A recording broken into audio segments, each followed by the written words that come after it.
Hello, my friend. Welcome to your sleep story. My name is Stephen Dalton. I'm an Irish storyteller, and it's my great privilege to be the voice that you listen to as you go to sleep tonight. Tonight you will hear my narrations of classic fairy tales. You will visit all sorts of fantasy lands, including the world of Beauty and the Beast and Snow White. This is an opportunity for you to let go of your daily worries and troubles and venture far from all that you know. Okay, let's do the relaxation session now, which will take a few minutes before tonight's sleep story. I'm going to count down from 10 to 1, and as I do, allow yourself to let go more and more.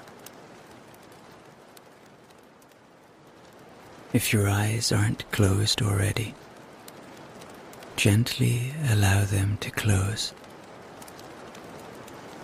The day is done now. This time is yours. You deserve rest. All you have to do now is listen to the sound of my voice and enjoy this moment. Feel the support of the floor and the bed beneath you. Maybe allow a little gratitude for the simplicity of having shelter, of having life. Now, I'm going to do a countdown, and as I do, allow yourself to let go more and more, and allow your imagination to open up more and more, so that you are ready to hear tonight's story. 10. Take a deep breath now, in through your nose and out through your mouth. Let go of everything.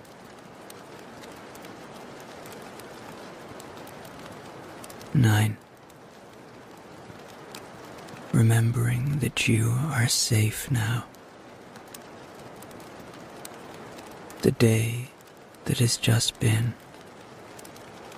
is done. Whatever will happen tomorrow will happen. Let this be a moment of peace for you. 8. Noticing any lingering tension in your body, whether it be in your feet, your hands, your neck or head. Just let go. 7. Whatever thoughts are still around, don't fight them. Just acknowledge them. Notice them for what they are. And then let them go. 6. Imagine those thoughts like passing clouds in a night sky. They pass, and once they clear, you can see the stars above. 5. Remember, you are being kind to yourself. by investing in this moment of rest. You deserve this. You are safe. 4. Taking another deep breath now. In through your nose and out through your mouth. Letting go of everything that isn't useful. 3. Feeling so relaxed now.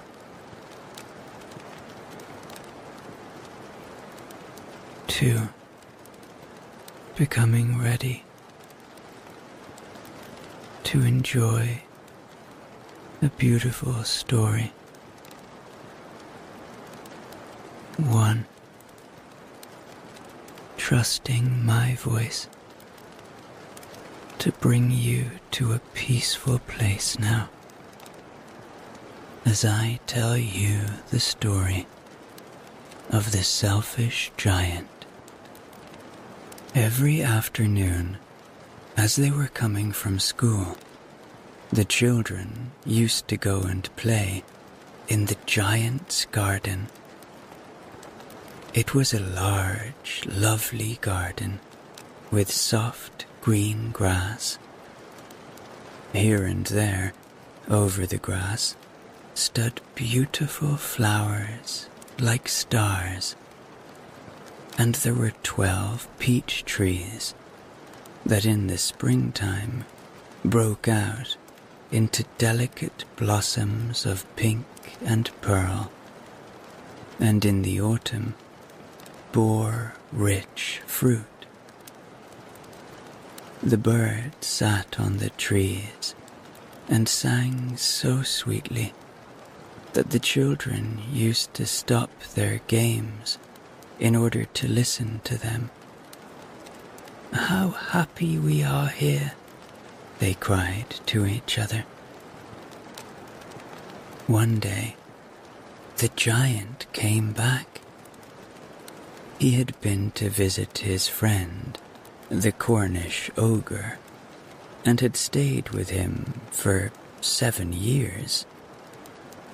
After the 7 years were over, he had said all that he had to say, for his conversation was limited, and he determined to return to his own castle. When he arrived, he saw the children playing in the garden. "What are you doing there?" he cried in a very gruff voice, and the children ran away. "My own garden is my own garden," said the giant. "Anyone can understand that, and I will allow nobody to play in it but myself." So he built a high wall all around it and put up a notice board. "Trespassers will be prosecuted." He was a very selfish giant. The poor children had now nowhere to play. They tried to play on the road, but the road was very dusty and full of hard stones, and they did not like it. They used to wander round the high wall when their lessons were over, and talk about the beautiful garden inside. "How happy we were there," they said to each other. Then the spring came, and all over the country there were little blossoms and little birds. Only in the garden of the selfish giant, it was still winter. The birds did not care to sing in it, as there were no children, and the trees forgot to blossom. Once, a beautiful flower put its head out from the grass, but when it saw the notice board, it was so sorry for the children that it slipped back into the ground again and went off to sleep. The only people who were pleased were the snow and the frost. "Spring has forgotten this garden," they cried, "so we will live here all the year round." The snow covered up the grass with her great white cloak, and the frost painted all the trees silver. Then they invited the north wind to stay with them, and he came. He was wrapped in furs, and he roared all day about the garden and blew the chimney pots down. "This is a delightful spot," he said. "We must ask the hail on a visit." So the hail came. Every day, for 3 hours, he rattled on the roof of the castle till he broke most of the slates, and then he ran round and round the garden as fast as he could go. He was dressed in grey, and his breath was like ice. "I cannot understand why the spring is so late in coming," said the selfish giant, as he sat at the window and looked out at his cold white garden. "I hope there will be a change in the weather." But the spring never came, nor the summer. The autumn gave golden fruit to every garden, but to the giant's garden she gave none. "He is too selfish," she said. So it was always winter there, and the north wind and the hail and the frost and the snow danced about through the trees. One morning, the giant was lying awake in bed when he heard some lovely music. It sounded so sweet to his ears that he thought it must be the king's musicians passing by. It was really only a little linnet singing outside his window. But it was so long since he had heard a bird sing in his garden that it seemed to him to be the most beautiful music in the world. Then the hail stopped dancing over his head, and the north wind ceased roaring, and a delicious perfume came to him through the open casement. "I believe the spring has come at last," said the giant, and he jumped out of bed and looked out. What did he see? He saw a most wonderful sight. Through a little hole in the wall, the children had crept in, and they were sitting in the branches of the trees. In every tree that he could see, there was a little child,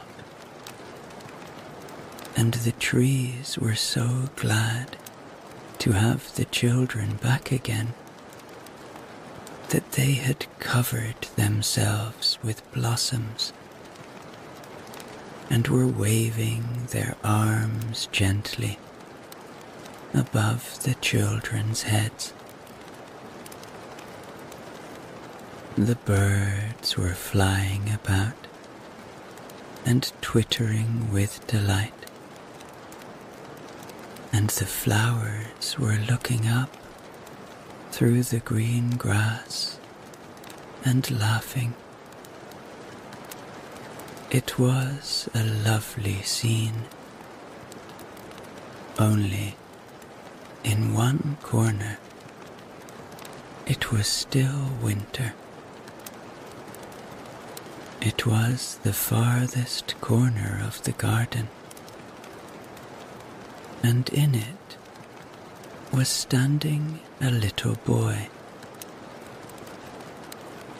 He was so small that he could not reach up to the branches of the tree, and he was wandering all round it, crying bitterly. The poor tree was still quite covered with frost and snow, and the north wind was blowing and roaring above it.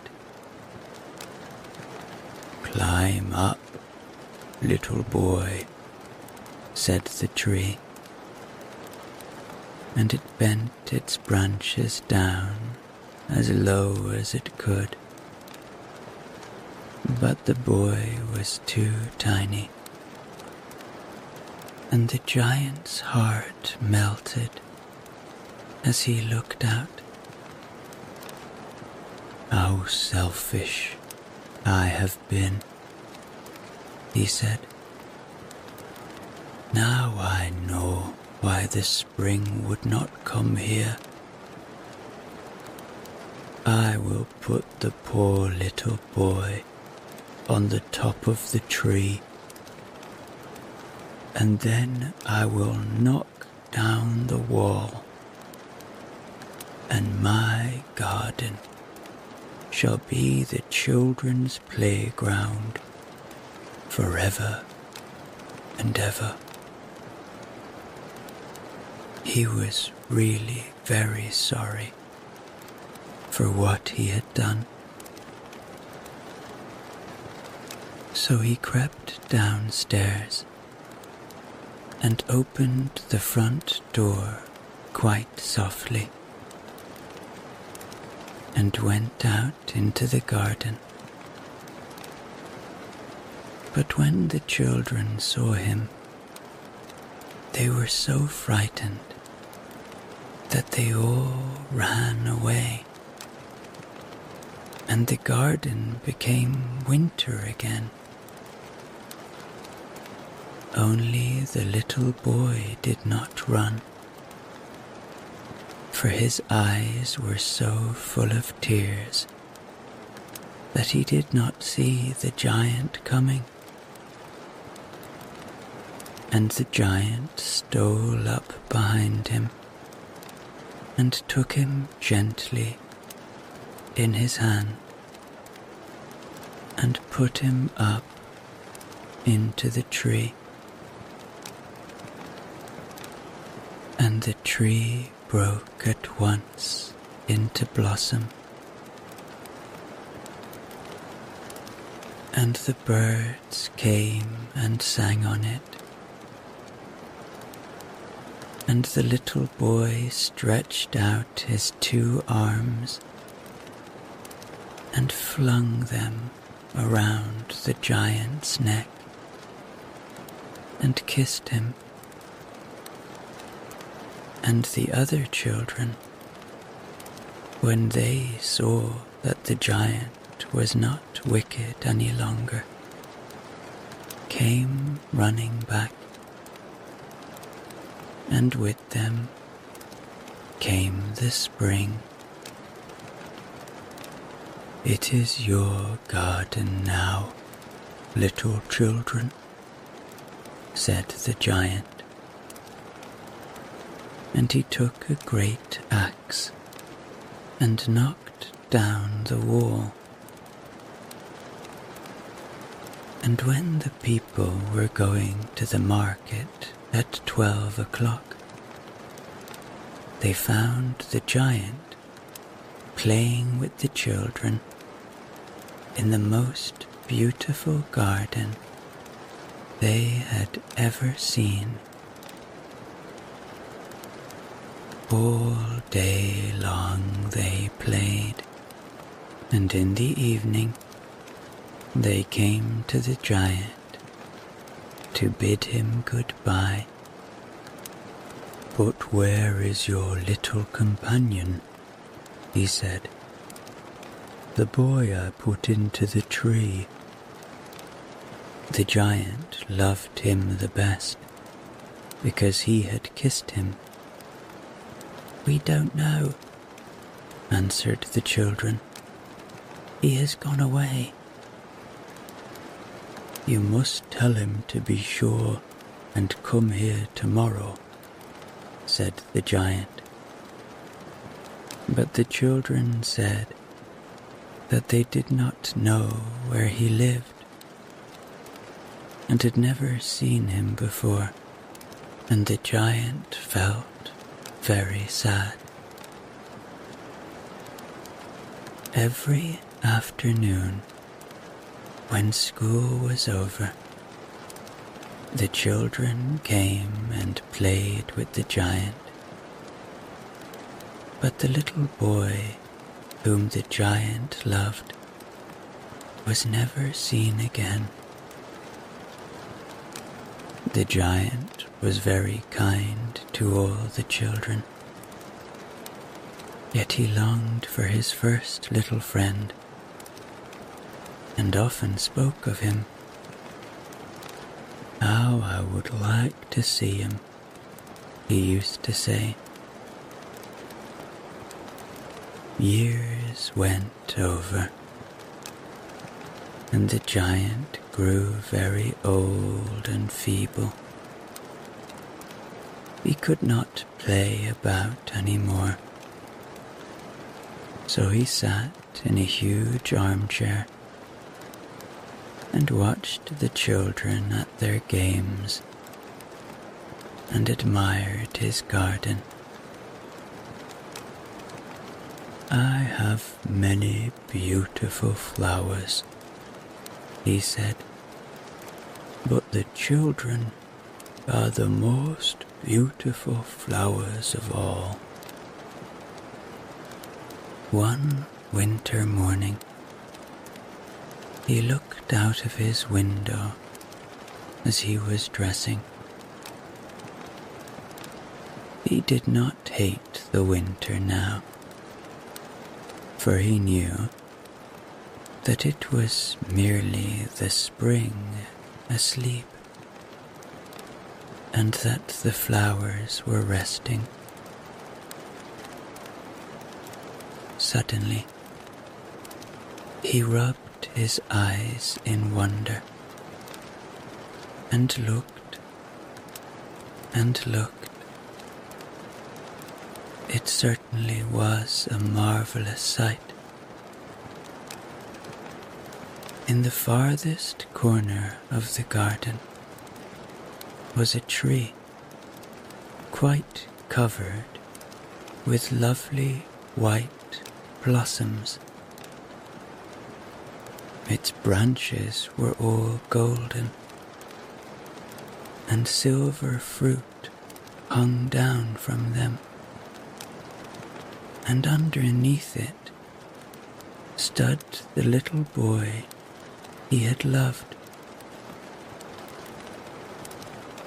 Downstairs ran the giant in great joy, and out into the garden. He hastened across the grass and came near to the child. And when he came quite close, his face grew red with anger, and he said, "Who hath dared to wound thee?" For on the palms of the child's hands were the prints of 2 nails, and the prints of 2 nails were on the little feet. "Who hath dared to wound thee?" cried the giant. "Tell me, that I may take my big sword and slay him." "Nay," answered the child, "but these are the wounds of love." "Who art thou?" said the giant, and a strange awe fell on him, and he knelt before the little child. And the child smiled on the giant and said to him, "You let me play once in your garden. Today you shall come with me to my garden, which is paradise." And when the children ran in that afternoon, they found the giant lying dead under the tree, all covered with white blossoms. The end. Little Snow White, first published in 1812 by the Brothers Grimm. Once upon a time, in the middle of winter, when the flakes of snow were falling like feathers from the sky, a queen sat at a window sewing. And the frame of the window was made of black ebony. And whilst she was snowing, and looking out of the window at the snow, she pricked her finger with the needle, and 3 drops of blood fell upon the snow, and the red looked pretty upon the white snow. And she thought to herself, "Would that I had a child as white as snow, as red as blood, and as black as the wood of the window frame." Soon after that, she had a little daughter, who was as white as snow, and as red as blood, and her hair was as black as ebony, and she was therefore called little Snow White. And when the child was born, the queen died. After a year had passed, the king took to himself another wife. She was a beautiful woman, but proud and haughty, and she could not bear that anyone else should surpass her in beauty. She had a wonderful looking glass, and when she stood in front of it and looked at herself in it and said, looking glass on the wall, who in this land is the fairest of all? The looking glass answered, thou, O Queen, art the fairest of all. Then she was satisfied, for she knew that the looking glass spoke the truth. But Snow White was growing up, and grew more and more beautiful. And when she was 7 years old, she was as beautiful as the day, and more beautiful than the queen herself. And once, when the queen asked her looking glass, looking glass on the wall, who in this land is the fairest of all? Thou art fairer than all who are here, Lady Queen, but more beautiful still is Snow White, as I ween. Then the queen was shocked, and turned yellow and green with envy. From that hour, whenever she looked at Snow White, her heart heaved in her breast. She hated the girl so much, and envy and pride grew higher and higher in her heart like a weed, so that she had no peace day or night. She called a huntsman and said, take the child away into the forest. I will no longer have her in my sight. Kill her, and bring me back her heart as a token. The huntsman obeyed, and took her away. But when he had drawn his knife, and was about to pierce Snow White's innocent heart, she began to weep, and said, ah, dear huntsman, leave me my life. I will run away into the wild forest and never come home again. And as she was so beautiful, the huntsman had pity on her and said, run away then, you poor child. The wild beasts will soon have devoured you, thought he.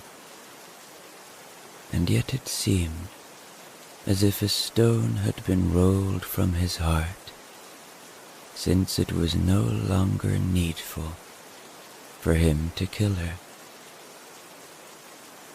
And as a young boar just then came running by, he stabbed it and cut out its heart and took it to the queen as a proof that the child was dead. But now the poor child was all alone in the great forest, and so terrified that she looked at every leaf of every tree and did not know what to do. Then she began to run, and ran over sharp stones and through thorns, and the wild beasts ran past her, but did her no harm. She ran as long as her feet would go, until it was almost evening. Then she saw a little cottage, and went into it to rest herself. Everything in the cottage was small, but neater and cleaner than can be told. There was a table on which was a white cover, and 7 little plates, and on each plate a little spoon. Moreover, there were 7 little knives and forks, and 7 little mugs. Against the wall stood 7 little beds, side by side, and covered with snow-white counterpanes. Little Snow White was so hungry and thirsty that she ate some vegetables and bread from each plate, and drank a drop of wine out of each mug, for she did not wish to take all from one only. Then, as she was so tired, she laid herself down on one of the little beds, but none of them suited her.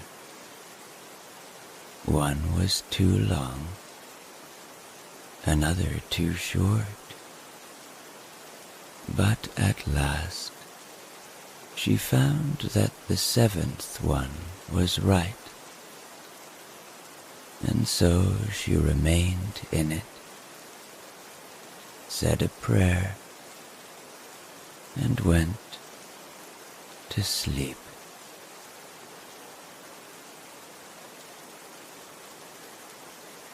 When it was quite dark, the owners of the cottage came back.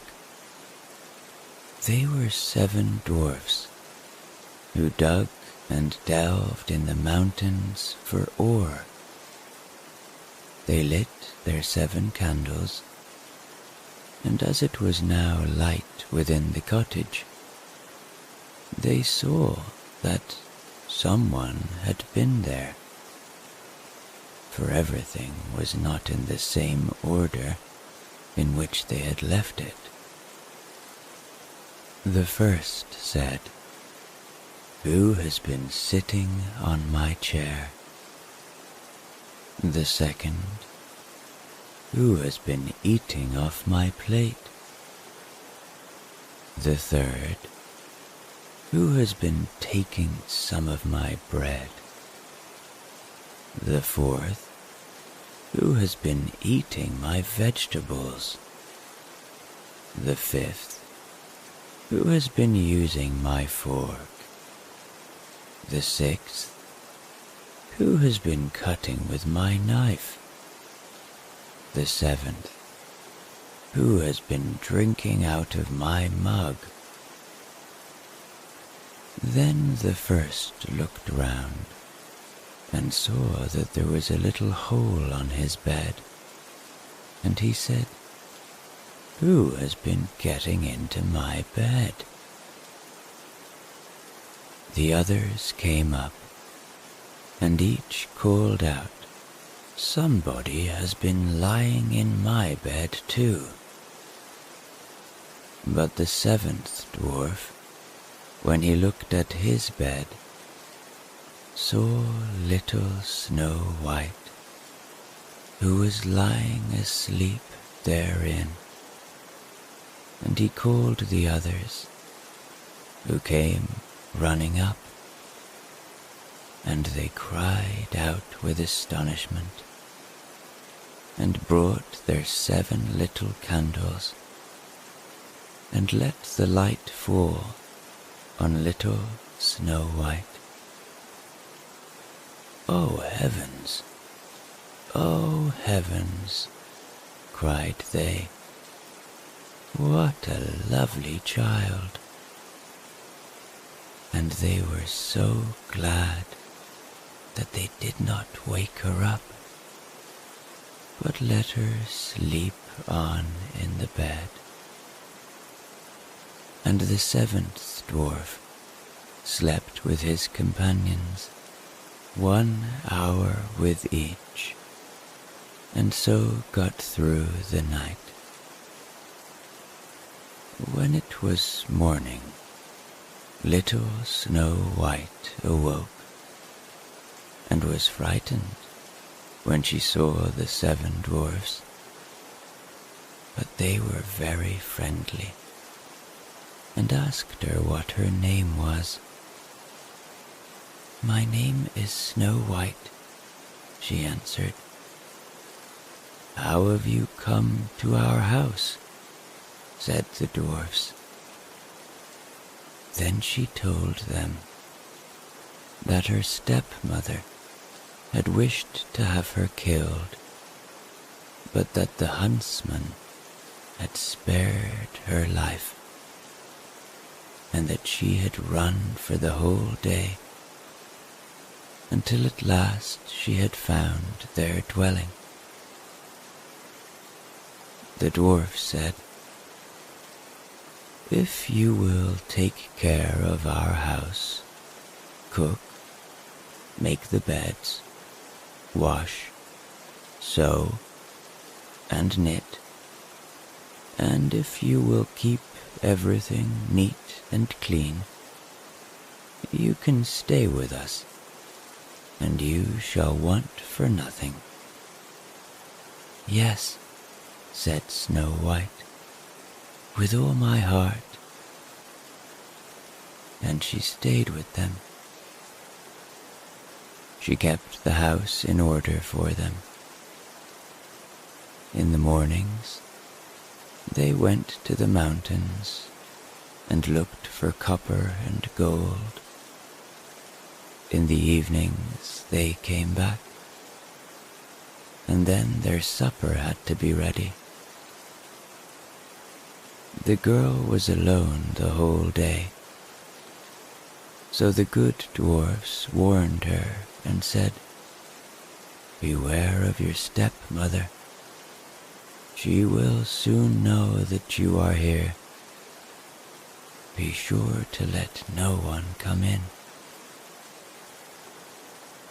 But the queen, believing that Snow White was dead, could not but think that she was again the first and most beautiful of all.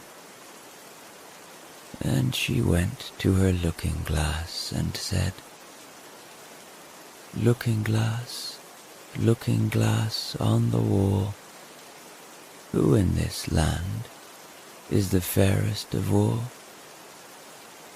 And the glass answered, "O Queen, thou art fairest of all I see, but over the hills where the 7 dwarfs dwell, Snow White is still alive and well, and none is so fair as she." Then she was astounded, for she knew that the looking-glass never spoke falsely, and she knew that the huntsman had betrayed her. and that little Snow White was still alive. And so she thought and thought again how she might kill her, for so long as she was not the fairest in the whole land, envy let her have no rest. And when she had at last thought of something to do, she painted her face and dressed herself like an old peddler woman, and no one could have known her. In this disguise, she went over the 7 mountains to the 7 dwarfs, and knocked at the door and cried, "Pretty things to sell, very cheap, very cheap." Little Snow White looked out of the window and called out, "Good day, my good woman. What have you to sell?" "Good things, pretty things," she answered. "Stay laces of all colors." And she pulled out one which was woven of bright colored silk. "I may let the worthy old woman in," thought Snow White, and she unbolted the door and bought the pretty laces. "Child," said the old woman, "what a fright you look. Come, I will lace you properly for once." Snow White had no suspicion, but stood before her and let herself be laced with the new laces. But the old woman laced so quickly and laced so tightly that Snow White lost her breath and fell down as if dead. "Now I am the most beautiful," said the queen to herself, and ran away. Not long afterwards, in the evening, the 7 dwarfs came home, but how shocked they were when they saw their dear little Snow White lying on the ground, and that she neither stirred nor moved, and seemed to be dead. They lifted her up, and, as they saw that she was laced too tightly, they cut the laces. Then she began to breathe a little, and after a while came to life again. When the dwarfs heard what had happened, they said, "The old peddler woman was no one else than the wicked queen. Take care, and let no one come in when we are not with you." But the wicked woman, when she had reached home, went in front of the glass and asked, looking glass, on the wall, who in this land is the fairest of all?"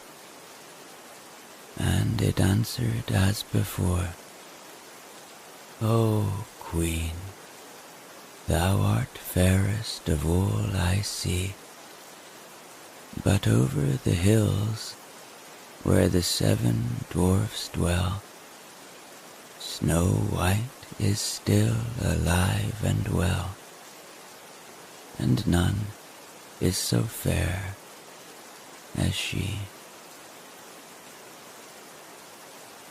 When she heard that, all her blood rushed to her heart with fear,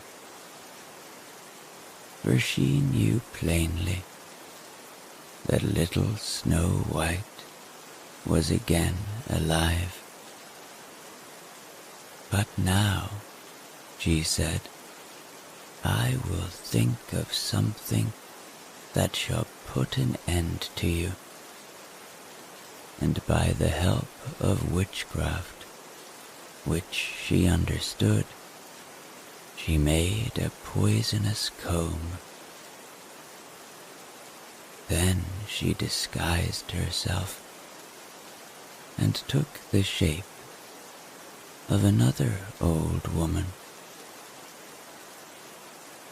So she went over the 7 mountains to the 7 dwarfs, knocked on the door, and cried, "Good things to sell, cheap, cheap."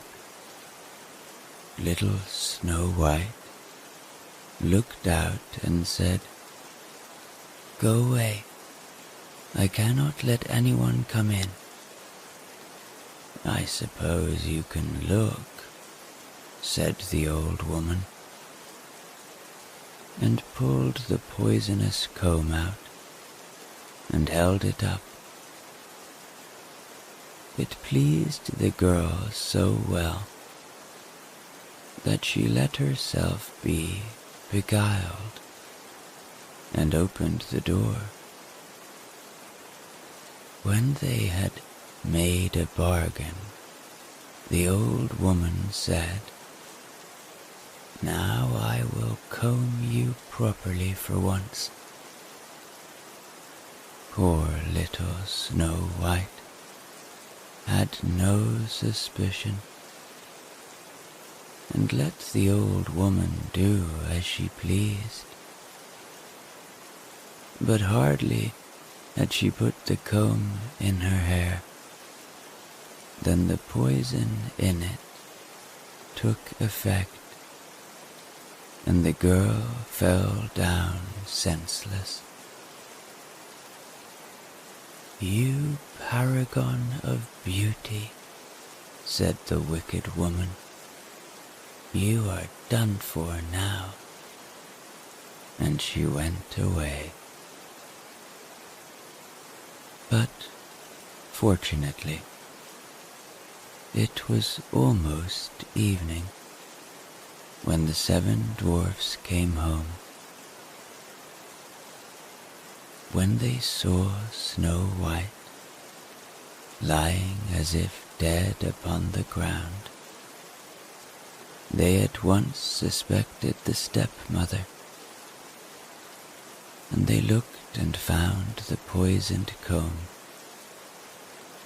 Scarcely had they taken it out when Snow White came to herself and told them what had happened.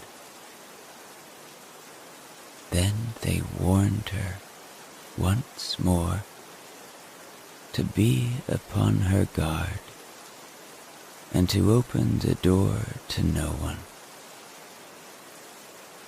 The Queen, at home, went in front of the glass and said, looking glass on the wall, who in this land is the fairest of all?"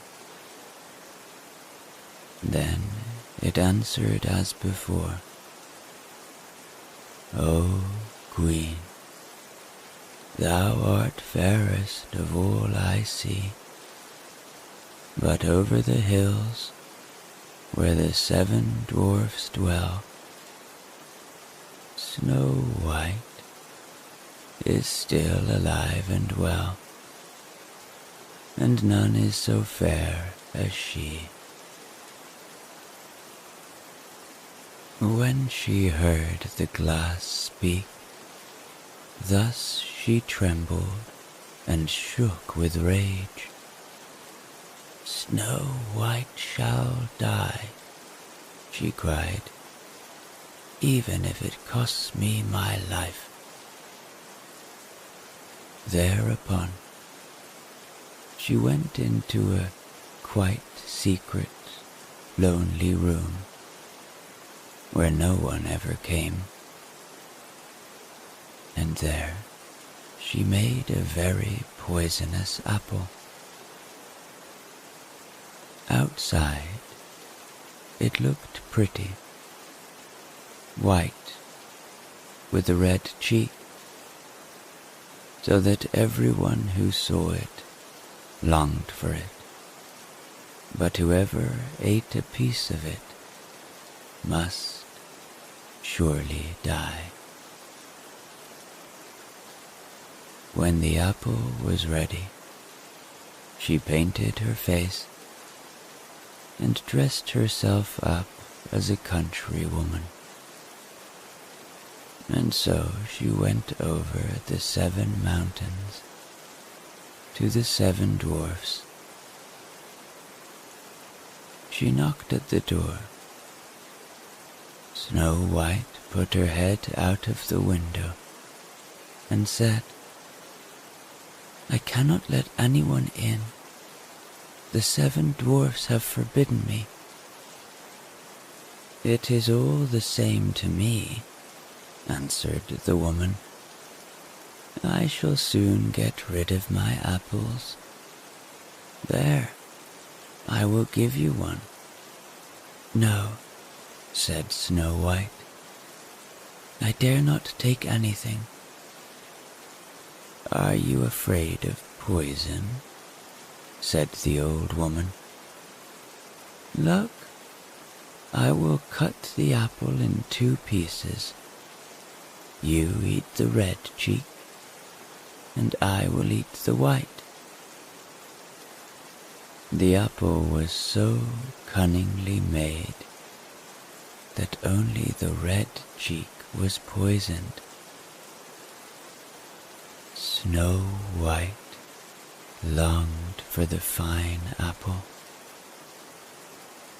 and when she saw that the woman ate part of it, she could resist no longer, and stretched out her hand and took the poisonous half. But hardly had she a bit of it in her mouth than she fell down dead.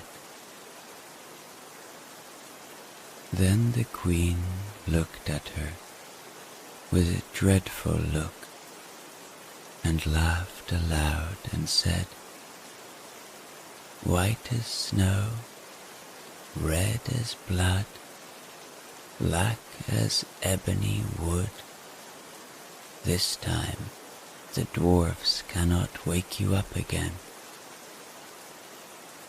And when she asked of the looking-glass at home, "Looking glass on the wall, who in this land is the fairest of all?"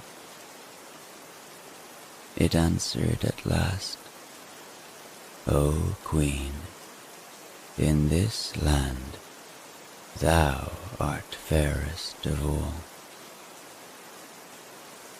Then her envious heart had rest, so far as an envious heart can have rest.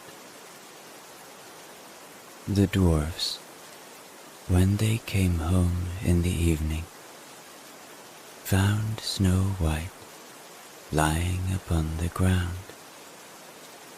She breathed no longer and was dead.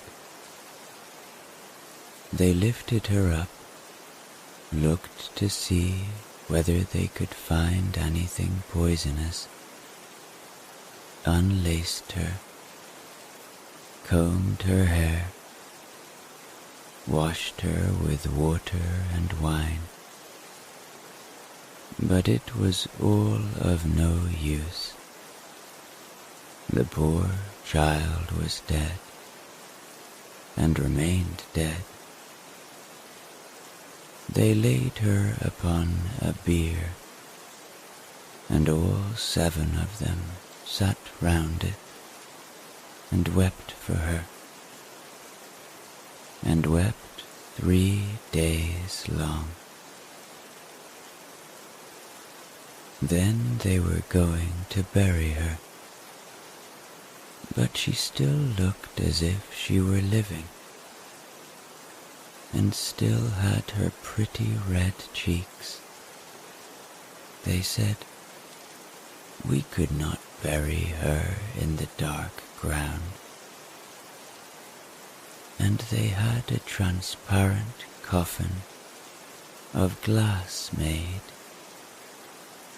so that she could be seen from all sides, and they laid her in it, and wrote her name upon it in golden letters, and that she was a king's daughter. Then they put the coffin out upon the mountain, and one of them always stayed by it and watched it.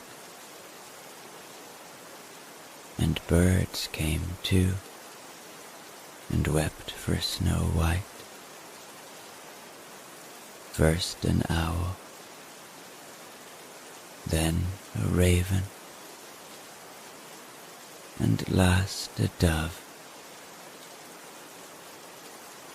And now Snow White lay a long, long time in the coffin, and she did not change, but looked as if she were asleep, for she was as white as snow, as red as blood, and her hair was as black as ebony. It happened, however, that a king's son came into the forest, and went to the dwarf's house to spend the night. He saw the coffin on the mountain, and the beautiful Snow White within it, and read what was written upon it in golden letters. Then he said to the dwarfs, "Let me have the coffin. I will give you whatever you want for it." But the dwarfs answered, "We will not part with it for all the gold in the world." Then he said, "Let me have it as a gift, for I cannot live without seeing Snow White. I will honor and prize her as my dearest possession." As he spoke in this way, the good dwarfs took pity upon him and gave him the coffin. And now the king's son had it carried away by his servants on their shoulders. And it happened that they stumbled over a tree stump, and with the shock, the poisonous piece of apple, which Snow White had bitten off, came out of her throat, and before long she opened her eyes, lifted up the lid of the coffin, sat up, and was once more alive. "Oh heavens, where am I?" she cried. The king's son full of joy, said, "You are with me," and told her what had happened, and said, "I love you more than everything in the world. Come with me to my father's palace. You shall be my wife." And Snow White was willing, and went with him, and their wedding was held with great show and splendor. But Snow White's wicked stepmother was also bidden to the feast. When she arrayed herself in beautiful clothes, she went before the looking-glass and said, looking glass, on the wall, who in this land is the fairest of all?" The glass answered, "O Queen, of all here, the fairest art thou, but the young queen is fairer by far, as I trow." Then the wicked woman uttered a curse, and was so wretched, so utterly wretched, that she knew not what to do. At first, she would not go to the wedding at all, but she had no peace, and must go to see the young queen. And when she went in, she knew Snow White, and she stood still with rage and fear, and could not stir, but iron slippers had already been put upon the fire, and they were brought in with tongs and set before her. Then she was forced to put on the red-hot shoes and dance until she dropped down dead. The end.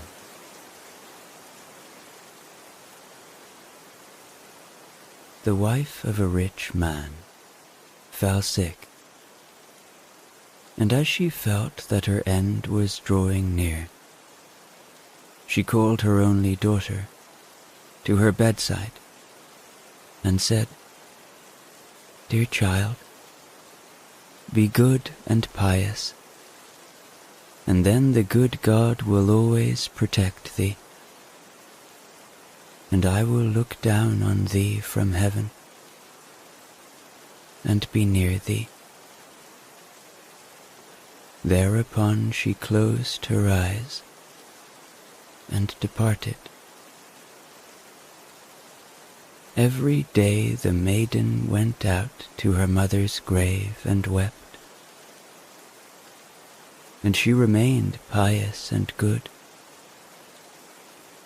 When winter came, the snow spread a white sheet over the grave, and when the spring sun had drawn it off again, the man had taken another wife. The woman had brought 2 daughters into the house with her, who were beautiful and fair of face, but vile and black of heart. Now began a bad time for the poor stepchild. "Is the stupid goose to sit in the parlor with us?" said they. He who wants to eat bread must earn it. Out with the kitchen, wench.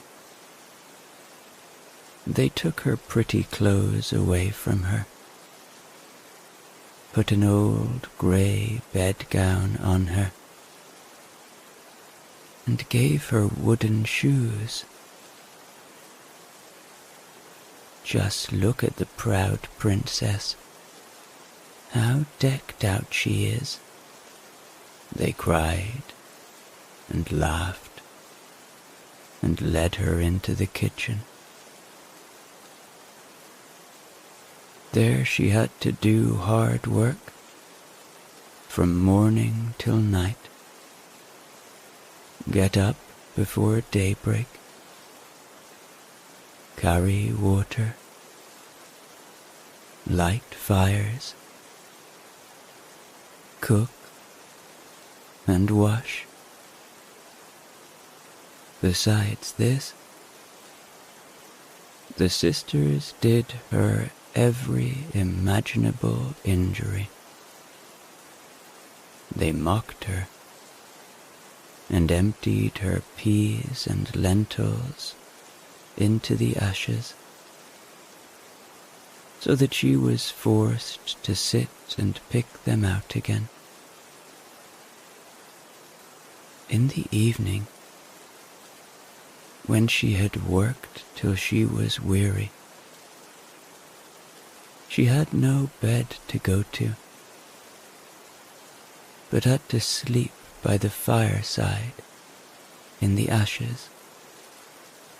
And as on that account she always looked dusty and dirty, they called her Cinderella. It happened that the father was once going to the fair, and he asked his two stepdaughters what he should bring back for them. Beautiful dresses, said one. Pearls and jewels, said the second. And thou, Cinderella, said he, what wilt thou have? Father, break off for me the first branch which knocks against your hat on your way home. So he bought beautiful dresses, pearls and jewels for his two stepdaughters, and on his way home, as he was riding through a green thicket, a hazel twig brushed against him and knocked off his hat. Then he broke off the branch and took it with him. When he reached home, he gave his stepdaughters the things which they had wished for, and to Cinderella he gave the branch from the hazel bush. Cinderella thanked him, went to her mother's grave, and planted the branch on it, and wept so much that the tears fell down on it and watered it.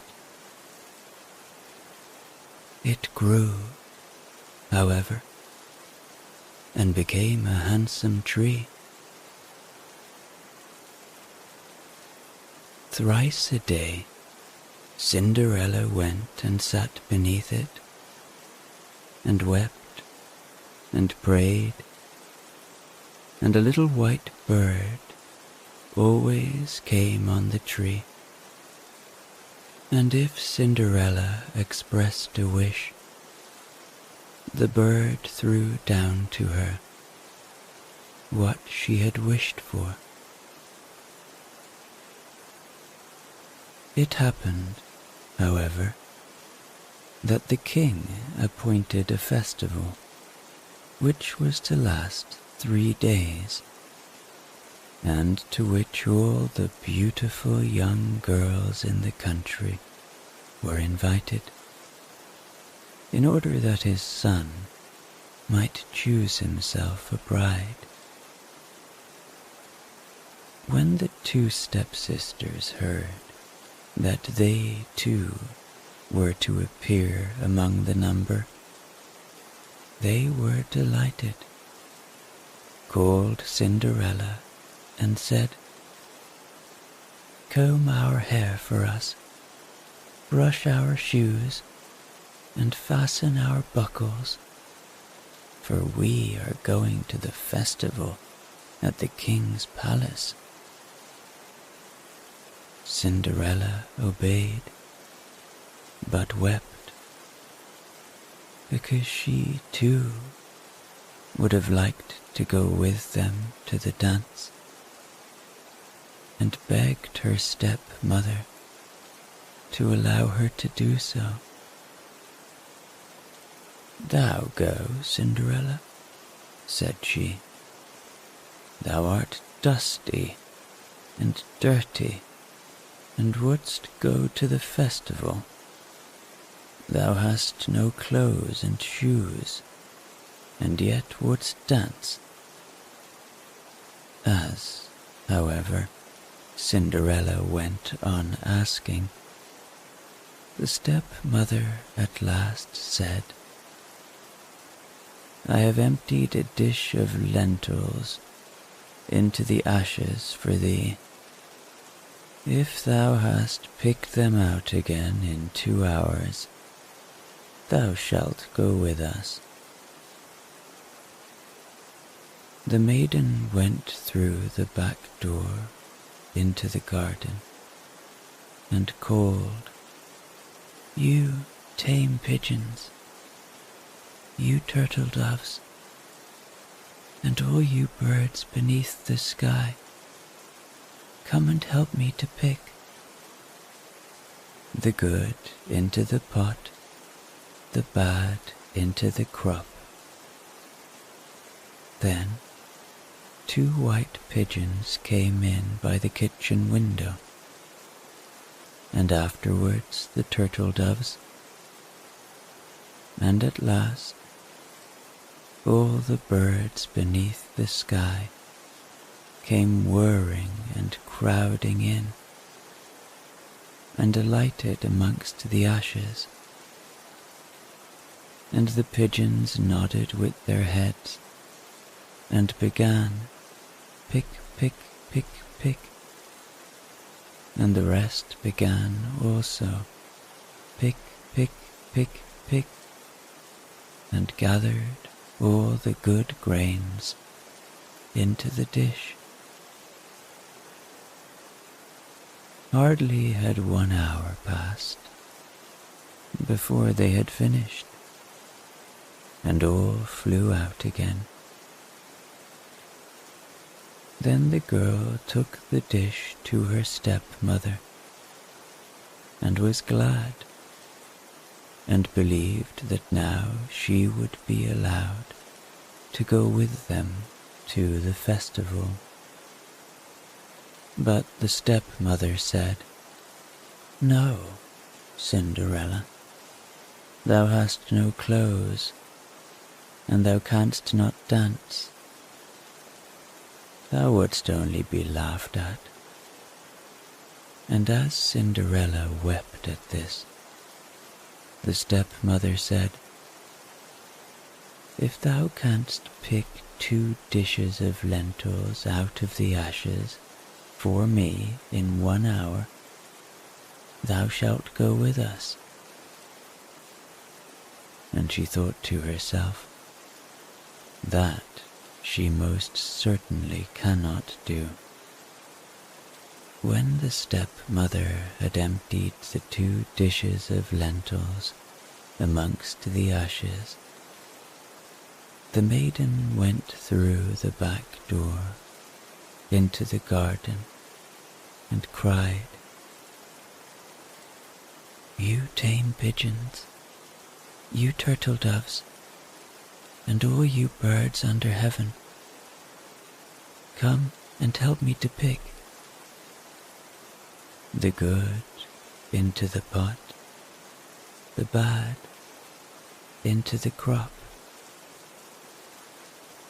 Then 2 white pigeons came in by the kitchen window, and afterwards the turtle doves, and at length all the birds beneath the sky came whirring and crowding in, and alighted amongst the ashes.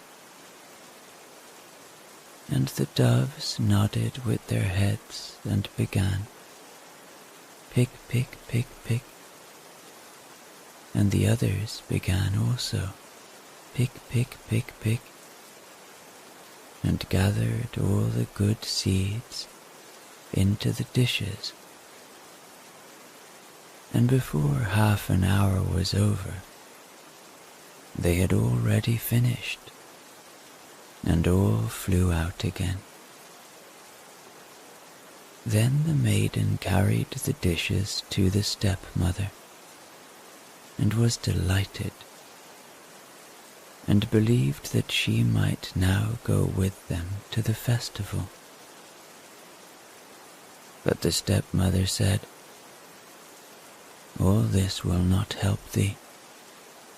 Thou goest not with us, for thou hast no clothes, and canst not dance.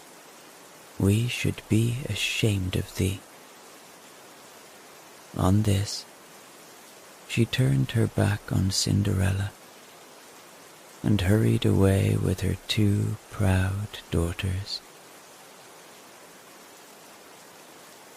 As no one was now at home, Cinderella went to her mother's grave beneath the hazel tree and cried, "Shiver and quiver, little tree, silver and gold throw down over me." Then the bird threw a gold and silver dress down to her, and slippers embroidered with silk and silver. She put on the dress with all speed and went to the festival. Her stepsisters and the stepmother, however, did not know her, and thought she must be a foreign princess, for she looked so beautiful in the golden dress. They never once thought of Cinderella, and believed that she was sitting at home in the dirt, picking lentils out of the ashes. The prince went to meet her, took her by the hand, and danced with her. He would dance with no other maiden, and never left loose of her hand, and if anyone else came to invite her, he said, "This is my partner." She danced till it was evening, and then she wanted to go home. But the king's son said, "I will go with thee, and bear thee company," for he wished to see to whom the beautiful maiden belonged. She escaped from him, however, and sprang into the pigeon house. The king's son waited until her father came, and then he told him that the stranger maiden had leapt into the pigeon house. The old man thought, "Can it be Cinderella?" and they had to bring him an axe and a pickaxe that he might hew the pigeon house to pieces. But no one was inside it. And when they got home, Cinderella lay in her dirty clothes among the ashes, and a dim little oil lamp was burning on the mantelpiece. For Cinderella had jumped quickly down from the back of the pigeon house and had run to the little hazel tree. And there she had taken off her beautiful clothes and laid them on the grave, and the bird had taken them away again.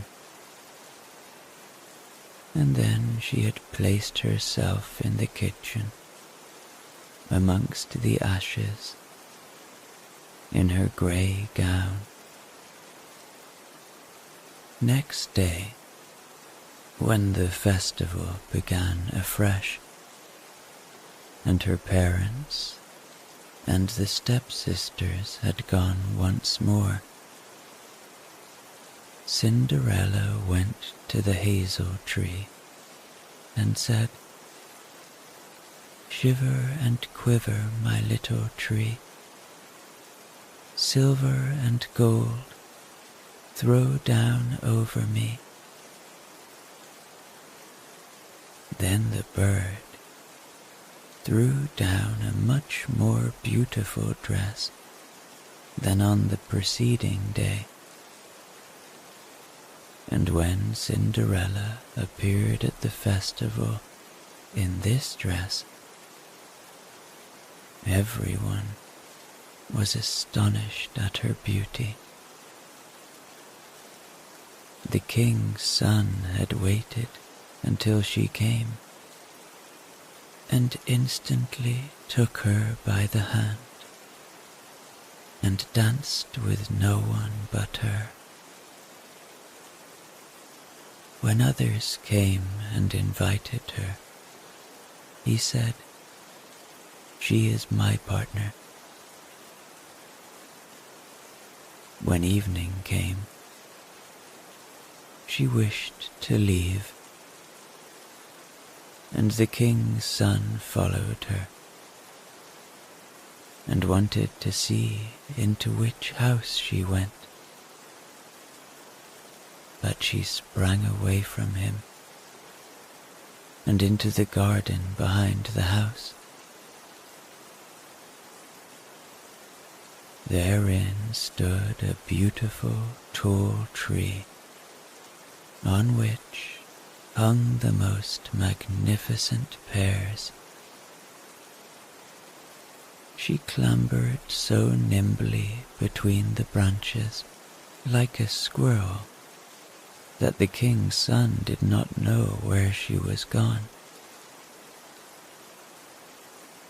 He waited until her father came and said to him, "The stranger maiden has escaped from me, and I believe she has climbed up the pear tree." The father thought, "Can it be Cinderella?" and had an axe brought and cut the tree down, but no one was on it. And when they got into the kitchen, Cinderella lay there amongst the ashes, as usual, for she had jumped down on the other side of the tree, had taken the beautiful dress to the bird on the little hazel tree, and put on her grey gown. On the third day, when the parents and sisters had gone away, Cinderella went once more to her mother's grave and said to the little tree, "Shiver and quiver, my little tree. Silver and gold throw down over me." And now the bird threw down to her a dress which was more splendid and magnificent than any she had yet had, and the slippers were golden. And when she went to the festival in the dress, no one knew how to speak for astonishment. The king's son danced with her only, and if anyone invited her to dance, he said, "She is my partner."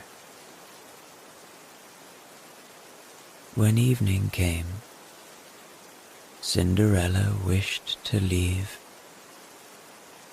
and the king's son was anxious to go with her. But she escaped from him so quickly that he could not follow her.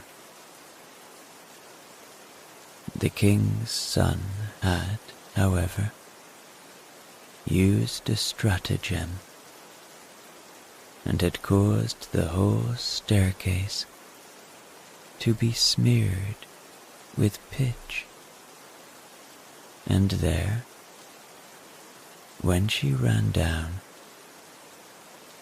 had the maiden's left slipper remained sticking. The king's son picked it up, and it was small and dainty, and all golden. Next morning, he went with it to the father and said to him, "No one shall be my wife, but she whose foot this golden slipper fits." Then were the two sisters glad, for they had pretty feet.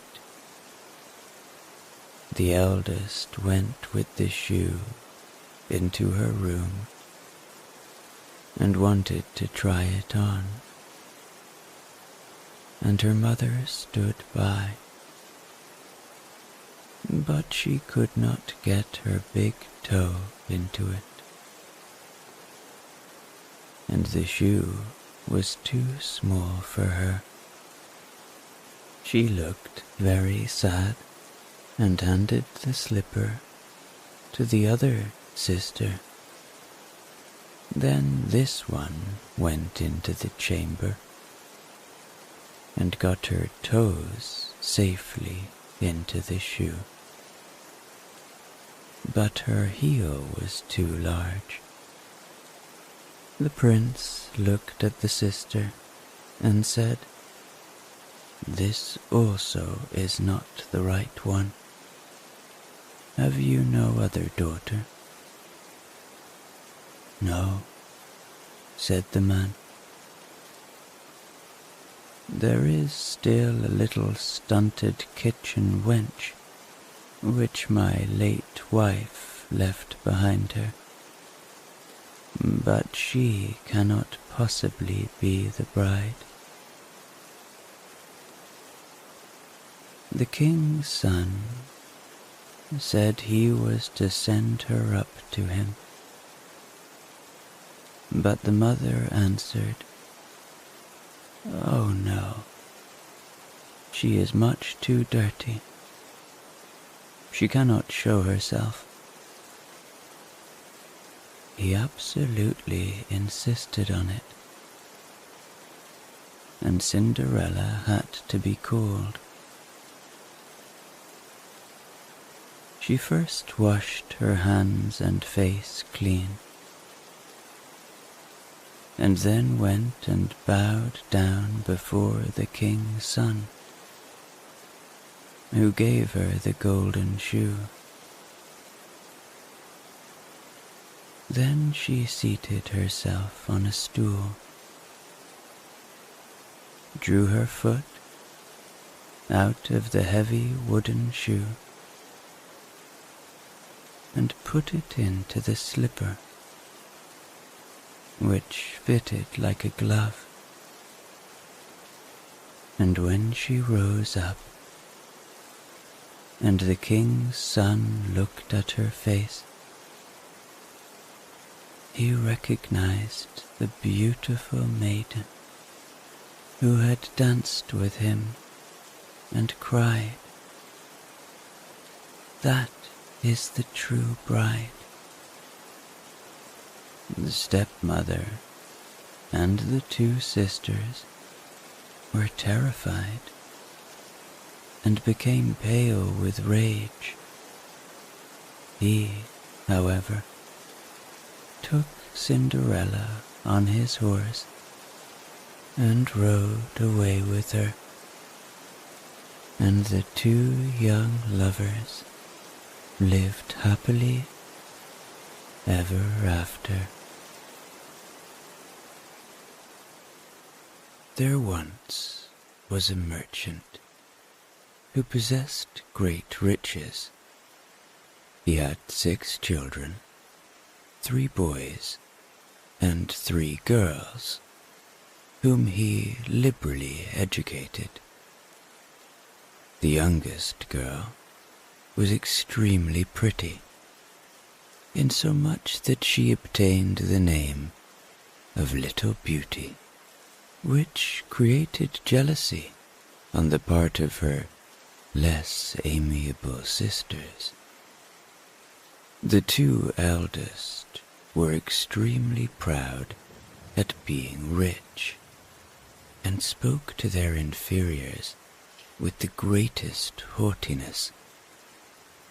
They gave themselves the most disdainful airs, and refused to visit other merchants' daughters, nor would they indeed be seen with any but persons of the highest quality.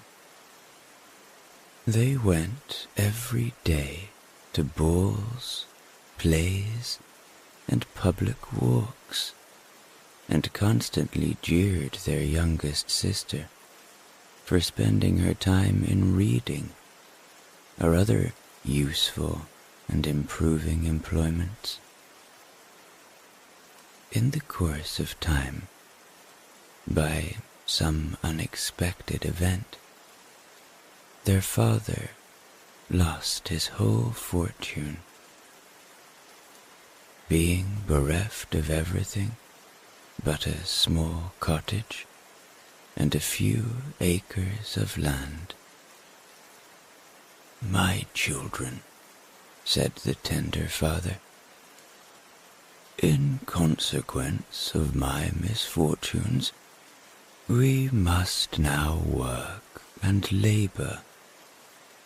The elder daughters were very ill-disposed at this sudden change from opulence to comparative poverty, and obtained no pity from their neighbors because of their pride. But everyone sympathized with Little Beauty, whose engaging manners and affable disposition commanded respect. When they removed to their cottage, the merchant and his 3 sons employed themselves in tilling and sowing the fields, and working in the garden, that they might have corn and vegetables for their support. Beauty rose by 4 o'clock, lighted the fire, cleaned the house, and got breakfast ready for the whole family. She at first found all this very fatiguing, but she soon grew quite accustomed to it.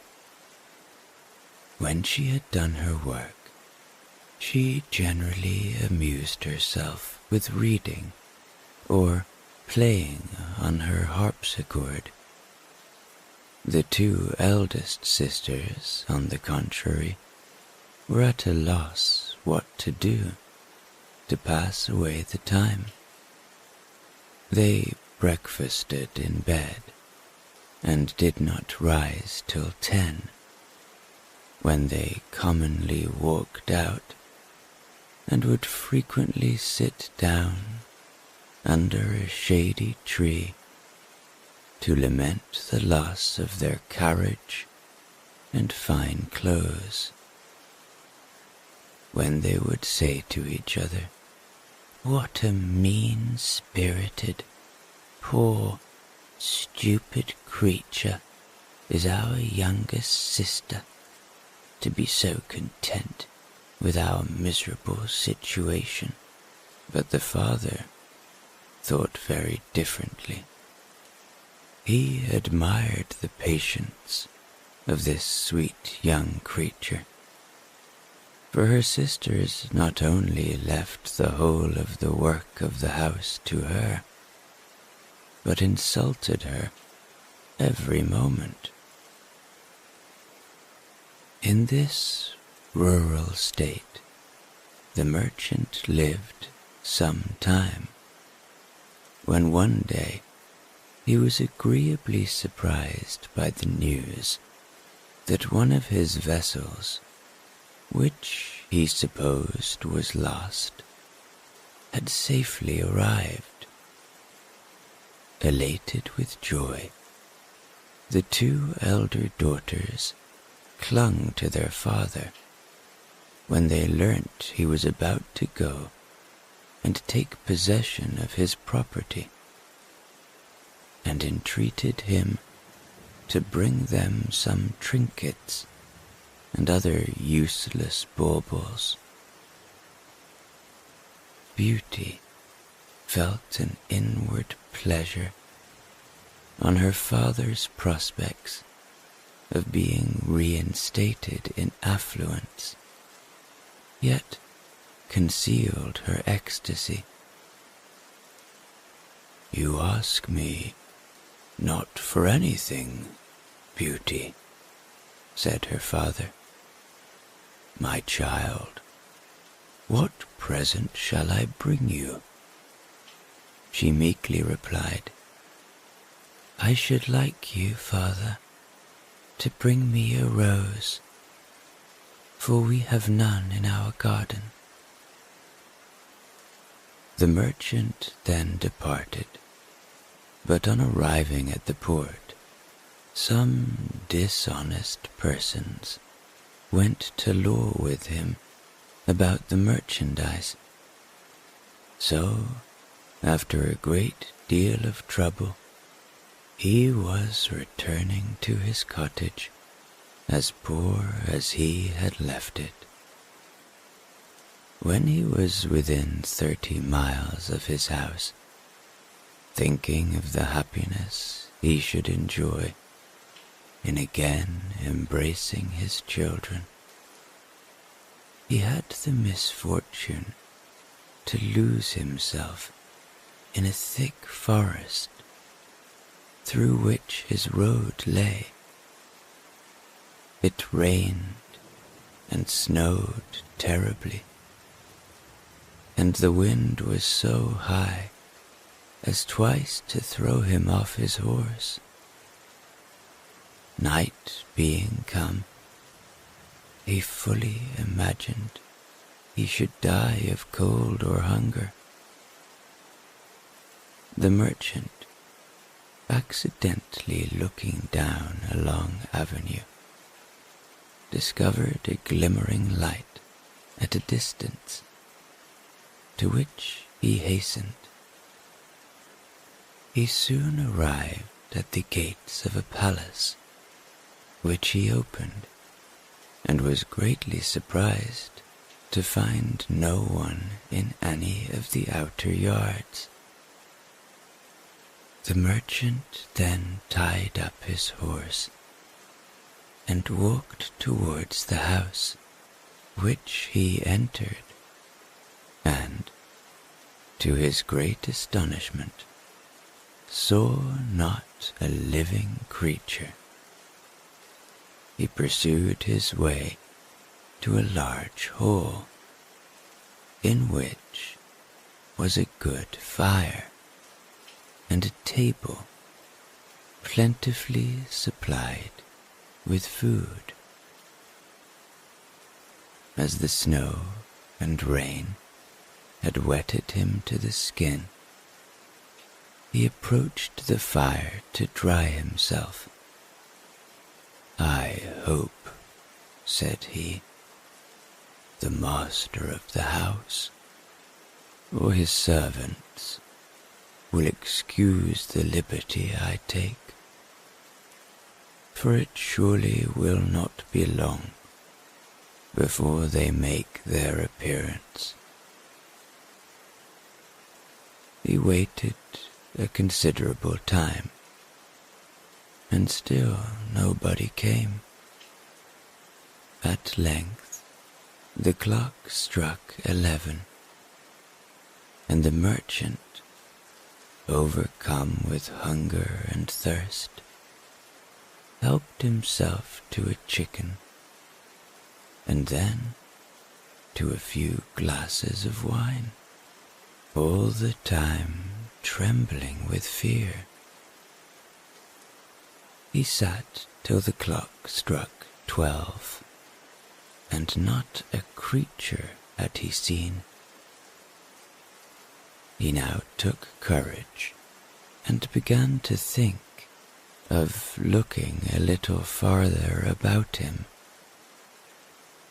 Accordingly, he opened an apartment magnificently furnished, which he found opened into another, in which there was an excellent bed, and, being quite worn out with fatigue, he undressed himself and got into it.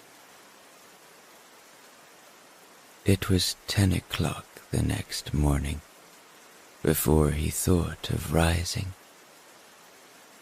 When he was about to dress himself, he discovered a suit of new clothes in the room, of those which had been drenched with the rain on the preceding evening.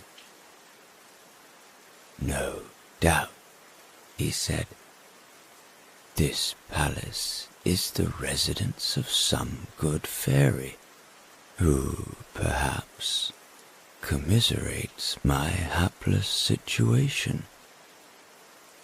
He then returned to the hall, where he found a sumptuous banquet, consisting of almost every delicacy. After partaking of a hearty repast, he repaired to the stable in which he had placed his horse. As he passed by one of the arbors, which was bedecked with roses, he gathered a bunch of them for his daughter, Beauty. At this instant, he saw a hideous beast approach him, who, with a horrible grin, exclaimed, "Ungrateful man, I sheltered you and preserved your life from the pitiless storm, and in return you ungratefully steal my roses, more valuable to me than the whole of these possessions. For this nefarious deed you shall immediately die." The merchant fell on his knees to the beast, and, clasping his hands, said, "My lord, I humbly entreat your pardon. I did not think it could offend you to gather a rose for one of my daughters who desired to have one. I am not a lord, but a beast," replied the monster. "I do not like compliments, but that people should say what they think. So do not imagine you can move me by your flattery. You say, however, that you have daughters. I will therefore pardon you, on condition that one of them shall come hither and die in your stead.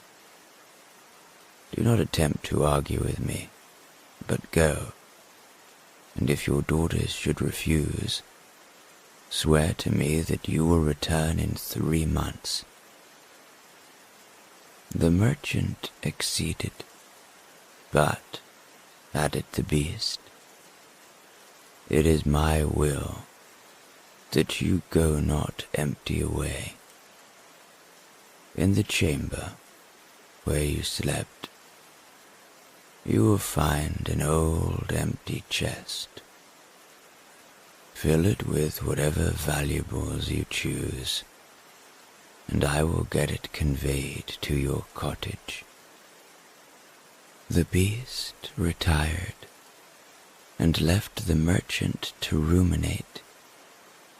"If I must die, I may as well leave my children some provision."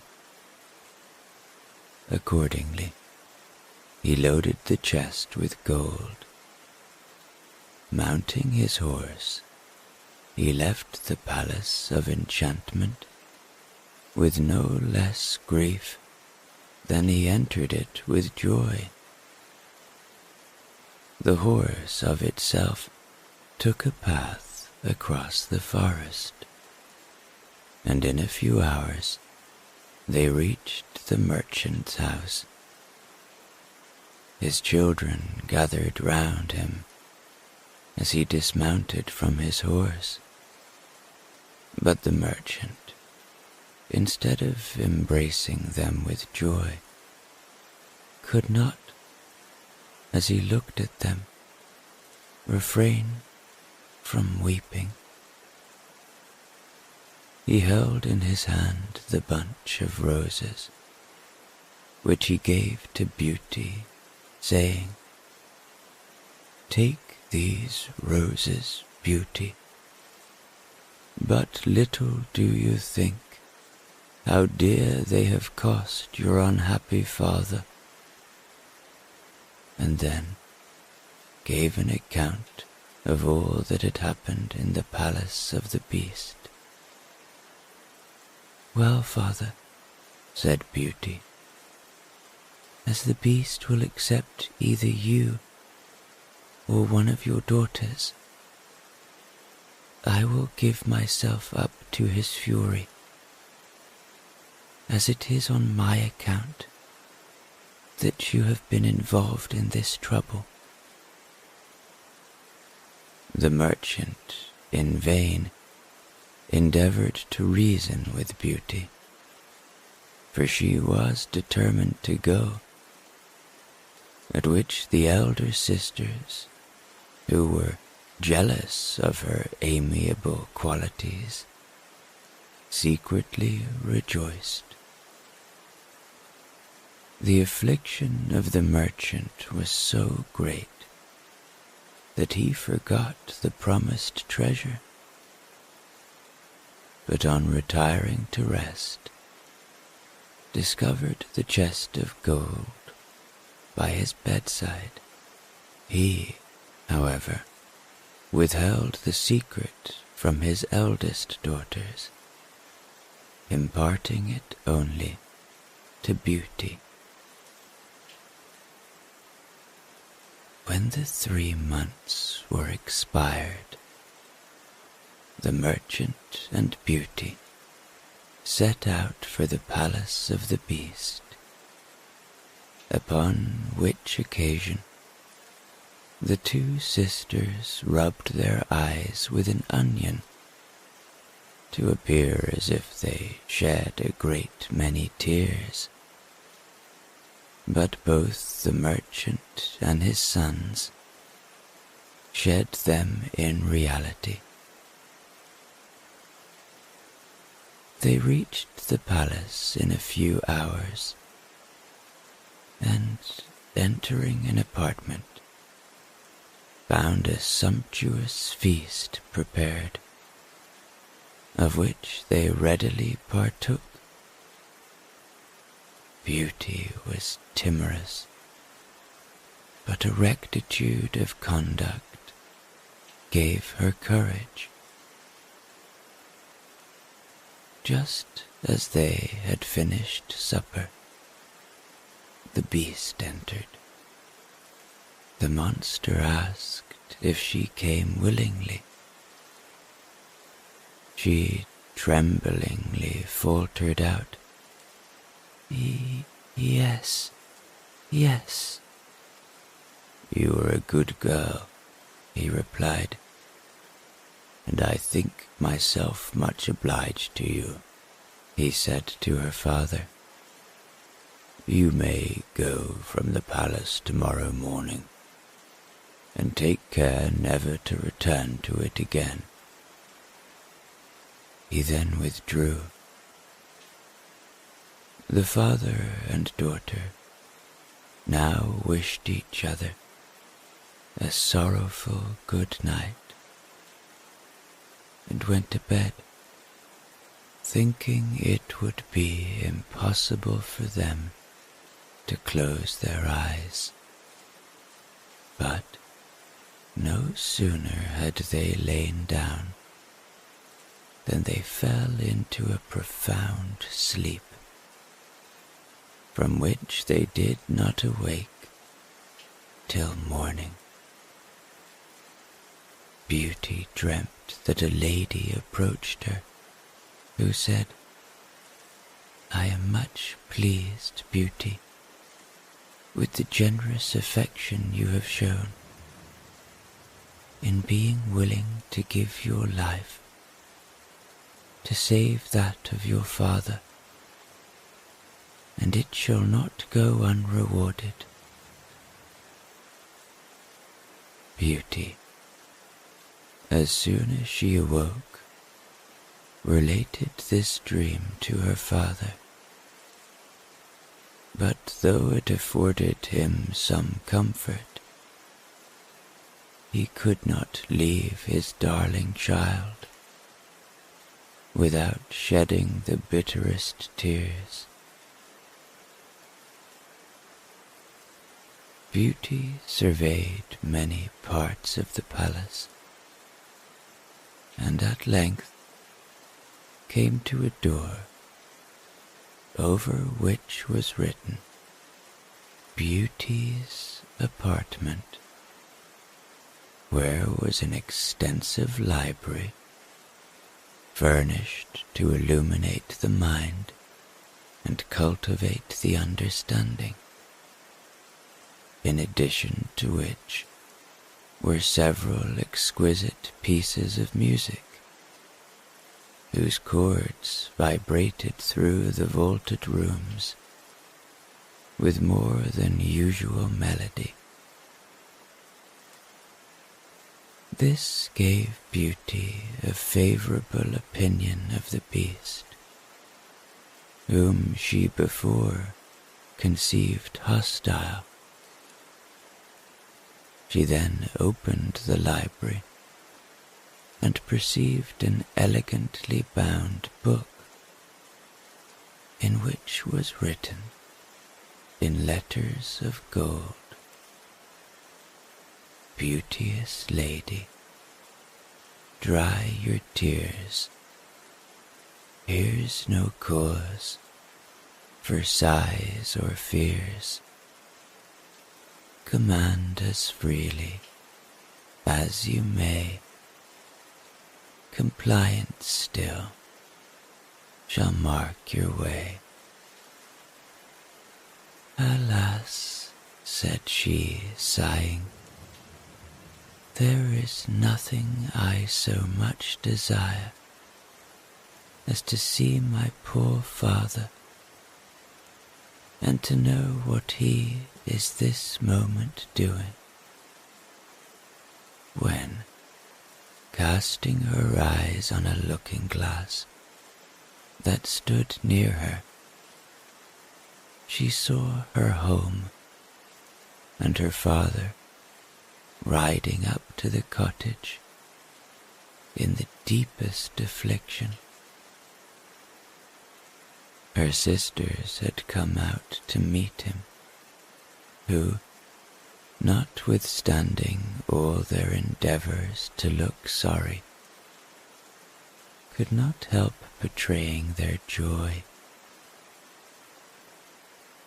At noon, Beauty found every delicacy prepared for her, and at supper, when she was going to place herself at the table, she heard the Beast advancing, who said, "Will you allow me, Beauty, the pleasure of seeing you sup?" "That is as you please," she replied, somewhat intimidated. Beauty, in the course of conversation, overcame her fears, but when the Beast asked her if she would be wedded to him, she paused for a few moments, and then gave him an answer which implied non-consent. The Beast, pitifully sighing, retired to give vent to tears. Beauty felt for him the greatest compassion, and regretted his frightful appearance. One day, she said to him, "You exceedingly distress me, but though I cannot love you, yet you shall ever be entitled to my esteem for the attention and kindness which I here witness." He then made her promise she would not totally quit him. In answer, she said, "I will not, but I am desirous of seeing my father, and if you refuse me this request, I fear I shall die of grief and despair." "Promise me," said the Beast, "to return in a week, and tomorrow morning you shall find yourself with him. When you wish to return, you have only to put your ring on a table when you go to bed." This, said he, bade her farewell. When she awoke in the morning, she found herself with her father. A chest with a profusion of fine clothes, pearls, and diamonds were also the gifts of the Beast. Beauty awoke, put her ring on the table, and soon fell into a slumber again. In the morning, she found herself in the palace of the Beast, and accordingly, as she dreamt, discovered him almost lifeless, and extended on a grass plat. She recovered him with a little water. The beast soon opened his eyes and, faltering, said, "Beauty, you forgot your promise. I had resolved to starve myself to death, but the sight of you reanimates me." "Oh no, my beast, you shall not die. You shall live to become my husband." Scarce had she pronounced those words when the palace became suddenly illuminated. Music, fireworks, and all kinds of harmonic sounds announced the most splendid rejoicings. All this change of scene had no effect upon the lamenting Beauty, but judge of her astonishment when, turning aside, she beheld at her feet a handsome prince who thanked her for having broken his enchantment. Beauty inquired of this handsome prince what was become of the beast. "You see him, Beauty, at your feet," said he. "A wicked fairy had condemned me to wear the form of a beast till a beautiful young lady should consent to marry me, and had forbidden me, on pain of death, to show that I had any understanding.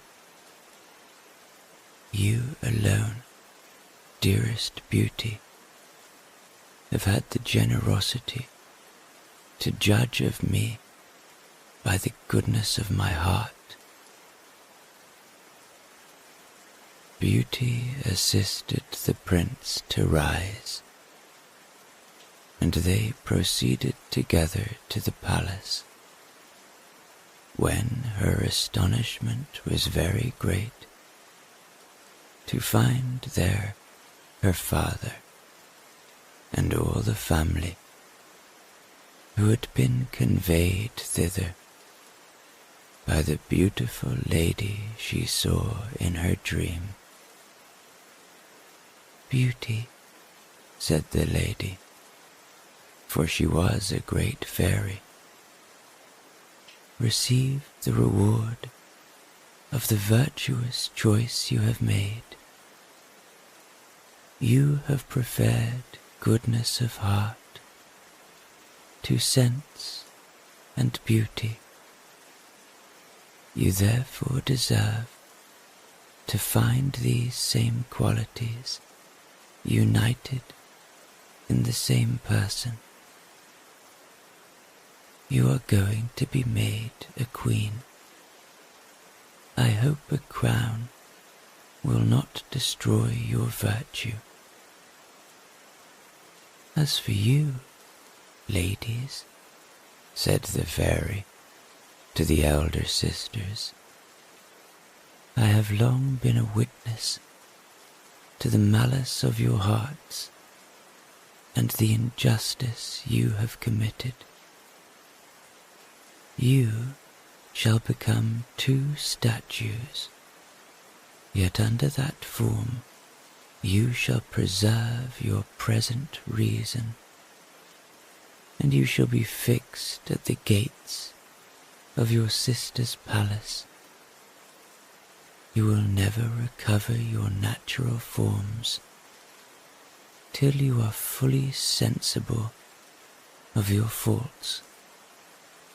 And to say the truth, I much fear you will ever remain statues." At that same instant, the fairy, with a stroke of her wand, transported all who were present to the young prince's dominions, where he was received with transports of joy by his subjects. He married Beauty and passed with her a long and happy life, because their actions were founded upon virtue. Far out at sea, the water is as blue as the bluest cornflower, and as clear as the clearest crystal. But it is very deep, too deep for any cable to fathom, and if many steeples were piled on top of one another, they would not reach the bed of the sea to the surface of the water. It is down there that the mermen live. Now don't imagine that there are only bare white sands at the bottom. Oh no, the most wonderful trees and plants grow there, with such flexible stalks and leaves that at the slightest motion of the water they move, just as if they were alive. All the fish, big and little, glide among the branches just as, up here, birds glide through the air. The palace of the Merman King lies in the very deepest part. Its walls are of coral, and the long pointed windows of the clearest amber, but the roof is made of mussel shells, which open and shut with the lapping of the water. This has a lovely effect, for there are gleaming pearls in every shell, any one of which would be the pride of a queen's crown. The Merman King had been for many years a widower, but his old mother kept house for him. She was a clever woman, but so proud of her noble birth that she wore 12 oysters on her tail, while the other grandees were only allowed 6. Otherwise, she was worthy of all praise, especially because she was so fond of the little mermaid princesses, her grandchildren. They were 6 beautiful children, but the youngest was the prettiest of all. Her skin was as soft and delicate as a rose leaf, her eyes as blue as the deepest sea. But like all the others, she had no feet, and instead of legs, she had a fish's tail. All the livelong day, they used to play in the palace, in the great halls, where living flowers grew out of the walls. When the great amber windows were thrown open, the fish swam in, just as the swallows fly into our rooms when we open the windows. But the fish swam right up to the little princesses, ate out of their hands, and allowed themselves to be patted. Outside, the palace was a large garden with fiery red and deep blue trees, the fruit of which shone like gold, while the flowers glowed like fire on their ceaselessly waving stalks. The ground was of the finest sand, but it was of a blue phosphorescent tint. Everything was bathed in a wondrous blue light down there.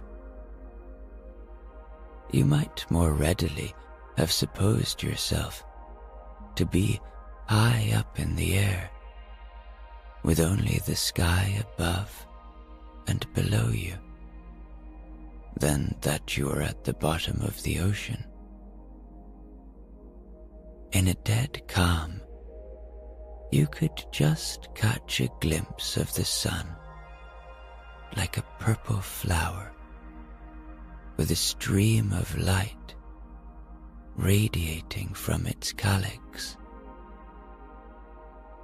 Each little princess had her own little plot of garden where she could dig and plant just as she liked. One made her flower bed in the shape of a whale. Another thought it nice to have hers like a little mermaid. But the youngest made hers quite round like the sun, and she would only have flowers of a rosy hue like its beams.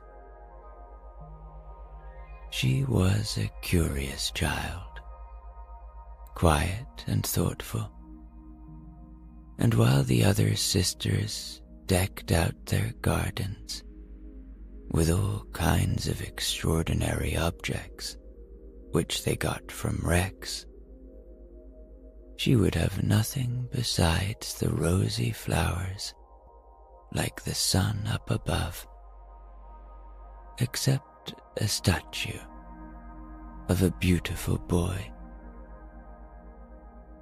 It was hewn out of the purest white marble and had gone to the bottom from some wreck. By the statue, she planted a rosy red weeping willow, which grew splendidly, and the fresh, delicate branches hung round and over it, till they almost touched the blue sand, where the shadows showed violet and were ever moving like the branches. It looked as if the leaves and the roots were playfully interchanging kisses. Nothing gave her greater pleasure than to hear about the world of human beings up above. She made her old grandmother tell her all that she knew about ships and towns, people and animals. But above all, it seemed strangely beautiful to her that up on the earth the flowers were scented, for they were not so at the bottom of the sea.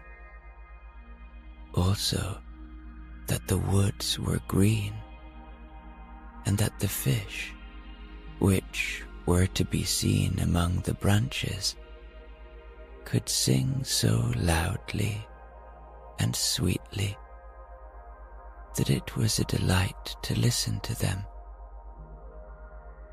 You see, the grandmother called the little birds fish or the mermaids would not have understood her, as they had never seen a bird. "When you are 15, said the grandmother, you will be allowed to rise up from the sea and sit on the rocks in the moonlight and look at the big ships sailing by. And you will also see woods and towns. One of the sisters would be 15 in the following year, but the others, well, they were each 1 year younger than the other, so that the youngest had 5 whole years to wait before she would be allowed to come up from the bottom to see what things were like on earth. But each one promised the others to give a full account of all that she had seen and found most wonderful on the first day. Their grandmother could never tell them enough, for there were so many things about which they wanted information. None of them was so full of longings as the youngest, the very one who had the longest time to wait, and who was so quiet and dreamy. Many a night she stood by the open windows and looked up through the dark blue water which the fish were lashing with their tails and fins. She could see the moon and the stars. It is true, their light was pale, but they looked much bigger through the water than they do to our eyes. When she saw a dark shadow glide between her and them, she knew that it was either a whale swimming above her, or else a ship laden with human beings. I am certain they never dreamt that a lovely little mermaid was standing down below, stretching up her white hands towards the keel. The eldest princess had now reached her 15th birthday and was to venture above the water. When she came back, she had hundreds of things to tell them, but the most delightful of all, she said, was to lie in the moonlight on a sandbank in a calm sea and to gaze at the large town close to the shore, where the lights twinkled like hundreds of stars, to listen to music and the noise and bustle of carriages and people, to see the many church towers and spires, and to hear the bells ringing.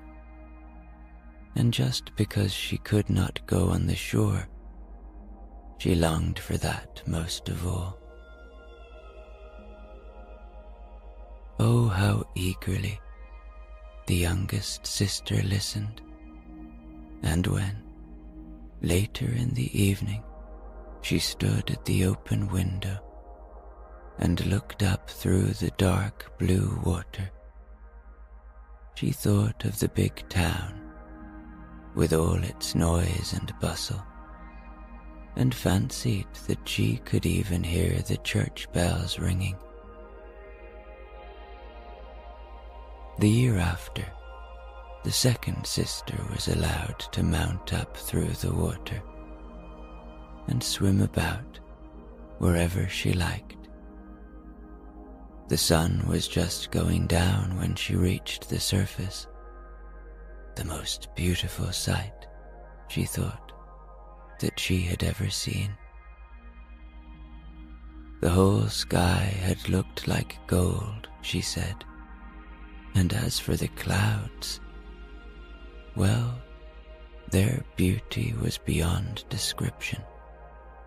They floated in red and violet splendor over her head, and, far faster than they went, a flock of wild swans flew like a long white veil over the water towards the setting sun.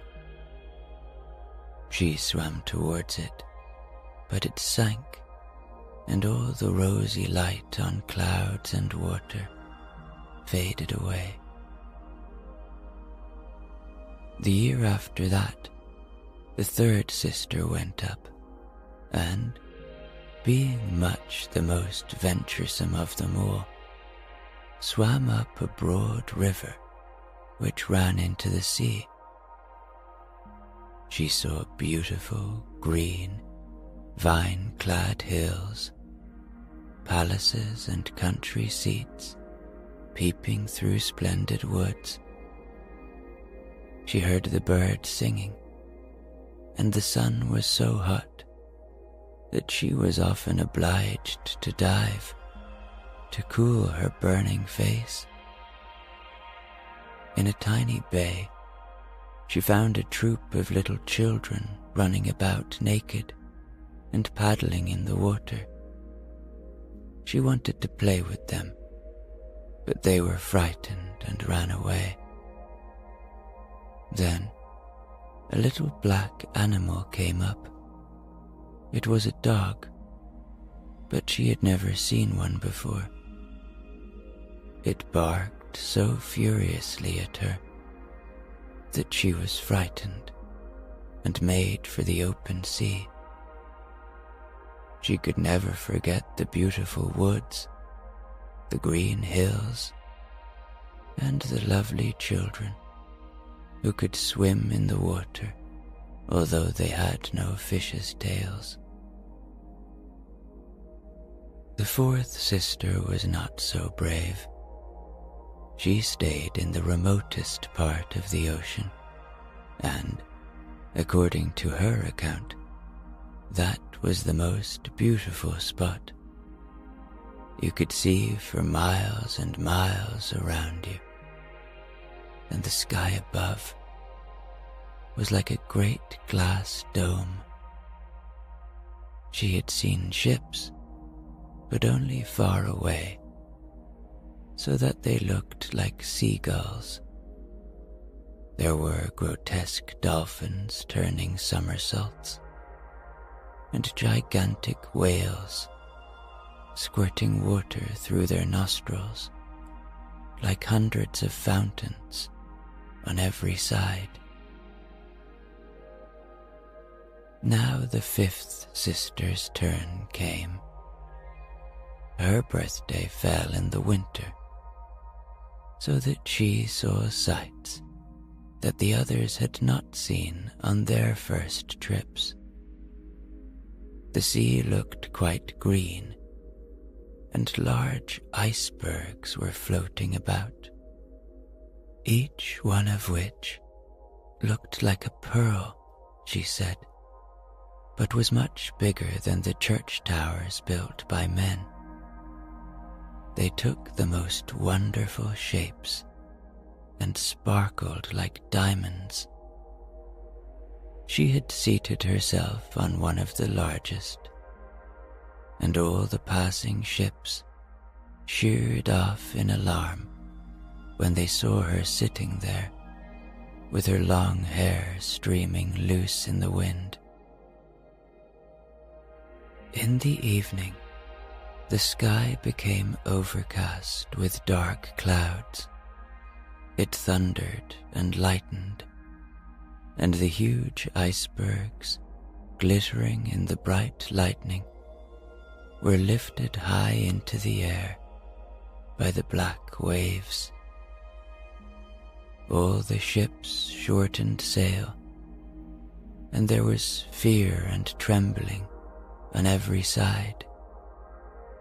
But she sat quietly on her floating iceberg, watching the blue lightning flash in zigzags down onto the shining sea. The first time any of the sisters rose above the water, she was delighted by the novelties and beauties she saw. But once grown up, and at liberty to go where she liked, she became indifferent and longed for her home. In the course of a month or so, they all said that after all, their own home in the deep was best. It was so cozy there. Many an evening, the 5 sisters, interlacing their arms, would rise above the water together. They had lovely voices, much clearer than any mortal, and when a storm was rising, and they expected ships to be wrecked, they would sing in the most seductive strains of the wonders of the deep, bidding the seafarers have no fear of them. But the sailors could not understand the words. They thought it was the voice of the storm, nor could it be theirs to see this Elysium of the deep. For when the ship sank, they were drowned, and only reached the merman's palace in death.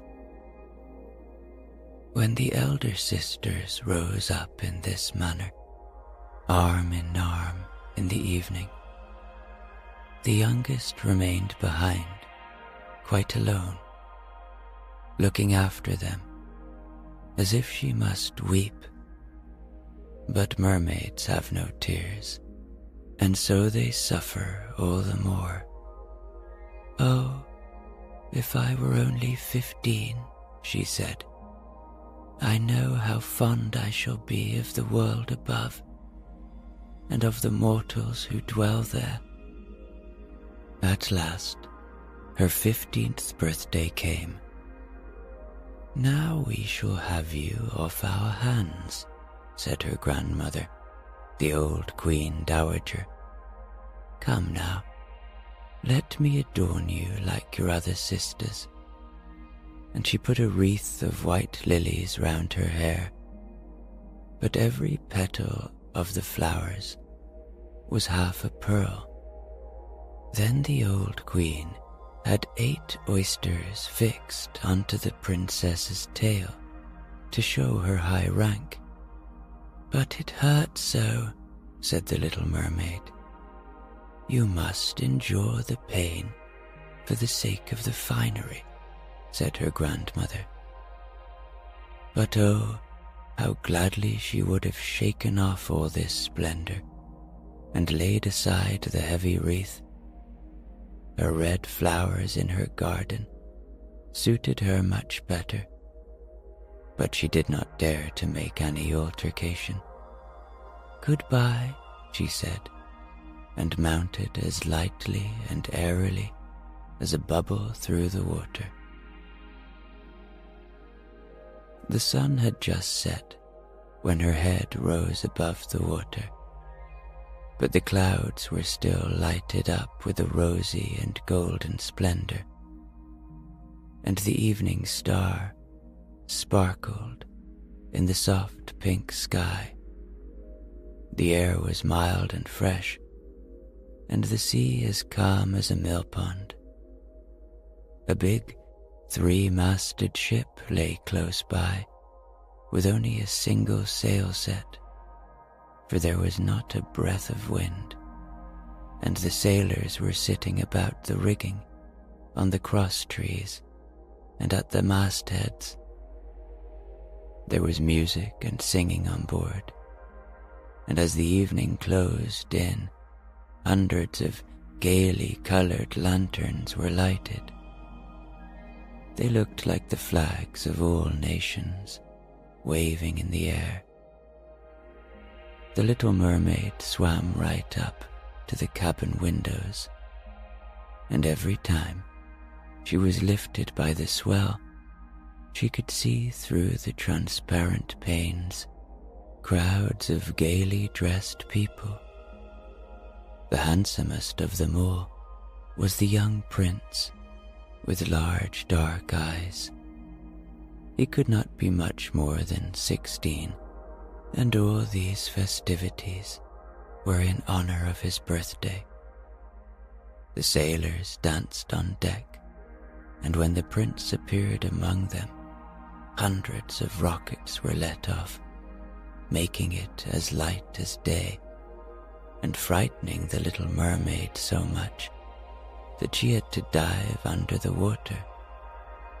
She soon ventured up again, and it was just as if all the stars of heaven were falling in showers round about her. She had never seen such magic fires. Great suns whirled round, gorgeous firefish hung in the blue air, and all was reflected in the calm and glassy sea. It was so light on board the ship that every little rope could be seen, and the people still better. Oh, how handsome the prince was! How he laughed and smiled as he greeted his guests, while the music rang out in the quiet night. It got quite late, but the little mermaid could not take her eyes off the ship and the beautiful prince. The colored lanterns were put out, no more rockets were sent up, and the cannon had ceased its thunder. But deep down in the sea, there was a dull murmuring and moaning sound. Meanwhile, she was rocked up and down on the waves, so that she could look into the cabin. But the ship had got more and more way on. Sail after sail was filled by the wind. The waves grew stronger, great clouds gathered, and it lightened in the distance. Oh, there was going to be a fearful storm, and soon the sailors had to shorten sail. The great ship rocked and rolled as she dashed over the angry sea. The black waves rose like mountains, high enough to overwhelm her, but she dived like a swan through them and rose again and again on their towering crests.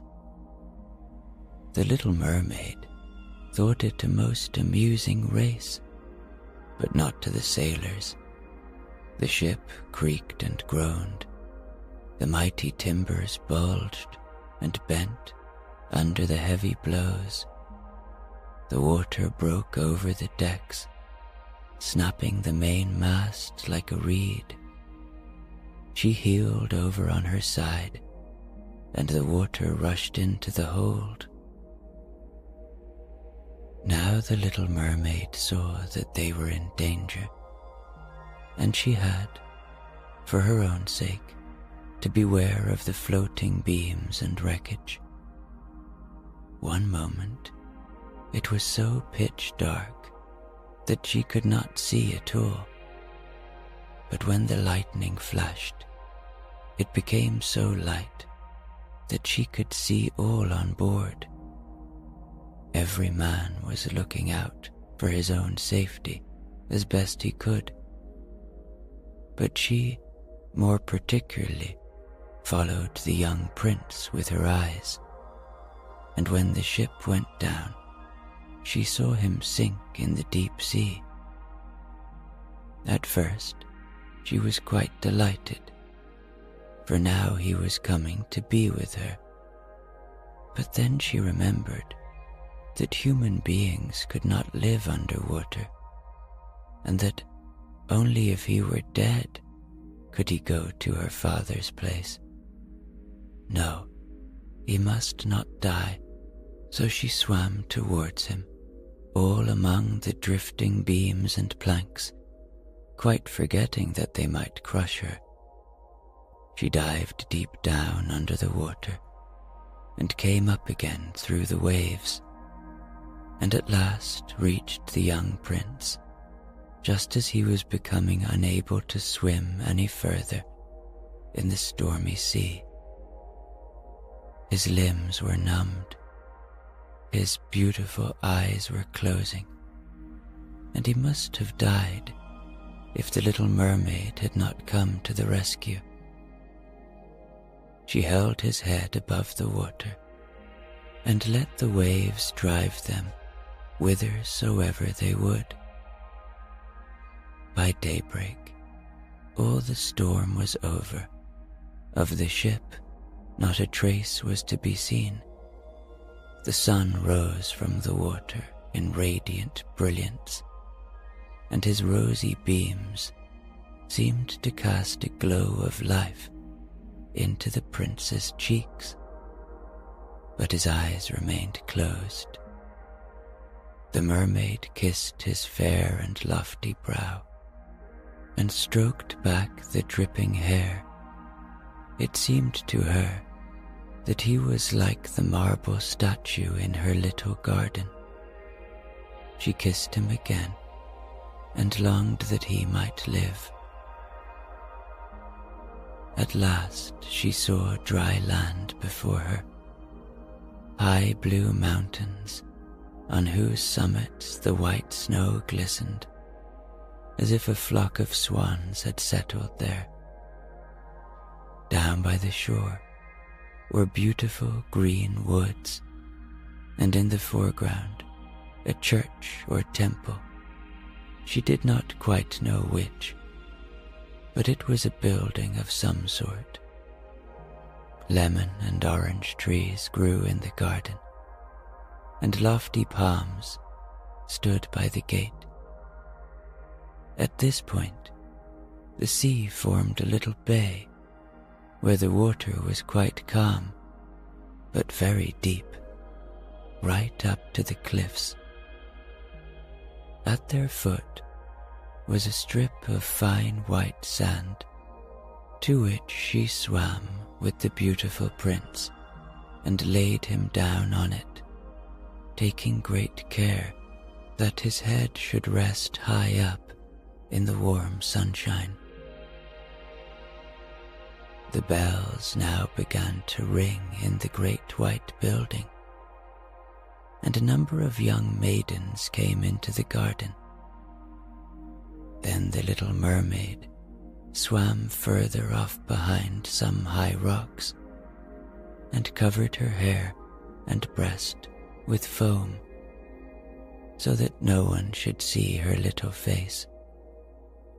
And then she watched to see who would discover the poor prince. It was not long before one of the maidens came up to him. At first, she seemed quite frightened, but only for a moment, and then she fetched several others, and the mermaid saw that the prince was coming to life, and that he smiled at all those around him, but he never smiled at her. You see, he did not know that she had saved him. She felt so sad that when he was led away into the great building, she dived sorrowfully into the water and made her way home to her father's palace. Always silent and thoughtful, she became more so now than ever. Her sisters often asked her what she had seen on her first visit to the surface, but she would never tell them anything. Many an evening and many a morning, she would rise to the place where she had left the prince. She saw the fruit in the garden ripen and then gathered. She saw the snow melt on the mountain tops, but she never saw the prince. So she always went home, still sadder than before. At home, her only consolation was to sit in her little garden, with her arms twined round the handsome marble statue, which reminded her of the prince. It was all in gloomy shade now, as she had ceased to tend her flowers, and the garden had become a neglected wilderness of long stalks and leaves entangled with the branches of the tree. At last, she could not bear it any longer, so she told one of her sisters, and from her it soon spread to the others, but to no one else except to one or two other mermaids, who only told their dearest friends. One of these knew all about the prince. She had also seen the festivities on the ship. She knew where he came from and where his kingdom was situated. "Come, little sister," said the other princesses, and, throwing their arms round each other's shoulders, they rose from the water in a long line, just in front of the prince's palace. It was built of light yellow glistening stone, with great marble staircases, one of which led into the garden. Magnificent gilded cupolas rose above the roof, and the spaces between the columns, which encircled the building, were filled with lifelike marble statues. Through the clear glass of the lofty windows, you could see gorgeous halls adorned with costly silken hangings, and the pictures on the walls were a sight worth seeing. In the midst of the central hall, a large fountain played, throwing its jets of spray upwards to a glass dome in the roof, through which the sunbeams lighted up the water and the beautiful plants which grew in the great basin. She knew now where he lived, and often used to go there in the evenings and by night over the water. She swam much nearer the land than any of the others dared. She even ventured right up the narrow channel under the splendid marble terrace which threw a long shadow over the water. She used to sit here, looking at the young prince, who thought he was quite alone in the clear moonlight. She saw him many an evening, sailing about in his beautiful boat, with flags waving and music playing. She used to peep through the green rushes, and if the wind happened to catch her long silvery veil, and anyone saw it, they only thought it was a swan flapping its wings. Many a night she heard the fishermen, who were fishing by torchlight, talking over the good deeds of the young prince, and she was happy to think that she had saved his life when he was drifting about on the waves, half dead, and she could not forget how closely his head had pressed against her breast, and how passionately she had kissed him. But he knew nothing of all this, and never saw her, even in his dreams. She became fonder and fonder of mankind, and longed more and more to be able to live among them. Their world seemed so infinitely bigger than hers. With their ships, they could scour the ocean. They could ascend the mountains high above the clouds, and their wooded, grass-grown lands extended further than her eye could reach. There was so much that she wanted to know, but her sisters could not give an answer to all her questions. So she asked her old grandmother, who knew the upper world well, and rightly called it the country above the sea. "If men are not drowned," asked the little mermaid, "do they live forever? Do they not die as we do down here in the sea?" "Yes," said the old lady, "they have to die too, and their lifetime is even shorter than ours. We may live here for 300 years, but when we cease to exist, we become mere foam on the water, and do not have so much as a grave among our dear ones. We have no immortal souls. We have no future life. We are just like the green seaweed, which, once cut down, can never revive again. Men, on the other hand, have a soul which lives forever, lives after the body has become dust. It rises through the clear air up to the shining stars, just as we rise from the water to see the land of mortals. So they rise up to unknown beautiful regions which we shall never see.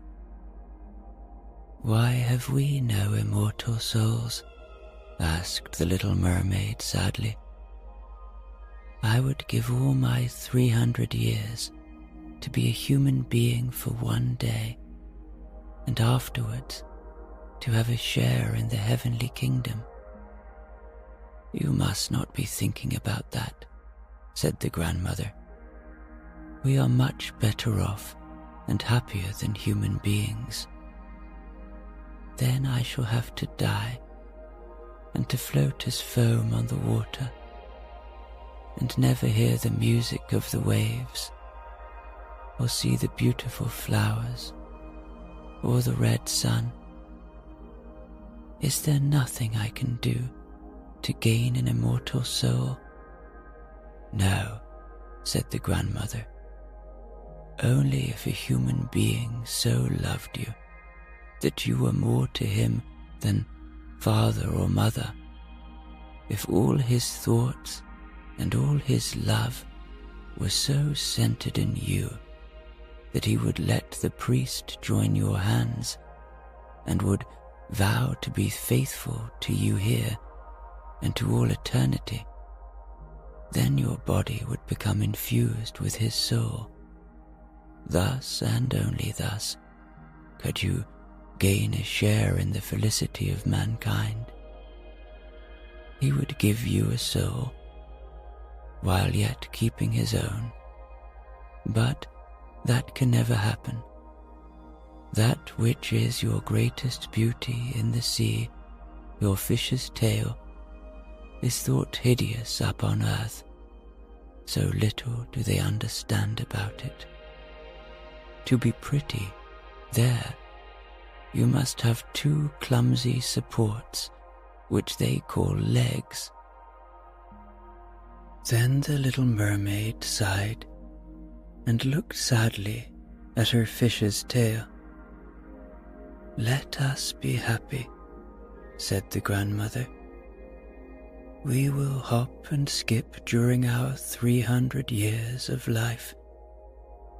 It is surely a long enough time.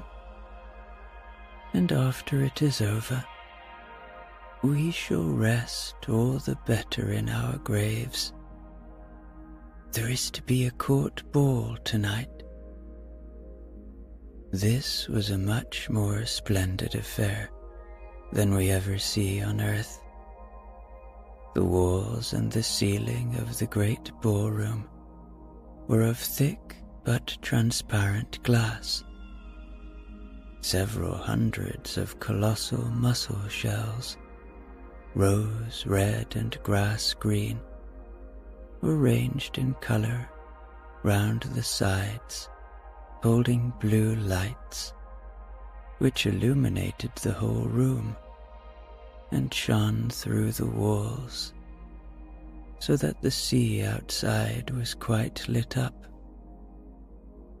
You could see countless fish, great and small, swimming towards the glass walls, some with shining scales of crimson hue, while others were golden and silvery. In the middle of the room was a broad stream of running water, and on this the mermaids and mermen danced to their own beautiful singing. No earthly beings have such lovely voices. The little mermaid sang more sweetly than any of them, and they all applauded her. For a moment, she felt glad at heart, for she knew that she had the finest voice, either in the sea or on land. But she soon began to think again about the upper world. She could not forget the handsome prince and her sorrow in not possessing, like him, an immortal soul. Therefore, she stole out of her father's palace, and while all within was joy and merriment, she sat sadly in her little garden. Suddenly, she heard the sound of a horn through the water, and she thought, "Now he is out, sailing up there, he whom I love more than father or mother, he to whom my thoughts cling, and to whose hands I am ready to commit the happiness of my life. I will dare anything to win him and to gain an immortal soul. While my sisters are dancing in my father's palace, I will go to the sea witch, of whom I have always been very much afraid. She will perhaps be able to advise and help me." Thereupon, the little mermaid left the garden and went towards the roaring whirlpools, at the back of which the witch lived. She had never been that way before. No flowers grew there, no seaweed, only the bare grey sands stretched towards the whirlpools, which, like rushing mill wheels, swirled round, dragging everything that came within reach down to the depths. She had to pass between these boiling eddies to reach the witch's domain, and for a long way the only path led over warm, bubbling mud, which the witch called her peat bog. Her house stood behind this, in the midst of a weird forest. "I know very well what you have come here for," said the witch. It is very foolish of you. All the same, you shall have your way, because it will lead you into misfortune, my fine princess. You want to get rid of your fish's tail, and instead to have two stumps to walk about upon, like human beings, so that the young prince may fall in love with you, and that you may win him and an immortal soul. Saying this, she gave such a loud laugh that the toad and the snakes fell to the ground. "You are just in the nick of time," said the witch. "After sunrise tomorrow, I should not be able to help you until another year had run its course. I will make you a potion, and before sunrise you must swim ashore with it. Seat yourself on the beach and drink it.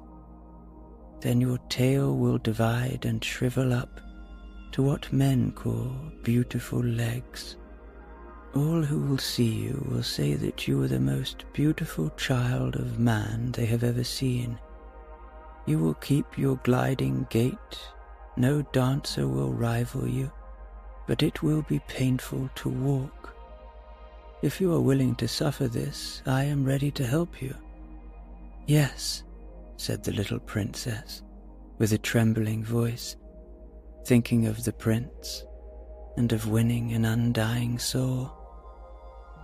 "But remember," said the witch, "when once you have received a human form, you can never be a mermaid again.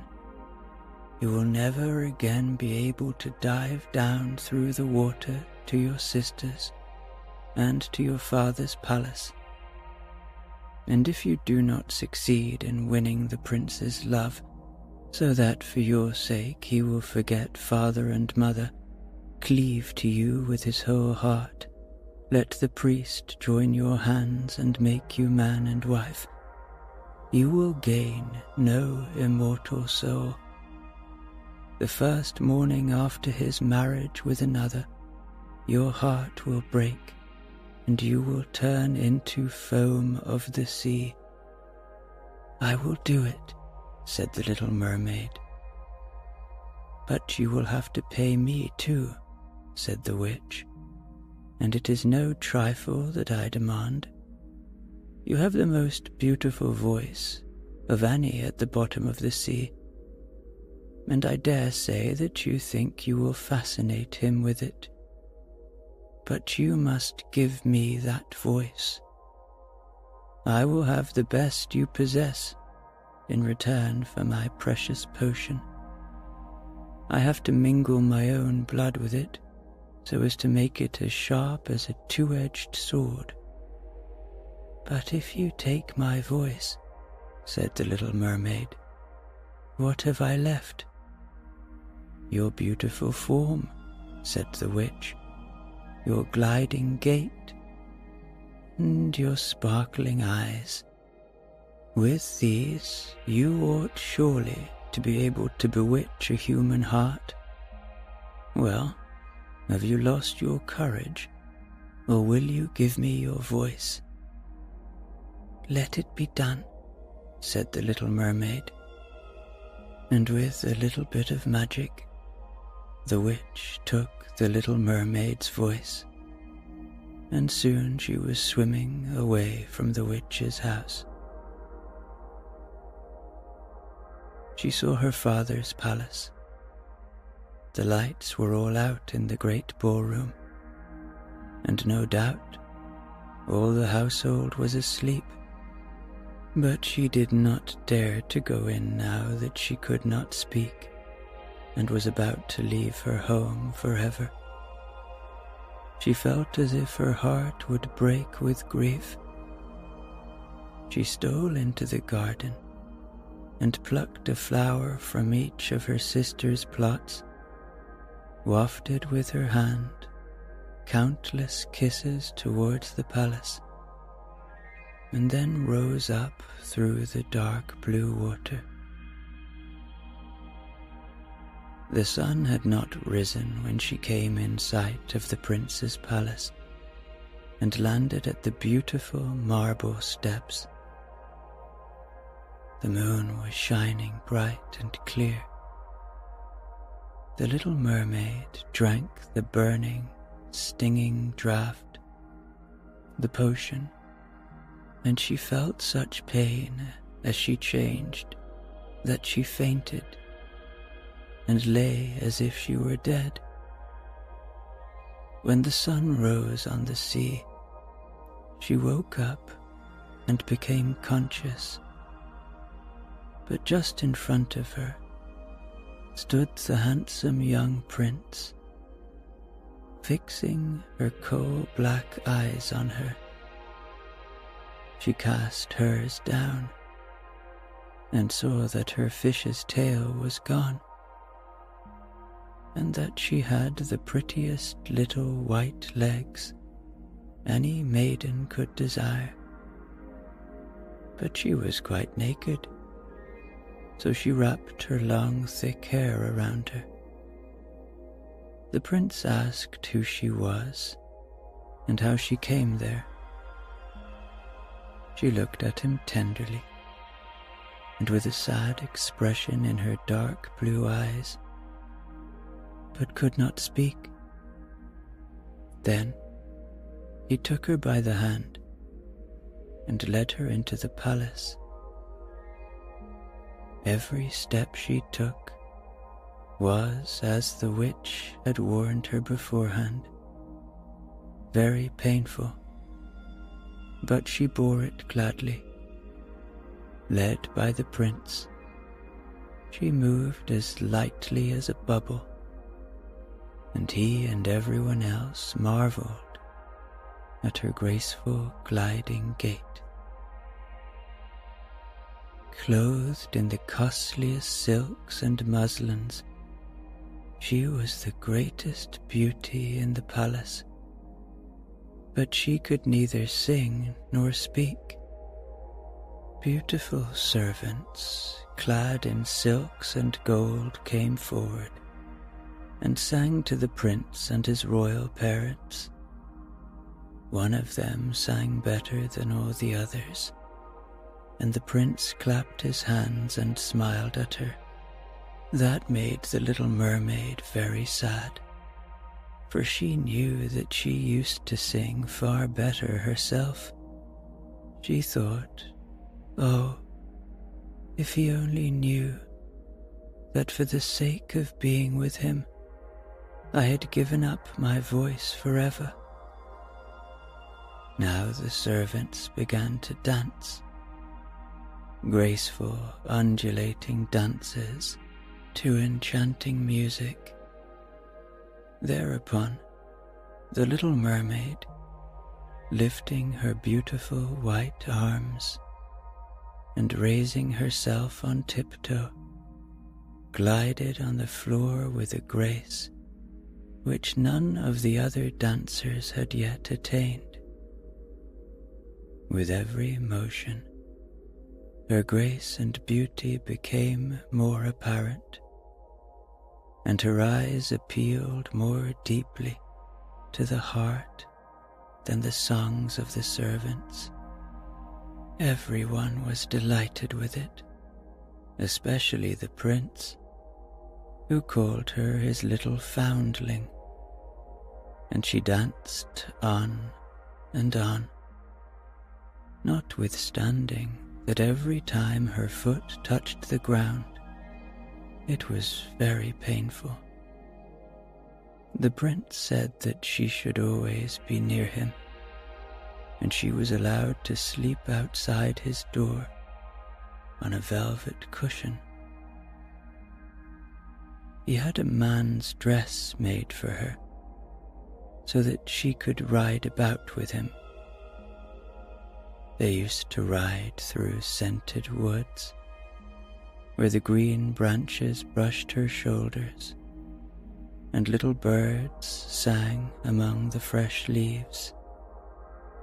She climbed up the highest mountains with the prince, and although her delicate feet were so sore, she only laughed and followed him, until they saw clouds sailing below them, like a flock of birds taking flight to distant lands.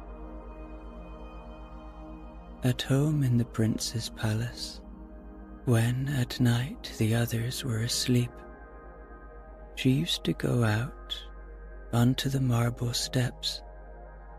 It cooled her sore feet to stand in the cold sea water, and at such times she used to think of those she had left in the deep. One night, her sisters came arm in arm. They sang so sorrowfully as they swam on the water that she beckoned to them, and they recognized her and told her how she had grieved them all. After that, they visited her every night, and one night she saw, a long way out, her old grandmother, who for many years had not been above the water, and the merman king with his crown on his head. They stretched out their hands towards her, but did not venture so close to land as her sisters. Day by day, she became dearer to the prince. He loved her as one loves a good, sweet child, but it never entered his head to make her his queen. Yet, unless she became his wife, she would never win an everlasting soul, but on his wedding morning would turn to sea foam. "Am I not dearer to you than any of them?" the little mermaid's eyes seemed to say when he took her in his arms and kissed her beautiful brow. "Yes, you are the dearest one to me," said the prince, "for you have the best heart of them all, and you are fondest of me.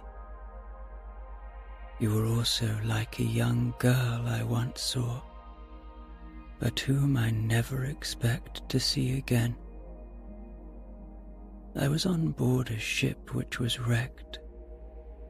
I was driven on shore by the waves, close to a holy temple, where several young girls were ministering at a service. The youngest of them found me on the beach and saved my life. I saw her but twice. She was the only person I could love in this world. But you are like her. You almost drive her image out of my heart. She belongs to the holy temple, and therefore, by good fortune, you have been sent to me. We will never part." "Alas, he does not know that it was I who saved his life," thought the little mermaid. "I bore him over the sea to the wood where the temple stands. I sat behind the foam and watched to see if anyone would come. I saw the pretty girl he loves better than me." And the mermaid heaved a bitter sigh, for she could not weep. "The girl belongs to the holy temple," he has said. "She will never return to the world. They will never meet again. I am here with him. I see him every day. Yes, I will tend him, love him, and give up my life to him." But now the rumor ran that the prince was to be married to the beautiful daughter of a neighboring king, and for that reason was fitting out a splendid ship. It was given out that the prince was going on a voyage to see the adjoining countries, but it was without doubt to see the king's daughter.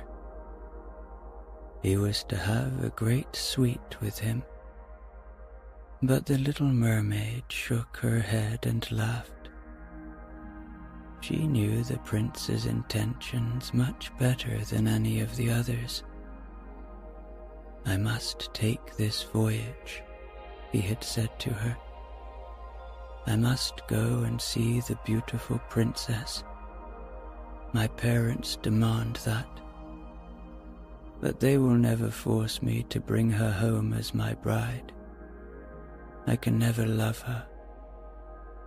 She will not be like the lovely girl in the temple whom you resemble.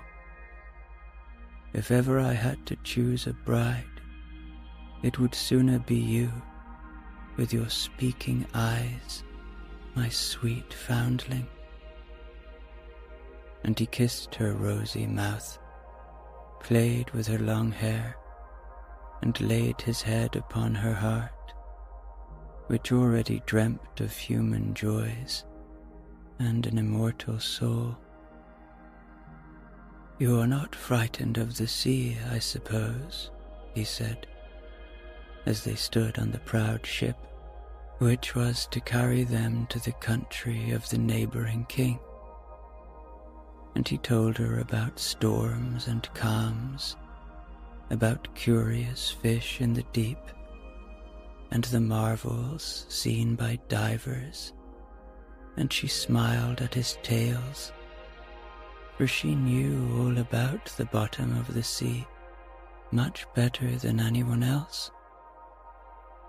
At night, in the moonlight, when all were asleep, except the steersman who stood at the helm, she sat at the side of the ship, trying to pierce the clear water with her eyes, and fancied she saw her father's palace, and above it her old grandmother, with her silver crown on her head, looking up through the cross currents towards the keel of the ship. Then her sisters rose above the water. They gazed sadly at her, wringing their white hands. She beckoned to them, smiled, and was about to tell them that all was going well and happily with her, when the cabin boy approached, and the sisters dived down.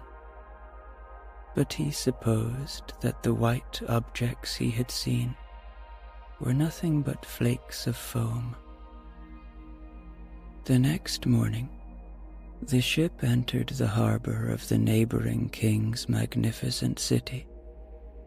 The church bells rang, and trumpets were sounded from every lofty tower, while the soldiers paraded with flags flying and glittering bayonets. There was a fete every day. There was a succession of balls and receptions, followed one after the other. But the princess was not yet present. She was being brought up a long way off, in a holy temple, they said, and was learning all the royal virtues. At last she came. The little mermaid stood eager to see her beauty, and she was obliged to confess that a lovelier creature she had never beheld. Her complexion was exquisitely pure and delicate, and her trustful eyes of the deepest blue shone through their dark lashes. "It is you," said the prince, "you who saved me when I lay almost lifeless on the beach," and he clasped his blushing bride to his heart. "Oh, I am too happy," he exclaimed to the little mermaid. "A greater joy than I had dared to hope for has come to pass. You will rejoice at my joy, for you love me better than anyone." Then the little mermaid kissed his hand and felt as if her heart were broken already. His wedding morn would bring death to her and change her to foam. All the church bells pealed and heralds rode through the town, proclaiming the nuptials. Upon every altar throughout the land, fragrant oil was burnt in costly silver lamps. Amidst the swinging of censers by the priests, the bride and bridegroom joined hands and received the bishop's blessing. The little mermaid, dressed in silk and gold, stood holding the bride's train, but her ears were deaf to the festal strains. Her eyes saw nothing of the sacred ceremony. She was thinking of her coming death and of all that she had lost in this world. That same evening, the bride and bridegroom embarked amidst the roar of cannon and the waving of banners. A royal tent of purple and gold, softly cushioned, was raised amid ships where the bridal pair were to repose during the calm, cool night. The sails swelled in the wind, and the ship skimmed lightly and almost without motion over the transparent sea. At dusk, lanterns of many colors were lighted, and the sailors danced merrily on deck. The little mermaid could not help thinking of the first time she came up from the sea and saw the same splendor and gaiety, and she now threw herself among the dancers, whirling as a swallow skims through the air when pursued. The onlookers cheered her in amazement. Never had she danced so divinely. Her delicate feet pained her, but she did not feel it, for the pain at her heart was much sharper. She knew that it was the last night that she would breathe the same air as he, and would look upon the mighty deep and the blue starry heavens. An endless night without thought and without dreams awaited her, who neither had a soul nor could win one. The joy and revelry on board lasted till long past midnight. She went on laughing and dancing, with the thought of death all the time in her heart. The prince caressed his lovely bride, and she played with his raven locks, and with their arms entwined they retired to the gorgeous tent. All became hushed and still on board the ship. Only the steersman stood at the helm. The little mermaid laid her white arms on the gunwale and looked eastwards for the pink-tinted dawn. The first sunbeam, she knew, would be her death. Then she saw her sisters rise from the water. They were as pale as she was. Their beautiful long hair no longer floated on the breeze, for it had been cut off. "We have given it to the witch to obtain her help," so that you may not die tonight. She has given us a knife. Here it is. Look how sharp it is. Before the sun rises, you must end the prince's life with this knife, and then you will grow a new tail, and you will once more be a mermaid. You will be able to come down into the water to us, and to live out your 300 years. Make haste. You or he must die before sunrise. Our old grandmother is so full of grief that her white hair has fallen off. Slay the prince and come back to us. In a few minutes, the sun will rise. Saying this, they heaved a wondrous deep sigh and sank among the waves. The little mermaid drew aside the purple curtain from the tent and looked at the beautiful bride, asleep with her head on the prince's breast. She bent over him and kissed his brow, looked at the sky where the dawn was spreading fast, and fixed her eyes on the prince, who in his dream called his bride by name. Yes, she alone was in his thoughts. For a moment, the knife quivered, but then she threw it far out among the waves, now rosy in the morning light. And once more she looked at the prince, then dashed overboard and fell, her body dissolving into foam.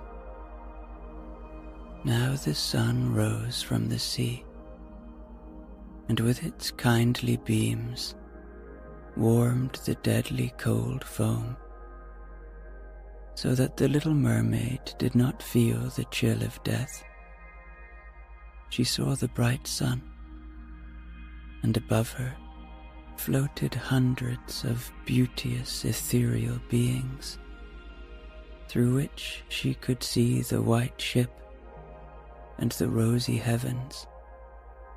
Their voices were melodious, but so spirit-like that no human ear could hear them, any more than earthly eye could see their forms. Light as bubbles they floated through the air, without the aid of wings.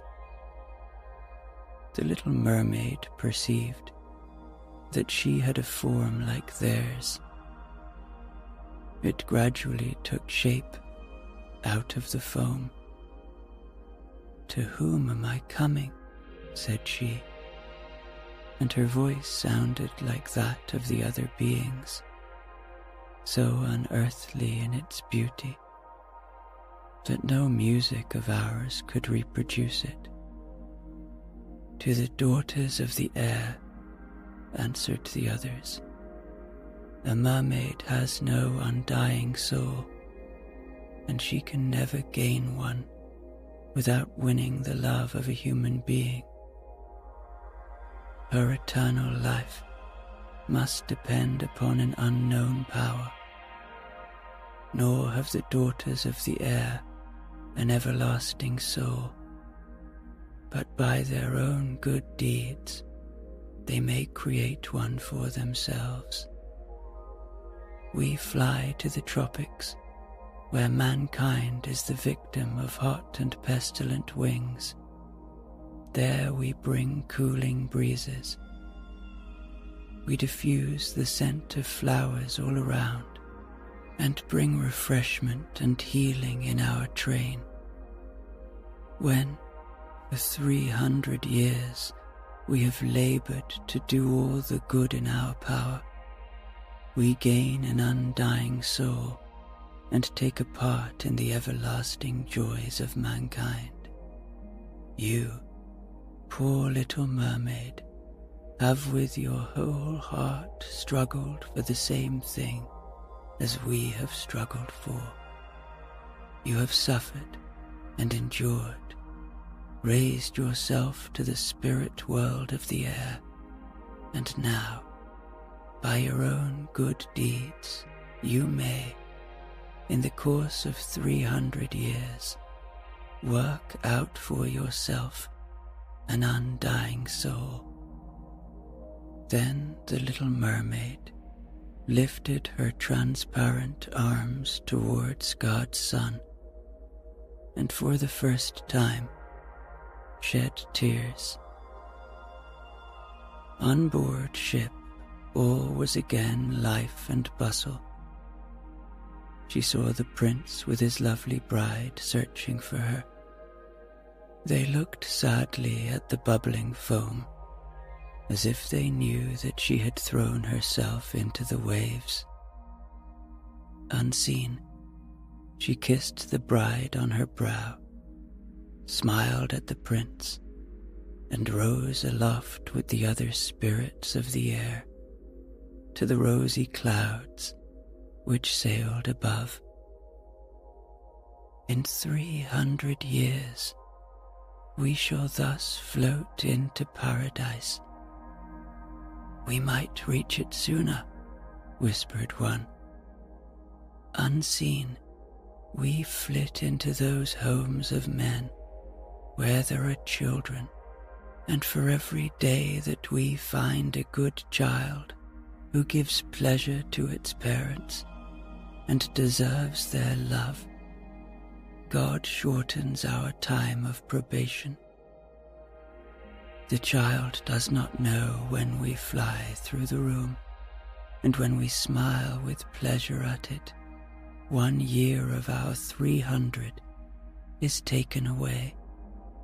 But if we see a naughty or badly disposed child, we cannot help shedding tears of sorrow, and every tear adds a day to the time of our probation. The end.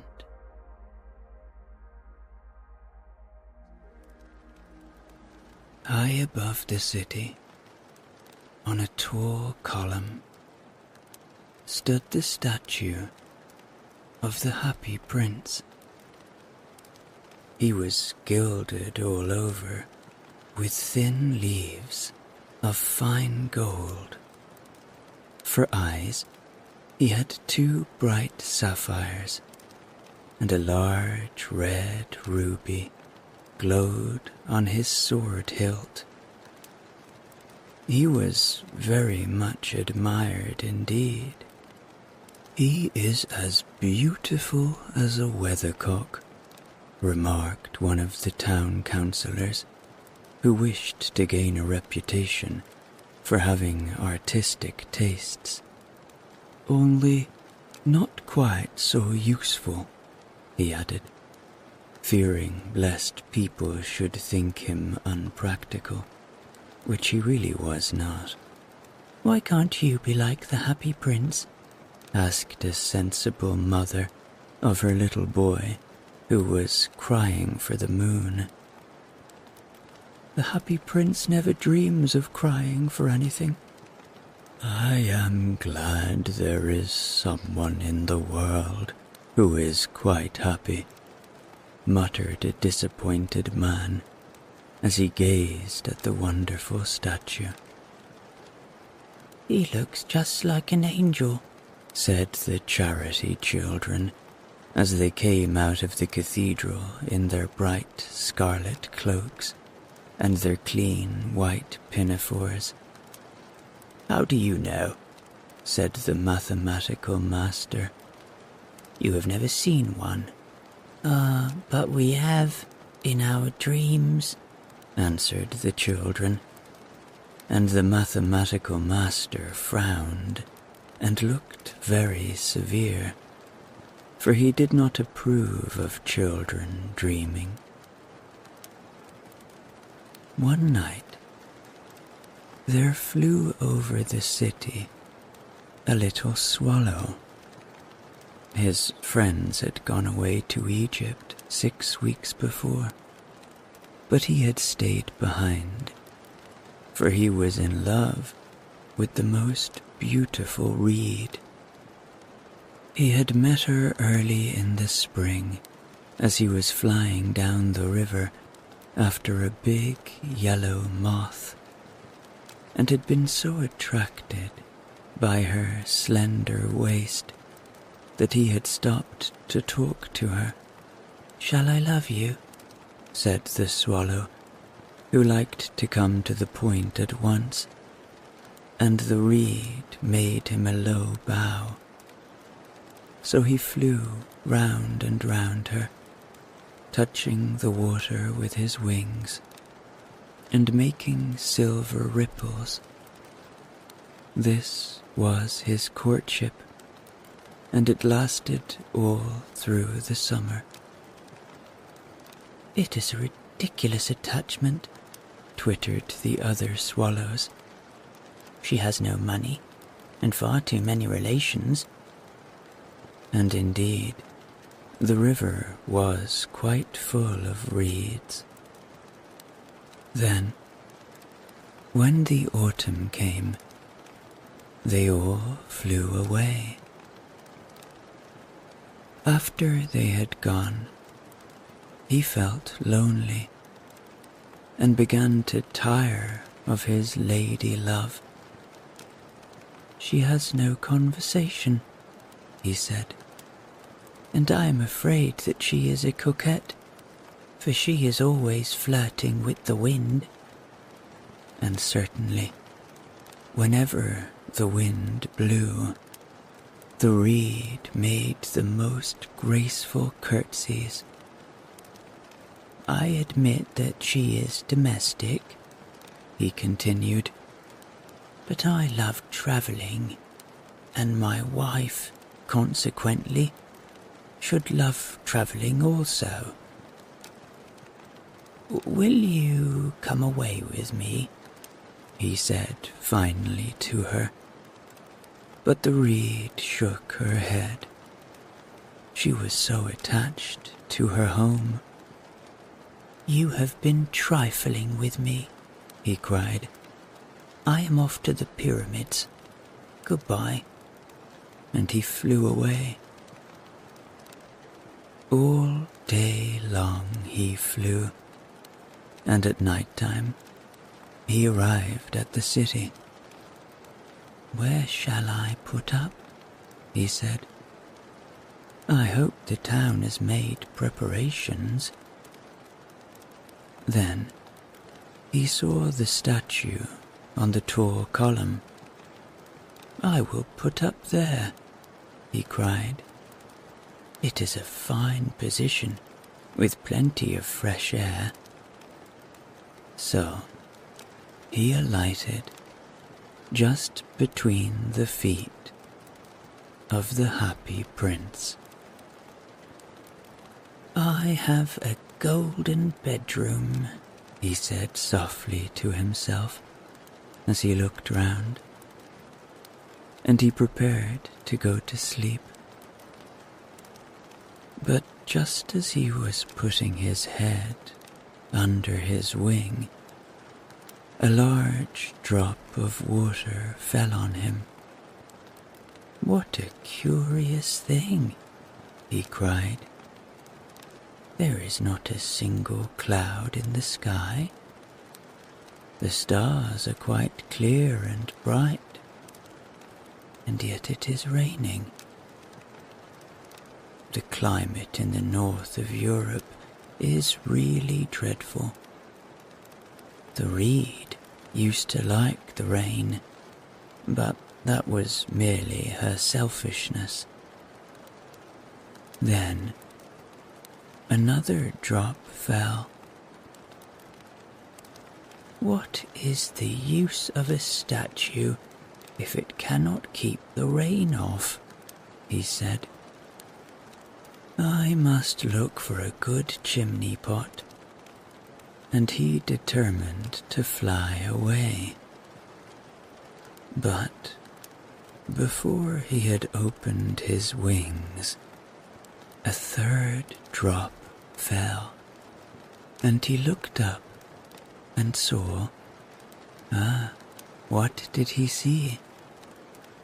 The eyes of the happy prince were filled with tears, and tears were running down his golden cheeks. His face was so beautiful in the moonlight that the little swallow was filled with pity. "Who are you?" he said. "I am the happy prince." "Why are you weeping then?" asked the swallow. "You have quite drenched me." "When I was alive and had a human heart," answered the statue, "I did not know what tears were, for I lived in the palace of Sans Souci, where sorrow is not allowed to enter. In the daytime, I played with my companions in the garden, and in the evening I led the dance in the great hall. Round the garden ran a very lofty wall, but I never cared to ask what lay beyond it. Everything about me was so beautiful. My courtiers called me the happy prince, and happy indeed I was, if pleasure be happiness. So I lived, and so I died, and now that I am dead, they have set me up here so high that I can see all the ugliness and all the misery of my city.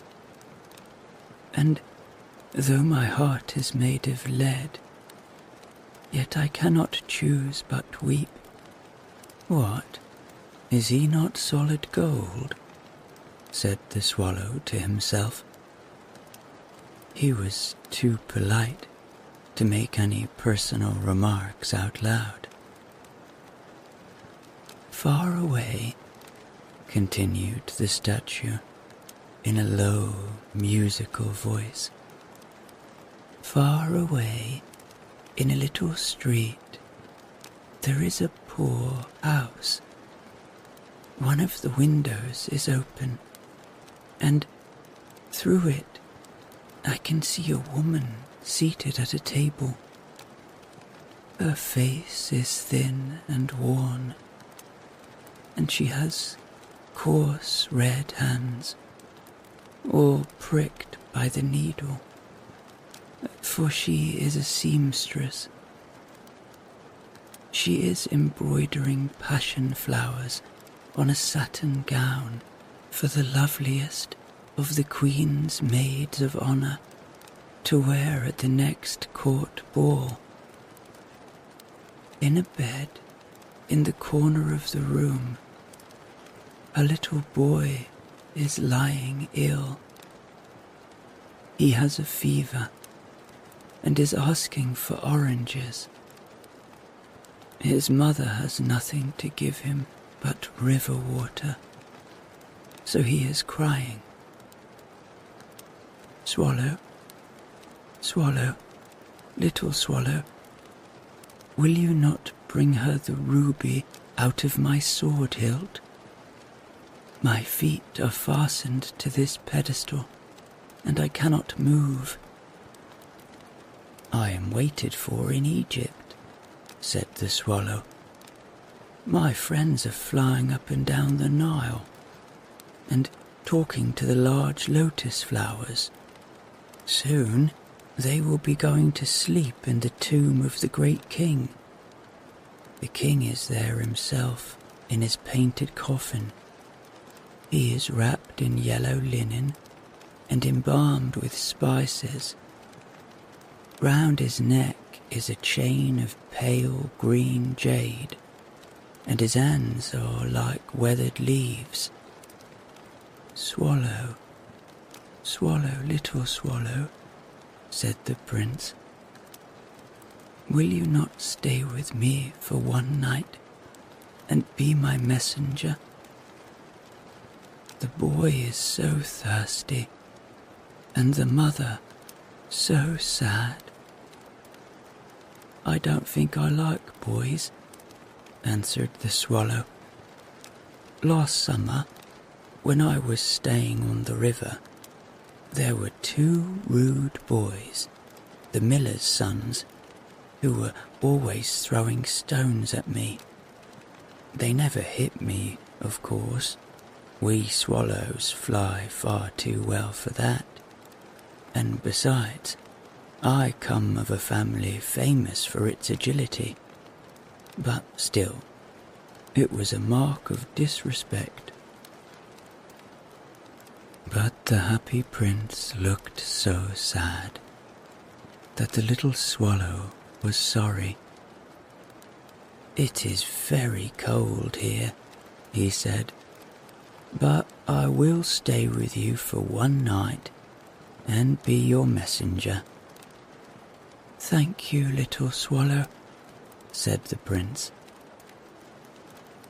So the swallow picked out the great ruby from the prince's sword and flew away with it in his beak over the roofs of the town.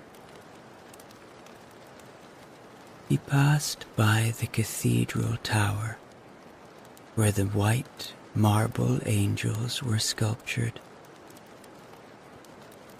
He passed by the palace and heard the sound of dancing. A beautiful girl came out on the balcony with her lover. "How wonderful the stars are," he said to her, "and how wonderful is the power of love. I hope my dress will be ready in time for the state ball," she answered. "I have ordered passion flowers to be embroidered on it, but the seamstresses are so lazy." He passed over the river and saw the lanterns hanging to the masts of the ships. He passed over the ghetto and saw the old Jews bargaining with each other and weighing out money in copper scales. At last he came to the poor house and looked in. The boy was tossing feverishly on his bed, and the mother had fallen asleep. She was so tired. In he hopped and laid the great ruby on the table beside the woman's thimble. Then he flew gently round the bed, fanning the boy's forehead with his wings. "How cool I feel," said the boy. "I must be getting better." And he sank into a delicious slumber. Then the swallow flew back to the happy prince and told him what he had done. "It is curious," he remarked, "but I feel quite warm now, although it is so cold." "That is because you have done a good action," said the prince. And the little swallow began to think, and then he fell asleep. Thinking always made him sleepy. When day broke, he flew down to the river and had a bath. "What a remarkable phenomenon," said the professor of ornithology as he was passing over the bridge. "A swallow in winter?" and he wrote a long letter about it to the local newspaper. Everyone quoted it. It was full of so many words that they could not understand. "Tonight, I go to Egypt," said the swallow, and he was in high spirits at the prospect. He visited all the public monuments and sat a long time on top of the church steeple. Wherever he went, the sparrows chirruped and said to each other, "What a distinguished stranger." So he enjoyed himself very much. When the moon rose, he flew back to the happy prince. "Have you any commissions for Egypt?" he cried. "I am just starting." "Swallow, swallow, little swallow," said the prince, "will you not stay with me one night longer?" "I am waited for in Egypt," answered the swallow. "Tomorrow my friends will fly up to the second cataract. The river horse couches there among the bulrushes, and on a great granite throne sits the god Memnon. All night long he watches the stars, and when the morning star shines, he utters one cry of joy, and then he is silent. At noon, the yellow lions come down to the water's edge to drink. They have eyes like green beryls, and their roar is louder than the roar of the cataract. "Swallow, swallow, little swallow," said the prince. "Far away, across the city, I see a young man in a garret. He is leaning over a desk covered with papers, and in a tumbler by his side there is a bunch of withered violets. His hair is brown and crisp, and his lips are red as a pomegranate, and he has large and dreamy eyes. He is trying to finish a play for the director of the theatre, but he is too cold to write any more. There is no fire in the grate, and hunger has made him faint. I will wait with you one night longer," said the swallow, who really had a good heart. "Shall I take him another ruby?" "Alas, I have no ruby now," said the prince. "My eyes are all that I have left. They are made of rare sapphires, which were brought out of India 1,000 years ago. Pluck out one of them and take it to him. He will sell it to the jeweler and buy food and firewood and finish his play."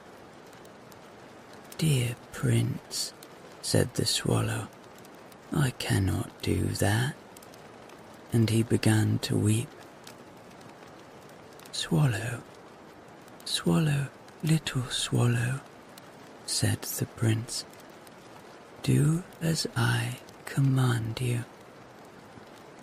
So the swallow plucked out the prince's eye and flew away to the student's garret. It was easy enough to get in, as there was a hole in the roof. Through this he darted and came into the room. The young man had his head buried in his hands, so he did not hear the flutter of the bird's wings. And when he looked up, he found the beautiful sapphire lying on the withered violets. "I am beginning to be appreciated," he cried. "This is from some great admirer. Now I can finish my play." And he looked quite happy. The next day, the swallow flew down to the harbour. He sat on the mast of a large vessel and watched the sailors hauling big chests out of the hold with ropes. "Heave ahoy!" they shouted as each chest came up. "I am going to Egypt," cried the swallow. But nobody minded, and when the moon rose, he flew back to the happy prince. "I am come to bid you goodbye," he cried. "Swallow, swallow, little swallow," said the prince, "will you not stay with me one night longer?" "It is winter," answered the swallow, "and the chill snow will soon be here. In Egypt, the sun is warm on the green palm trees, and the crocodiles lie in the mud and look lazily about them. My companions are building a nest in the temple of Baalbek, and the pink and white doves are watching them and cooing to each other. Dear prince, I must leave you, but I will never forget you, and next spring I will bring you back beautiful jewels in place of those you have given away. The ruby shall be redder than a red rose, and the sapphire shall be as blue as the great sea. In the square below," said the happy prince, "there stands a little match girl. She has let her matches fall in the gutter, and they are all spoiled. Her father will beat her if she does not bring home some money, and she is crying. She has no shoes or stockings, and her little head is bare. Pluck out my other eye and give it to her, and her father will not beat her.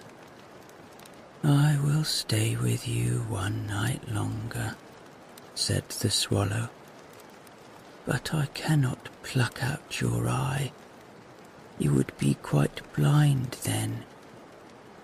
Swallow, swallow, little swallow," said the prince, "do as I command you." So he plucked out the prince's other eye and darted down with it. He swooped past the match girl and slipped the jewel into the palm of her hand. "What a lovely bit of glass," cried the little girl, and she ran home laughing. Then the swallow came back to the prince. "You are blind now," he said, "so I will stay with you always. "No, little swallow," said the poor prince. "You must go away to Egypt." "I will stay with you always," said the swallow, and he slept at the prince's feet. All the next day, he sat on the prince's shoulder and told him stories of what he had seen in strange lands. He told him of the red ibises who stand in long rows on the banks of the Nile and catch gold fish in their beaks, of the Sphinx, who is as old as the world itself and lives in the desert and knows everything, of the merchants who walk slowly by the side of their camels and carry amber beads in their hands, of the king of the mountains of the moon, who is as black as ebony and worships a large crystal, of the great green snake that sleeps in a palm tree and has 20 priests to feed it with honey cakes, and of the pygmies who sail over a big lake on large flat leaves and are always at war with the butterflies. "Dear little swallow," said the prince, "you tell me of marvelous things, but more marvelous than anything is the suffering of men and of women.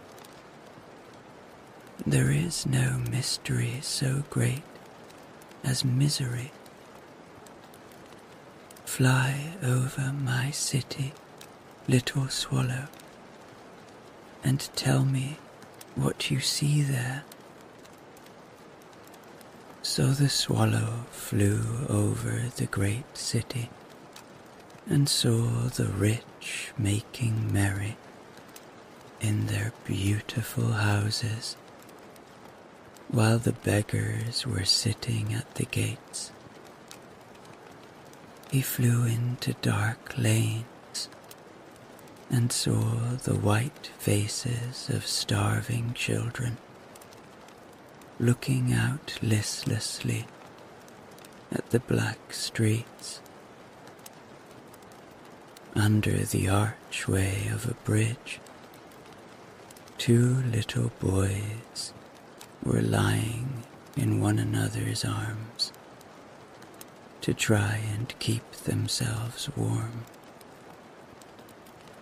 "How hungry we are," they said. "You must not lie here," shouted the watchman, and they wandered out into the rain. Then he flew back and told the prince what he had seen. "I am covered with fine gold," said the prince. "You must take it off, leaf by leaf, and give it to my poor. The living always think that gold can make them happy." Leaf after leaf of the fine gold the swallow picked off, till the happy prince looked quite dull and grey. Leaf after leaf of the fine gold he brought to the poor, and the children's faces grew rosier, and they laughed and played games in the street. "We have bread now," they cried. Then the snow came, and after the snow came the frost. The streets looked as if they were made of silver. They were so bright and glistening. Long icicles, like crystal daggers, hung down from the eaves of the houses. Everybody went about in furs, and the little boys wore scarlet caps and skated on the ice.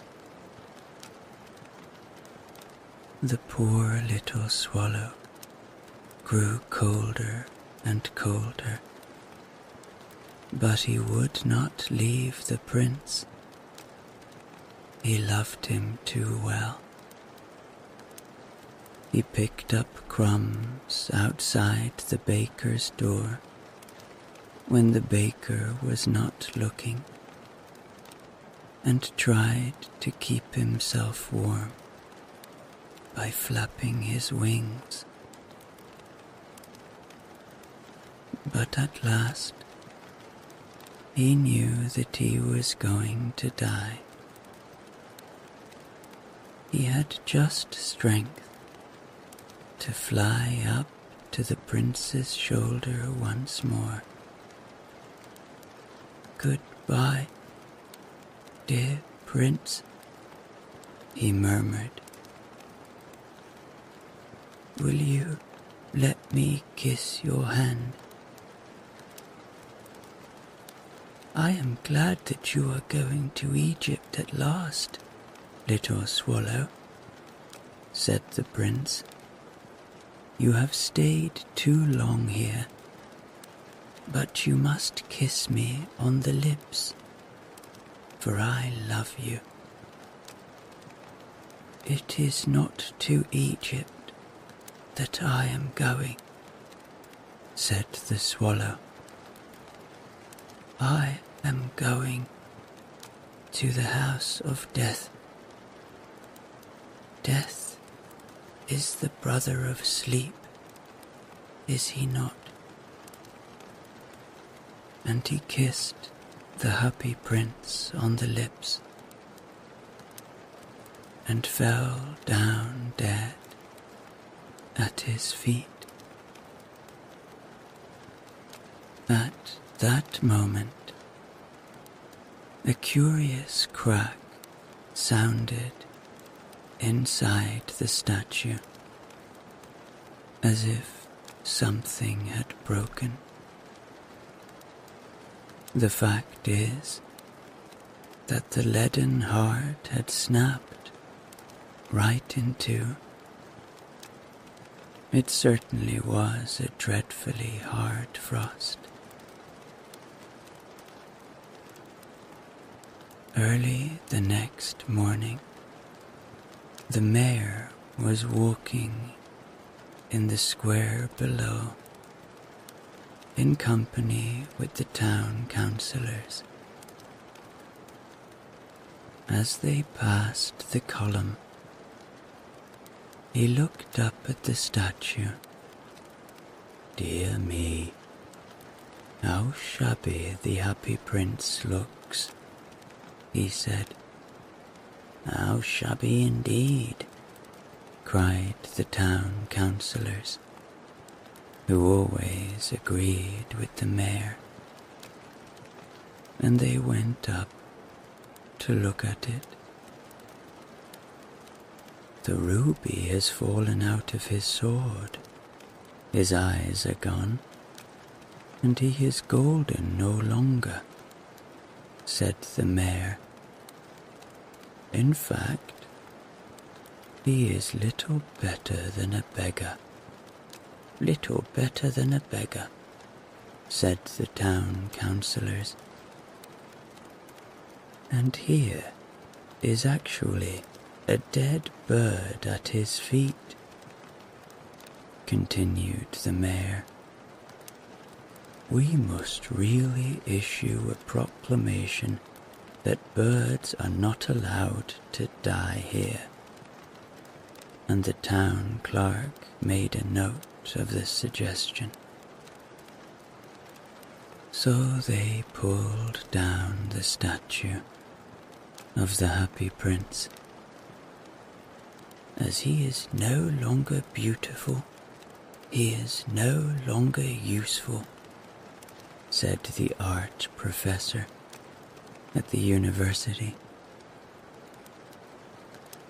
Then they melted the statue in a furnace, and the mayor held a meeting of the corporation to decide what was to be done with the metal. "We must have another statue, of course," he said, "and it shall be a statue of myself." "Of myself?" said each of the town councillors, and they quarrelled. When I last heard of them, they were quarrelling still. "What a strange thing," said the overseer of the workmen at the foundry. "This broken lead heart will not melt in the furnace. We must throw it away." So they threw it on a dust heap where the dead swallow was also lying. "Bring me the two most precious things in the city," said God to one of his angels. And the angel brought him the leaden heart and the dead bird. "You have rightly chosen," said God, "for in my garden of paradise this little bird shall sing forevermore, and in my city of gold the happy prince shall praise me." The end. Alice's Adventures in Wonderland was written by Lewis Carroll in 1865. And here it is. Chapter 1. Down the Rabbit Hole. Alice was beginning to get very tired of sitting by her sister on the bank, and of having nothing to do. Once or twice she had peeped into the book her sister was reading, but it had no pictures or conversations in it.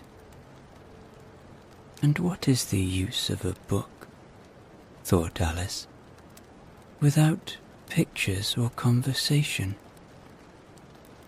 So she was considering in her own mind, as well as she could, for the hot day made her feel very sleepy and stupid, whether the pleasure of making a daisy chain would be worth the trouble of getting up and picking the daisies,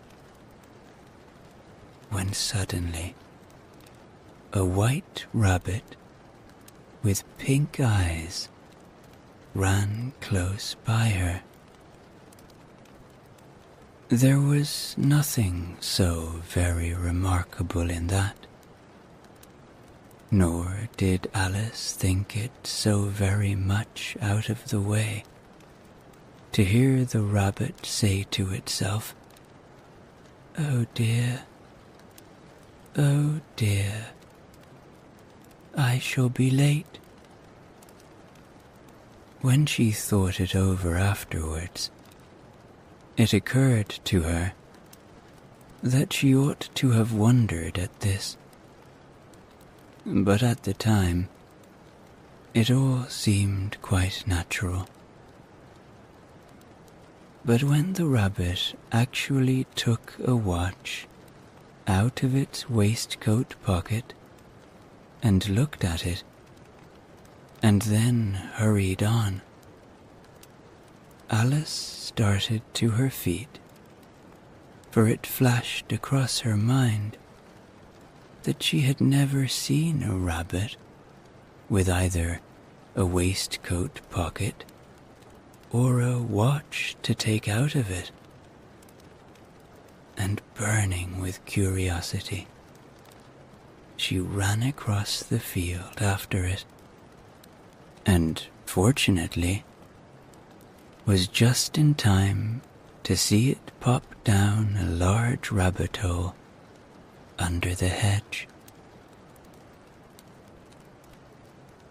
In another moment, down went Alice after it, never once considering how in the world she was to get out again.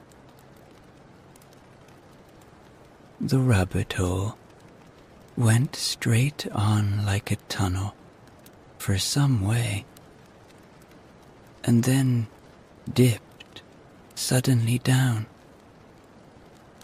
so suddenly that Alice had not a moment to think about stopping herself before she found herself falling down a very deep well. Either the well was very deep, or she fell very slowly, for she had plenty of time as she went down to look about her and to wonder what was going to happen next. First, she tried to look down and make out what she was coming to, but it was too dark to see anything. Then she looked at the sides of the wall and noticed that they were filled with cupboards and bookshelves. Here and there she saw maps and pictures hung upon pegs. She took down a jar from one of the shelves as she passed. It was labeled orange marmalade, but to her great disappointment, it was empty. She did not like to drop the jar for fear of killing somebody, so managed to put it into one of the cupboards as she fell past it. Well, thought Alice to herself, after such a fall as this, I shall think nothing of tumbling downstairs. How brave they'll all think me at home. Why, I wouldn't say anything about it, even if I fell off the top of the house, which was very likely true. Down, down, down. Would the fall never come to an end? I wonder how many miles I've fallen by this time, she said aloud. I must be getting somewhere near the center of the earth. Let me see. That would be 4,000 miles down, I think. For, you see, Alice had learnt several things of this sort in her lessons in the schoolroom, and though this was not a very good opportunity for showing off her knowledge, as there was no one to listen to her, still, it was good practice to say it over. Yes, that's about the right distance. But then I wonder what latitude or longitude I've got to. Alice had no idea what latitude was, or longitude either, but thought they were nice grand words to say. Presently, she began again. I wonder if I shall fall right through the earth. How funny it'll seem to come out among the people that walk with their heads downward. The antipathies, I think. She was rather glad there was no one listening, this time, as it didn't sound at all the right word. But I shall have to ask them what the name of the country is, you know. Please, ma'am, is this New Zealand or Australia? And she tried to curtsy as she spoke. Fancy curtsying as you're falling through the air. Do you think you could manage it? And what an ignorant little girl she'll think me for asking. No, it'll never do to ask. Perhaps I shall see it written up somewhere. Down, down, down. There was nothing else to do. So Alice soon began talking again. Dinah'll miss me very much tonight, I should think. Dinah was the cat. I hope they'll remember her saucer of milk at tea time. Dinah, my dear, I wish you were down here with me.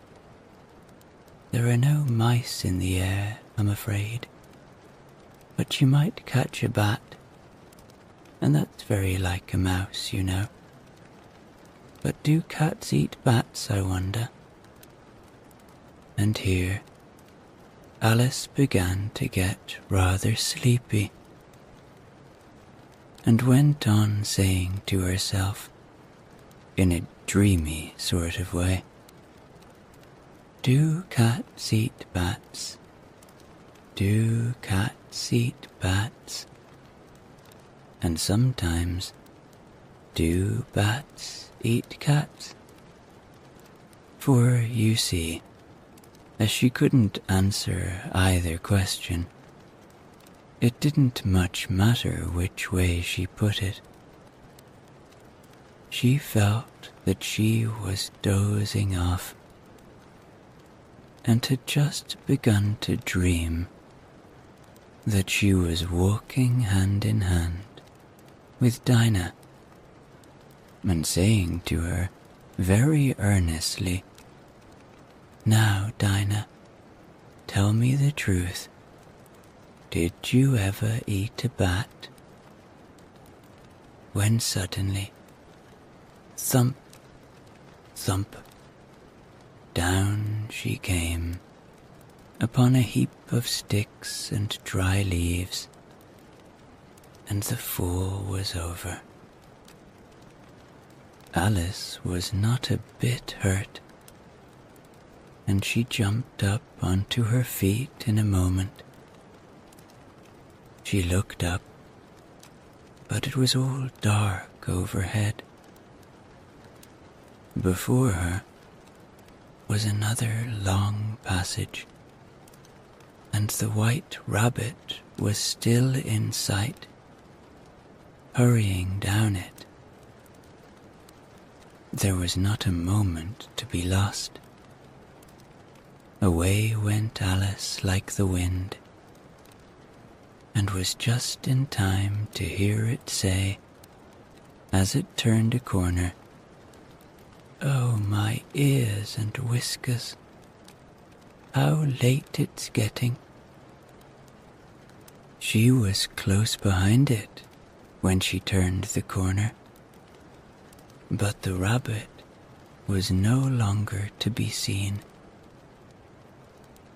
She found herself in a long, low hall, which was lit up by a row of lamps hanging from the roof.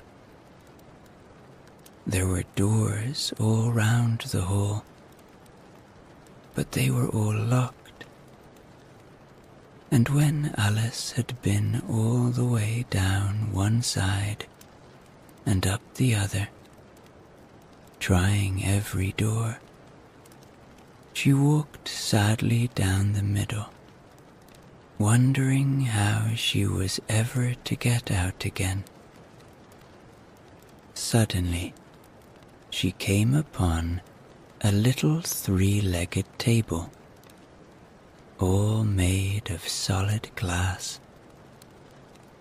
There was nothing on it except a tiny golden key,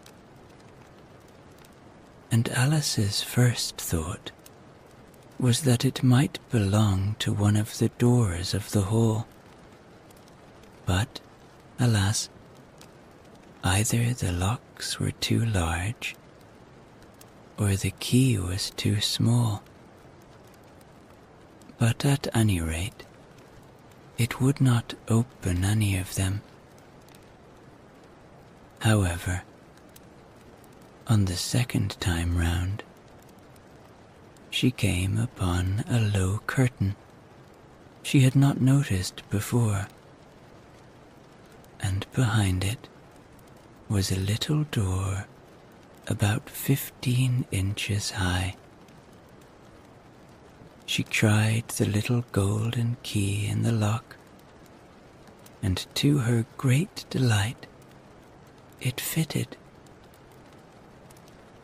Alice opened the door and found that it led into a small passage, not much larger than a rat hole. She knelt down and looked along the passage into the loveliest garden you ever saw.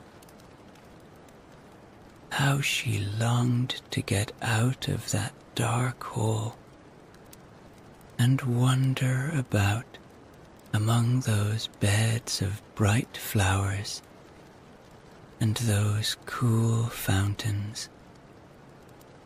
But she could not even get her head through the doorway. And even if my head would go through, thought poor Alice, it would be of very little use without my shoulders. Oh, how I wish I could shut up like a telescope. I think I could, if I only know how to begin. For, you see, so many out-of-the-way things had happened lately that Alice had begun to think that very few things indeed were really impossible. There seemed to be no use in waiting by the little door. So she went back to the table, half hoping she might find another key on it, or at any rate, a book of rules for shutting people up like telescopes. this time, she found a little bottle on it, which certainly was not here before, said Alice, and round the neck of the bottle was a paper label with the words, "Drink me," beautifully printed on it in large letters. It was all very well to say, "Drink me," but the wise little Alice was not going to do that in a hurry. "No, I'll look first," she said, "and see whether it's marked poison or not." For she had read several nice little histories about children who had got burnt and eaten up by wild beasts and other unpleasant things, all because they would not remember the simple rules their friends had taught them, such as that a red-hot poker will burn you if you hold it too long, and that if you cut your finger very deeply with a knife, it usually bleeds. And she had never forgotten that. If you drink much from a bottle marked poison, it is almost certain to disagree with you sooner or later. However, this bottle was not marked poison, so Alice ventured to taste it, and finding it very nice, it had in fact a sort of mixed flavor of cherry tart, custard, pineapple, roast turkey, toffee, and hot buttered toast. She very soon finished it off. "What a curious feeling," said Alice. "I must be shutting up like a telescope." And so it was indeed. She was now only 10 inches high, and her face brightened up at the thought that she was now the right size for going through the little door into that lovely garden. First, however, she waited for a few moments to see if she was going to shrink any further. She felt a little nervous about this, for it might end, you know, said Alice to herself, in my going out altogether, like a candle. I wonder what I should be like then. And she tried to fancy what the flame of a candle is like after the candle is blown out, for she could not remember ever having seen such a thing. After a while, finding that nothing more happened, she decided on going into the garden at once. But, alas for poor Alice, when she got to the door, she found she had forgotten the golden key. And when she went back to the table for it, she found she could not possibly reach it. She could see it quite plainly through the glass, and she tried her best to climb up one of the legs of the table. But it was too slippery, and when she had tired herself out with trying, the poor little thing sat down and cried. "Come, there's no use in crying like that," said Alice to herself, rather sharply.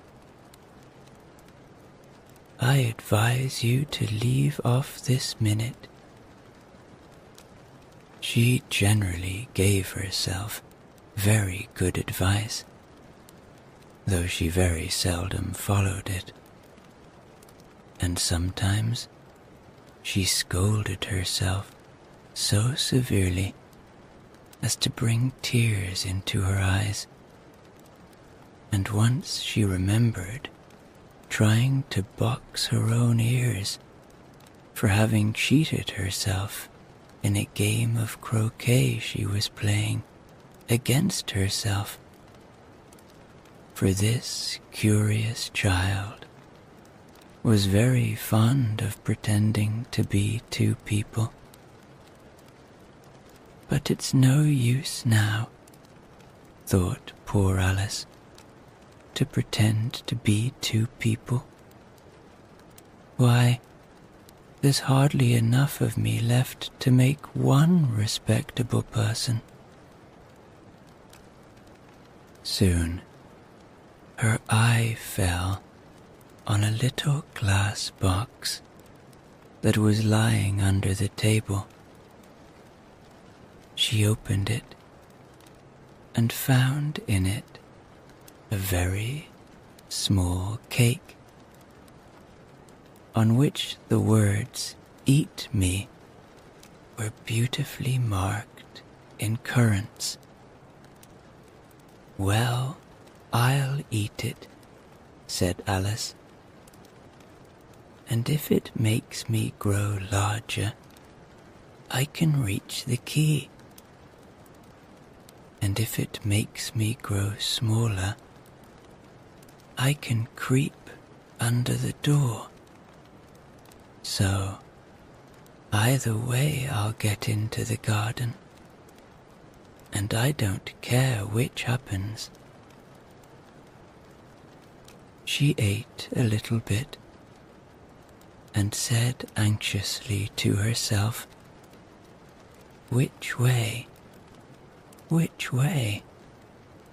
holding her hand on top of her head to feel which way it was growing.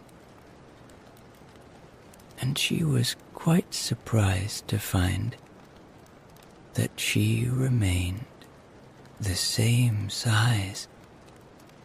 To be sure, this generally happens when one eats cake, but Alice had got so much into the way of expecting nothing but out of the way things to happen that it seemed quite dull and stupid for life to go on in the common way. So she set to work, and very soon finished off the cake. Chapter 2. The Pool of Tears. "Curiouser and curiouser," cried Alice. She was so much surprised that for the moment she quite forgot how to speak good English. "Now I'm opening out like the largest telescope that ever was. Goodbye, feet." For when she looked down at her feet, They seemed to be almost out of sight. They were getting so far off. Oh, my poor little feet. I wonder who will put on your shoes and stockings for you now, dears. I'm sure I shan't be able. I shall be a great deal too far off to trouble myself about you. You must manage the best way you can, but I must be kind to them, thought Alice, or perhaps they won't walk the way I want to go. Let me see. I'll give them a new pair of boots every Christmas. And she went on planning to herself how she would manage it. They must go by the carrier, she thought, and how funny it will seem, sending presents to one's own feet, and how odd the directions will look. Alice's right foot, Esquire, hearthrug, near the fender, with Alice's love. Oh dear, what nonsense I'm talking. Just then, her head struck against the roof of the hall. In fact, she was now more than 9 feet high, and she at once took up the little golden key and hurried off to the garden door. Poor Alice. It was as much as she could do, lying down on one side to look through into the garden with one eye. But to get through was more hopeless than ever. She sat down and began to cry again. You ought to be ashamed of yourself, said Alice. A great girl like you, she might well say this, to go on crying in this way. Stop this moment, I tell you. But she went on all the same, shedding gallons of tears, until there was one large pool all round her, about 4 inches deep and reaching half down the hall. After a time, she heard a little pattering of feet in the distance, and she hastily dried her eyes to see what was coming. It was the White Rabbit returning, splendidly dressed, with a pair of white kid gloves in one hand and a large fan in the other. He came trotting along in a great hurry, muttering to himself as he came, "Oh, the Duchess, the Duchess, oh, won't she be savage if I've kept her waiting?" Alice felt so desperate that she was ready to ask help of anyone. So, when the rabbit came near her, she began, in a low, timid voice, "If you please, sir." The rabbit started violently, dropped the white kid gloves and the fan, and scurried away into the darkness as hard as he could go. Alice took up the fan and gloves, and, as the hall was very hot, she kept fanning herself all the time she went on talking. Dear, dear, how queer everything is today. And yesterday, things went on just as usual. I wonder if I've been changed in the night. Let me think. Was I the same when I got up this morning? I almost think I can remember feeling a little different. But I'm not the same.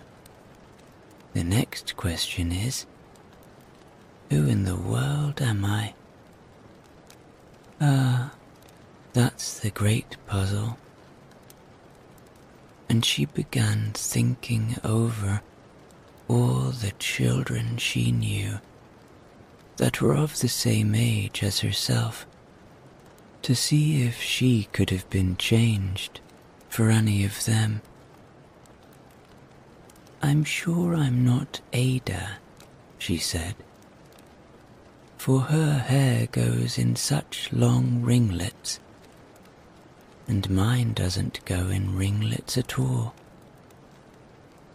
And I'm sure I can't be Mabel, for I know all sorts of things, and she knows such a very little. Besides, she's she, and I'm I, and oh dear, how puzzling it all is. I'll try if I know all the things I used to know. Let me see. 4 times 5 is 12, and 4 times 6 is 13, and 4 times 7 is... oh dear, I shall never get to 20 at that rate. However, the multiplication table doesn't signify. Let's try geography.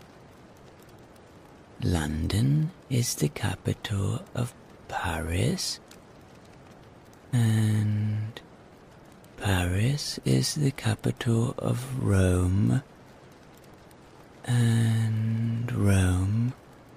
no, that's all wrong. I'm certain I must have changed for Mabel. I'll try and say, how doth the little... and she crossed her hands on her lap, as if she were saying lessons, and began to repeat it. But her voice sounded hoarse and strange, and the words did not come the same as they used to do. How doth the little crocodile improve his shining tail, and pour the waters of the Nile on every golden scale? How cheerfully he seems to grin, how neatly spread his claws, and welcome little fishes in with gently smiling jaws. I'm sure those are not the right words, said poor Alice, and her eyes filled with tears again as she went on. I must be Mabel after all, and I shall have to go and live in that poky little house, and have next to no toys to play with, and oh, ever so many lessons to learn. No, I've made up my mind about it. If I'm Mabel, I'll stay down here. It'll be no use their putting their heads down and saying, "Come up again, dear." I shall only look up and say, "Who am I then?" Tell me that first, and then, if I like being that person, I'll come up. If not, I'll stay down here till I'm somebody else. But, oh dear, cried Alice, with a sudden burst of tears, I do wish they would put their heads down.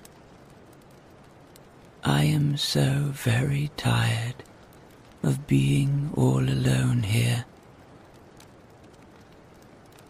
As she said this, she looked down at her hands and was surprised to see that she had put on one of the rabbit's little white kid gloves while she was talking.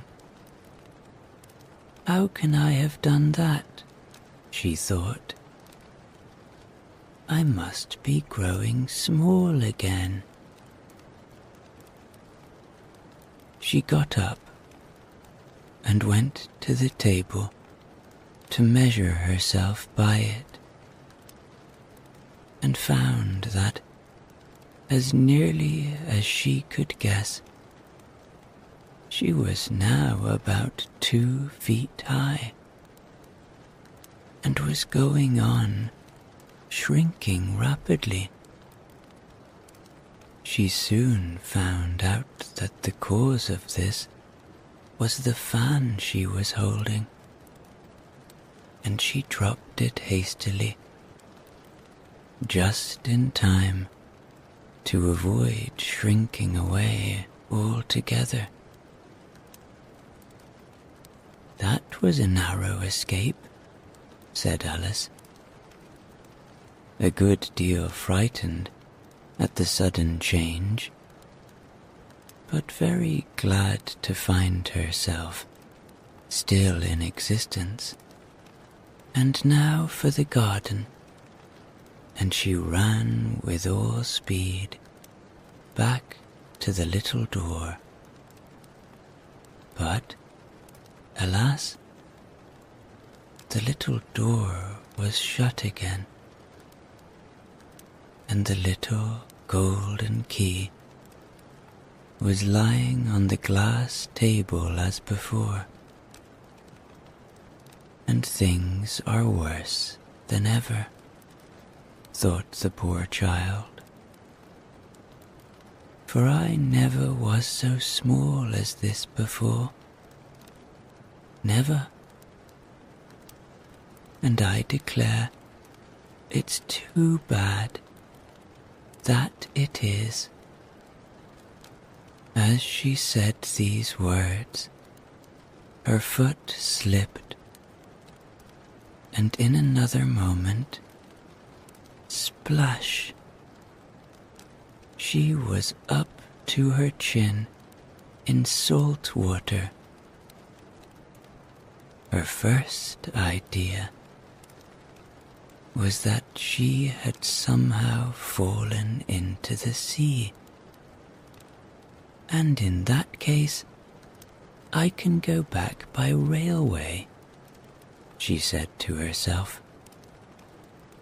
Alice had been to the seaside once in her life, and had come to the general conclusion that wherever you go to on the English coast, you find a number of bathing machines in the sea, some children digging in the sand with wooden spades, then a row of lodging houses, and behind them a railway station.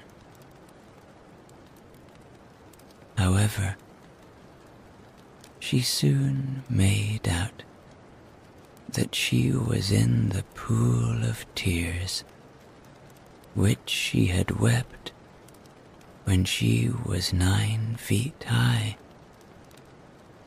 "I wish I hadn't cried so much," said Alice, as she swam about, trying to find her way out.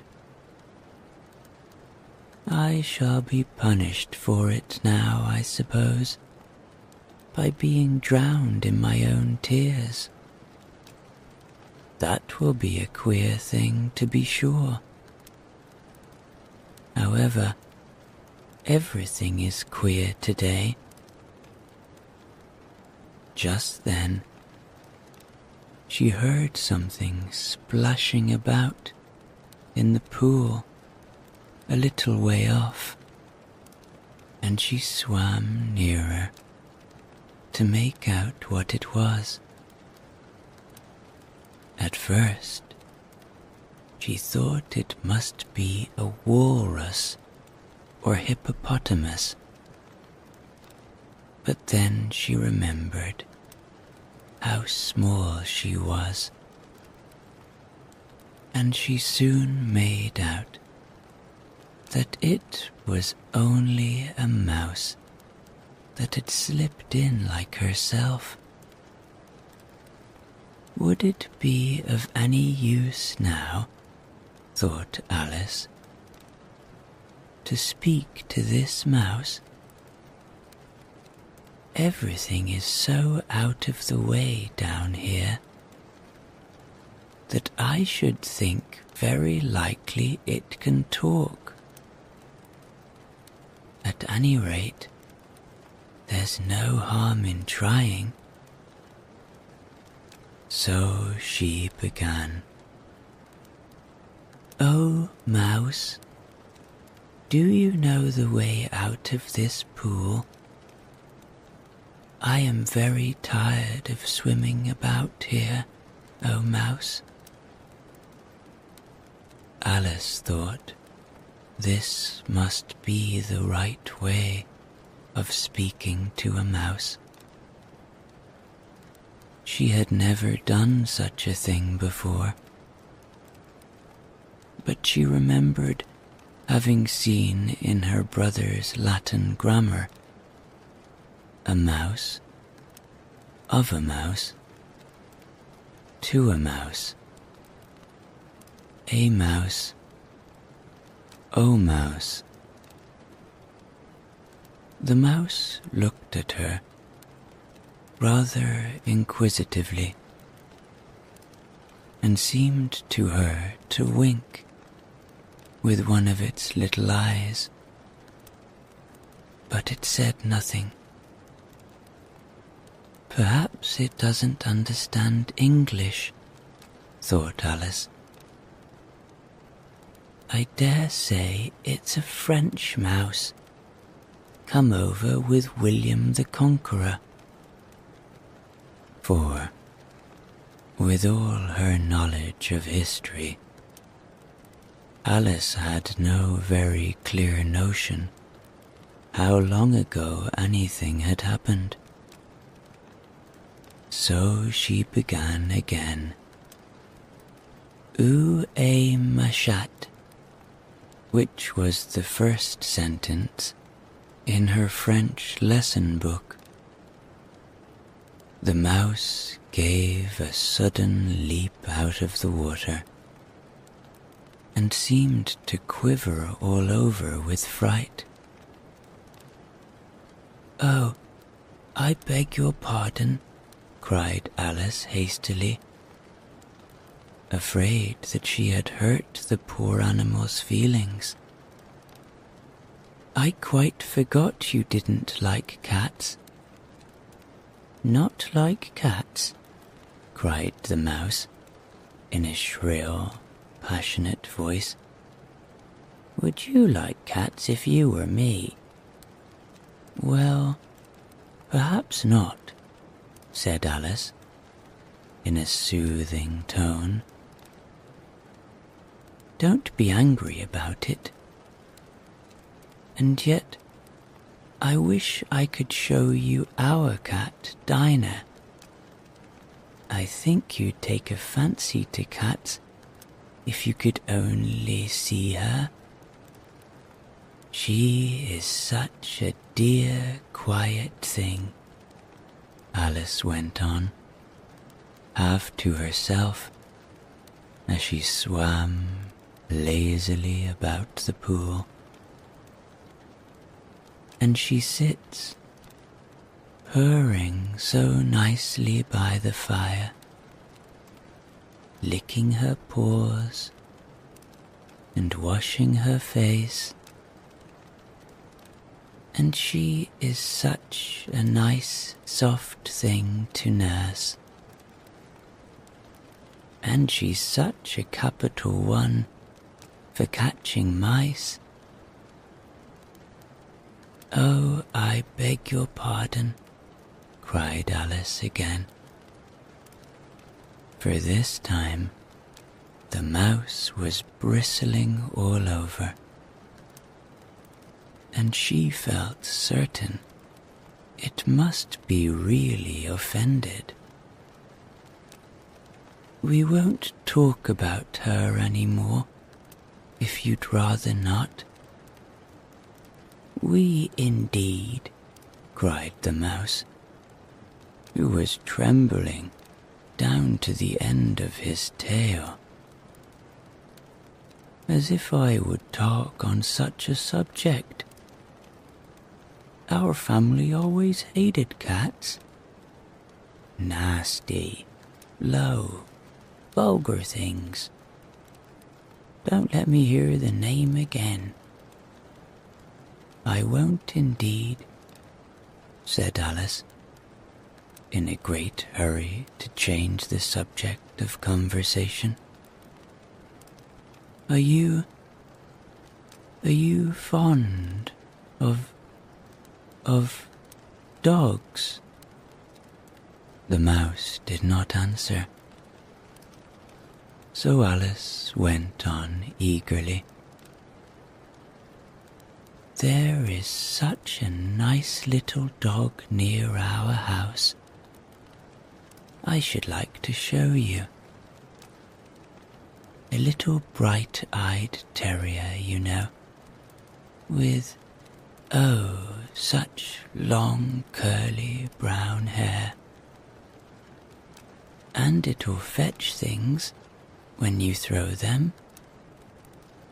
And it'll sit up and beg for its dinner, and all sorts of things. I can't remember half of them. And it belongs to a farmer, you know, and he says it's so useful. It's worth £100. He says it kills all the rats and... Oh dear, cried Alice in a sorrowful tone. I'm afraid I've offended it again. For the mouse was swimming away from her, as hard as it could go, and making quite a commotion in the pool as it went. So she called softly after it, Mouse dear, do come back again,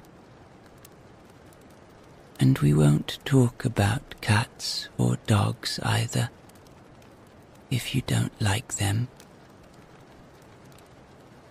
When the mouse heard this, it turned round and swam slowly back to her. Its face was quite pale, with passion, Alice thought, and it said, in a low, trembling voice, let us get to the shore, and then I'll tell you my history. and you'll understand why it is I hate cats and dogs. It was high time to go,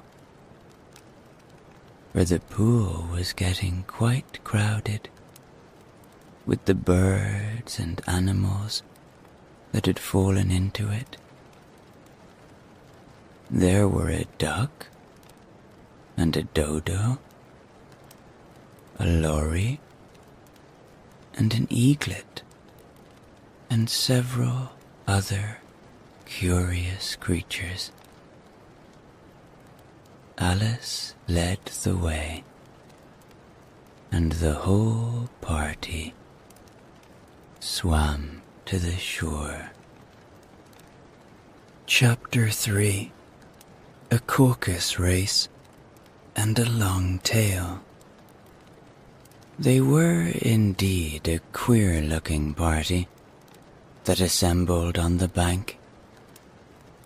The birds with draggled feathers, the animals with their fur clinging close to them, and all dripping wet, cross, and uncomfortable.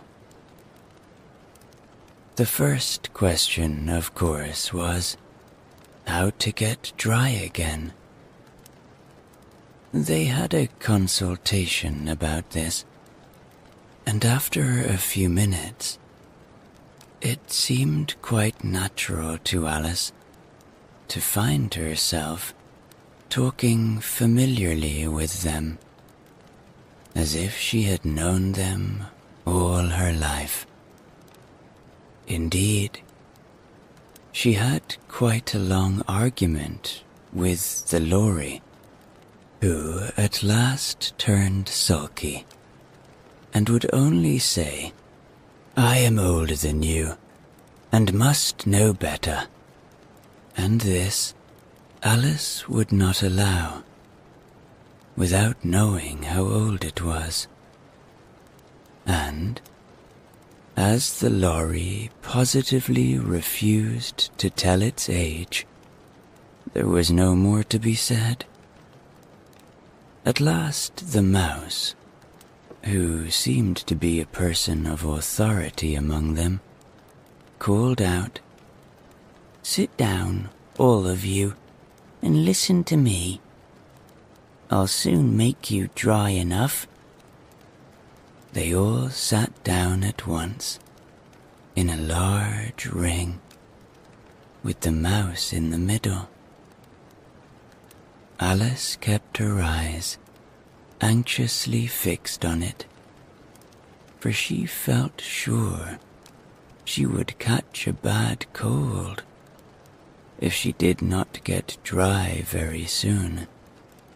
"Ahem," said the mouse, with an important air. "Are you all ready? This is the driest thing I know. Silence all round, if you please."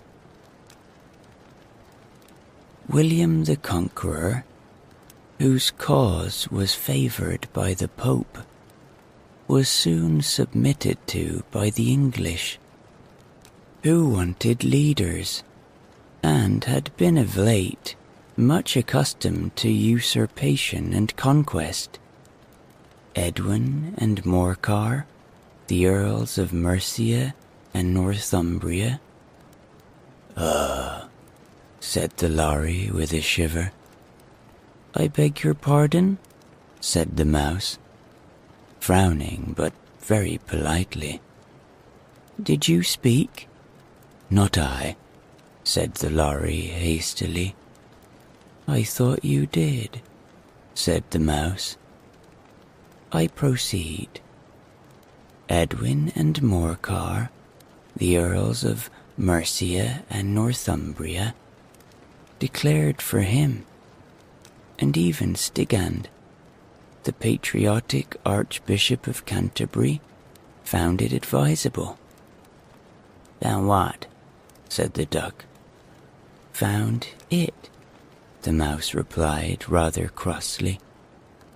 "Of course you know what it means. I know what it means well enough when I find a thing, said the duck. It's generally a frog or a worm. The question is, what did the Archbishop find?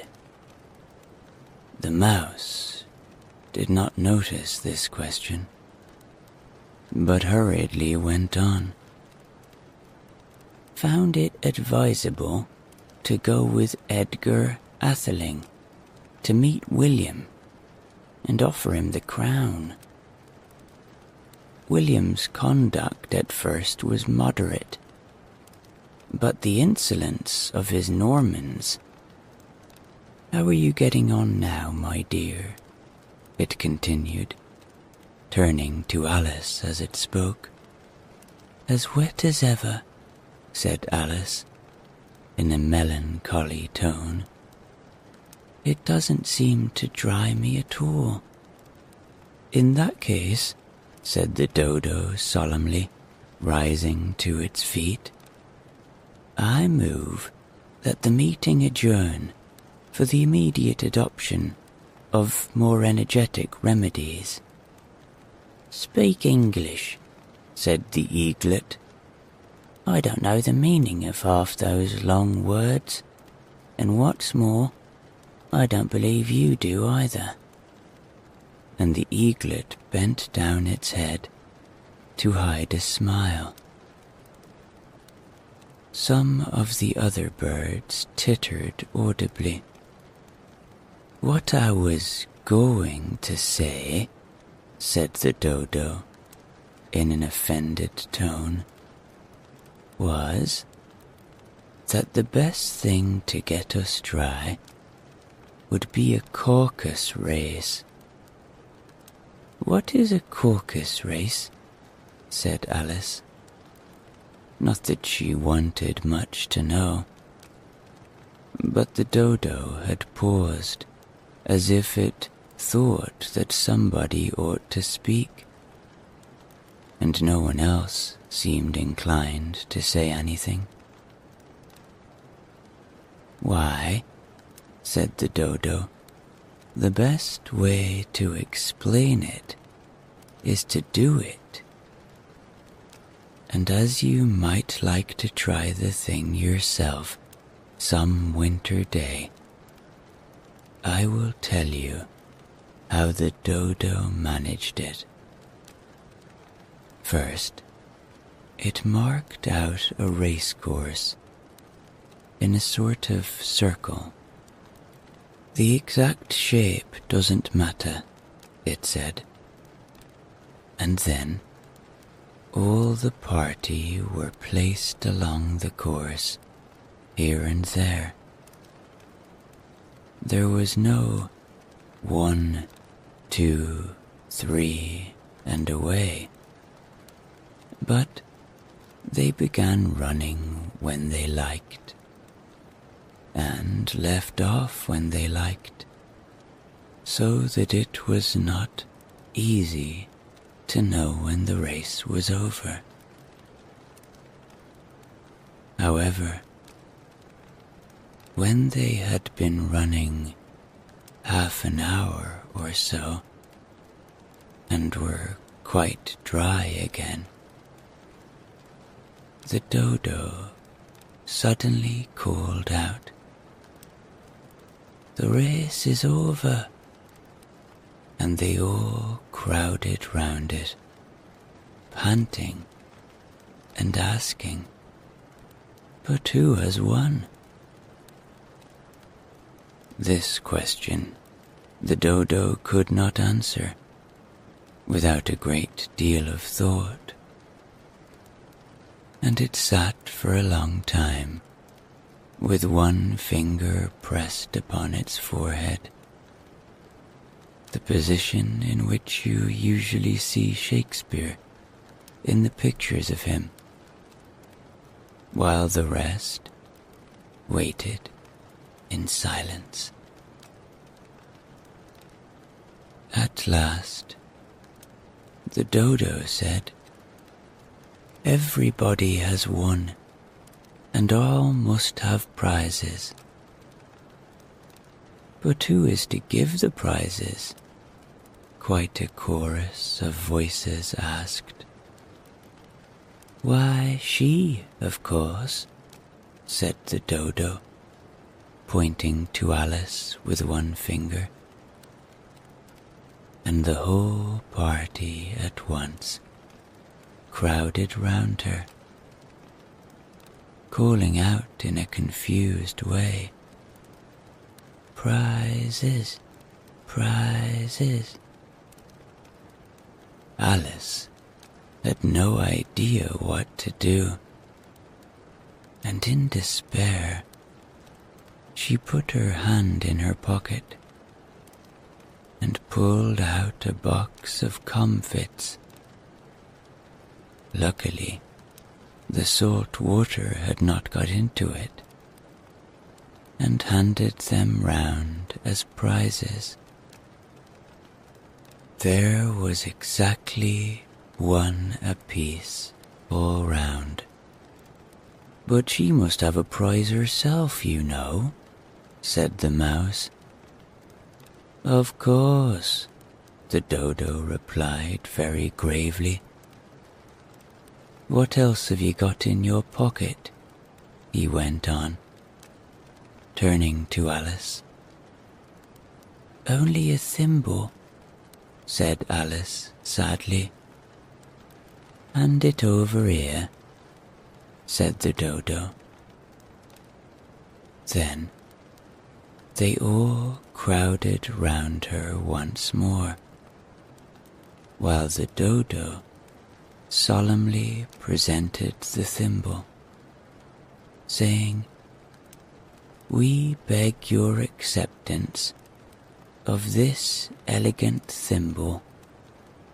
And when it had finished this short speech, they all cheered. Alice thought the whole thing very absurd, but they all looked so grave that she did not dare laugh, and as she could not think of anything to say, she simply bowed and took the thimble, looking as solemn as she could. The next thing was to eat the comfits. This caused some noise and confusion, as the large birds complained that they could not taste theirs, and the small ones choked and had to be patted on the back. However, it was over at last, and they sat down again in a ring and begged the mouse to tell them something more. You promised to tell me your history, you know, said Alice, and why it is you hate C and D, she added in a whisper, half afraid that it would be offended again. Mine is a long and sad tale, said the mouse, turning to Alice and sighing. It is a long tale, certainly, said Alice, looking down with wonder at the mouse's tail. But why do you call it sad? And she kept on puzzling about it while the mouse was speaking, so that her idea of the tale was something like this. Fury said to a mouse that he met in the house, "Let us both go to law. I will prosecute you. Come, I'll take no denial. We must have a trial. For really this morning I've nothing to do," said the mouse to the cur. "Such a trial, dear sir, with no jury or judge, would be wasting our breath." "I'll be judge and jury," said cunning old Fury. "I'll try the whole cause and condemn you to death." "You are not attending," said the mouse to Alice severely. "What are you thinking of?" "I beg your pardon," said Alice very humbly. "You had got to the fifth bend, I think." "I had not," cried the mouse, sharply and very angrily. "And not," said Alice, always ready to make herself useful, and looking anxiously about her. "Oh, do let me help to undo it." "I shall do nothing of the sort," said the mouse, getting up and walking away. "You insult me by talking such nonsense." "I didn't mean it," pleaded poor Alice.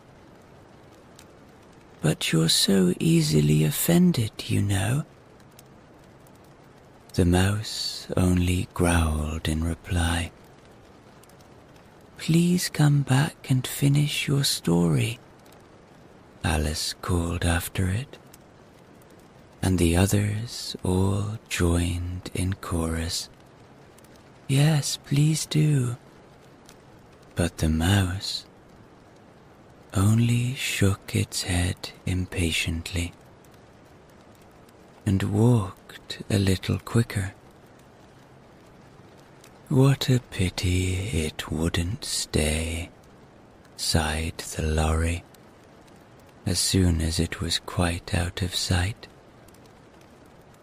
And an old crab took the opportunity of saying to her daughter, "Ah, my dear, let this be a lesson to you, never to lose your temper." "Hold your tongue, Ma," said the young crab, a little snappishly. "You're enough to try the patience of an oyster." "I wish I had our Dinah here. I know I do," said Alice, aloud, addressing nobody in particular. "She'd soon fetch it back." "And who is Dinah, if I might venture to ask the question?"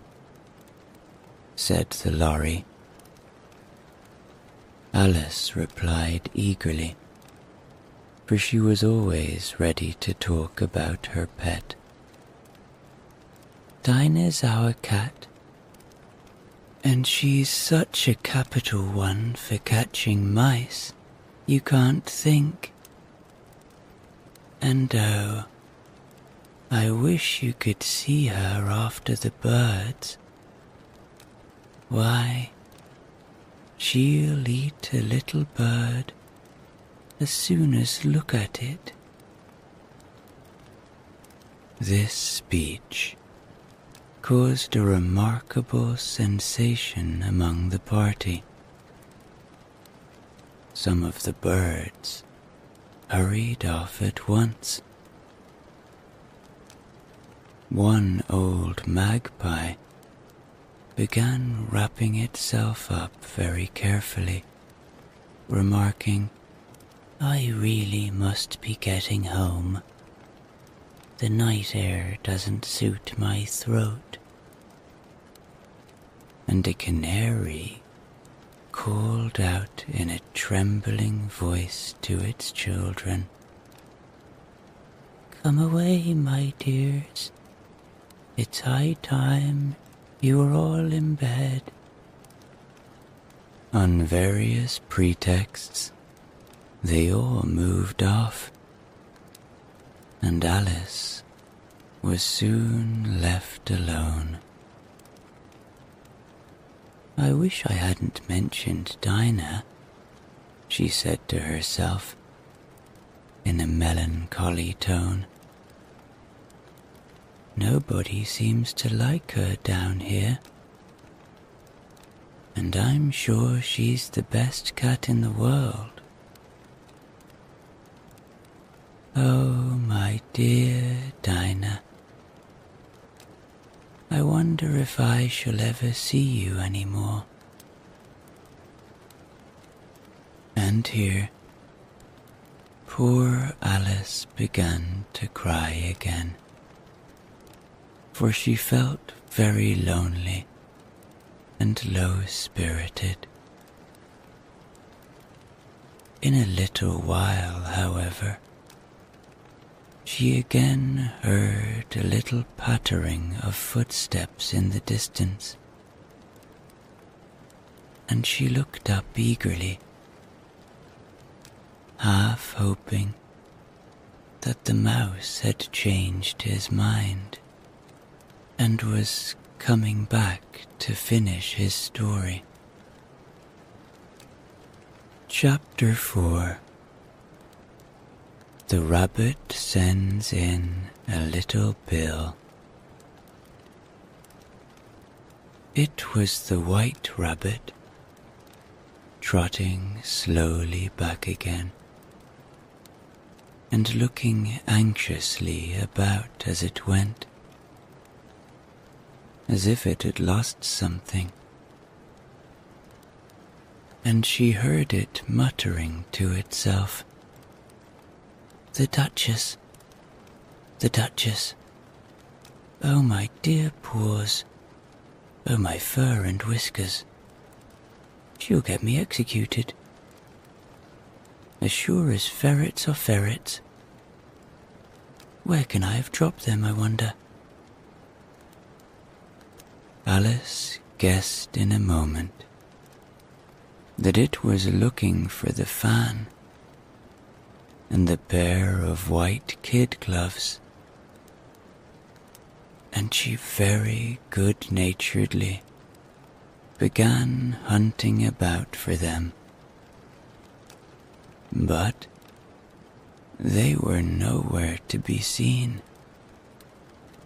Everything seemed to have changed since her swim in the pool, and the great hall with the glass table and the little door had vanished completely. Very soon, the rabbit noticed Alice as she went hunting about, and called out to her in an angry tone, "Why, Marianne, what are you doing out here? Run home this moment and fetch me a pair of gloves and a fan. Quick now." And Alice was so much frightened that she ran off at once in the direction it pointed to, without trying to explain the mistake it had made.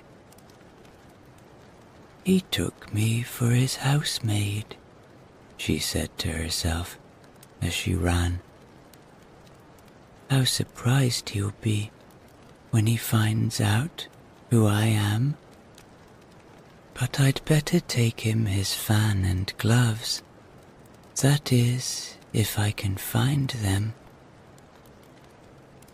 As she said this, she came upon a neat little house, on the door of which was a bright brass plate with the name W. Rabbit engraved upon it. She went in without knocking and hurried upstairs, in great fear lest she should meet the real Mary Ann and be turned out of the house before she had found the fan and gloves. "How queer it seems," Alice said to herself, "to be going messages for a rabbit. I suppose Dinah'll be sending me on messages next." And she began fancying the sort of thing that would happen. "Miss Alice, come here directly and get ready for your walk. Coming in a minute, nurse. But I've got to see that the mouse doesn't get out. Only I don't think," Alice went on, "that they'd let Dinah stop in the house if it began, ordering people about like that." By this time, she had found her way into a tidy little room with a table in the window, and on it, as she had hoped, a fan and 2 or 3 pairs of tiny white kid gloves. She took up the fan and a pair of the gloves and was just going to leave the room when her eye fell upon a little bottle that stood near the looking-glass. There was no label this time, with the words, "Drink me," but nevertheless, she uncorked it and put it to her lips. "I know something interesting is sure to happen," she said to herself. "Whenever I eat or drink anything, so I'll just see what this bottle does. I do hope it'll make me grow large again, for really I'm quite tired of being such a tiny little thing." It did so indeed, and much sooner than she had expected. Before she had drunk half the bottle, she found her head pressing against the ceiling and had to stoop to save her neck from being broken. She hastily put down the bottle, saying to herself, "That's quite enough. I hope I shan't grow any more. As it is, I can't get out at the door. I do wish I hadn't drunk quite so much." Alas, it was too late to wish that. She went on growing and growing, and very soon had to kneel down on the floor. In another minute, there was not even room for this, and she tried the effect of lying down with one elbow against the door and the other arm curled round her head. Still, she went on growing, and, as a last resource, she put one arm out of the window and one foot up the chimney,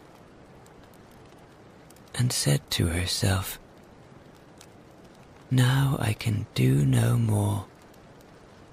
Whatever happens, what will become of me?"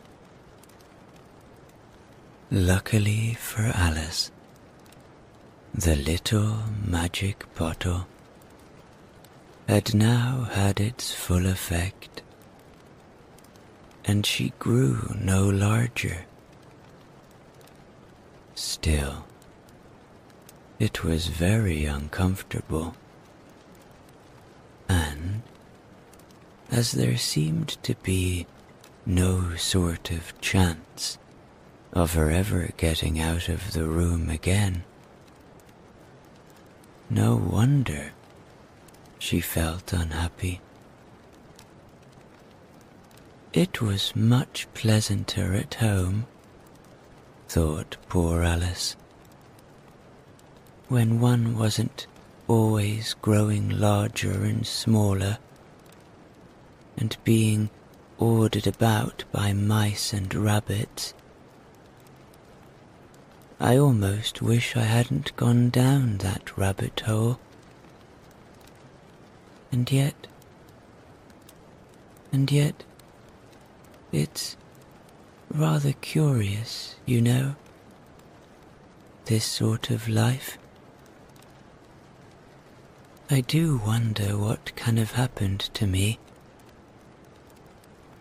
When I used to read fairy tales, I fancied that kind of thing never happened. And now here I am, in the middle of one. There ought to be a book written about me. That there ought. And when I grow up, I'll write one. But I'm grown up now, she added in a sorrowful tone. At least there's no room to grow up any more here.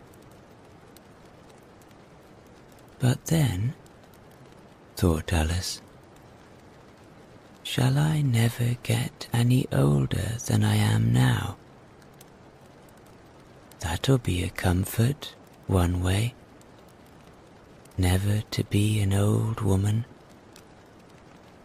But then, always to have lessons to learn. Oh, I shouldn't like that. Oh, you foolish Alice, she answered herself.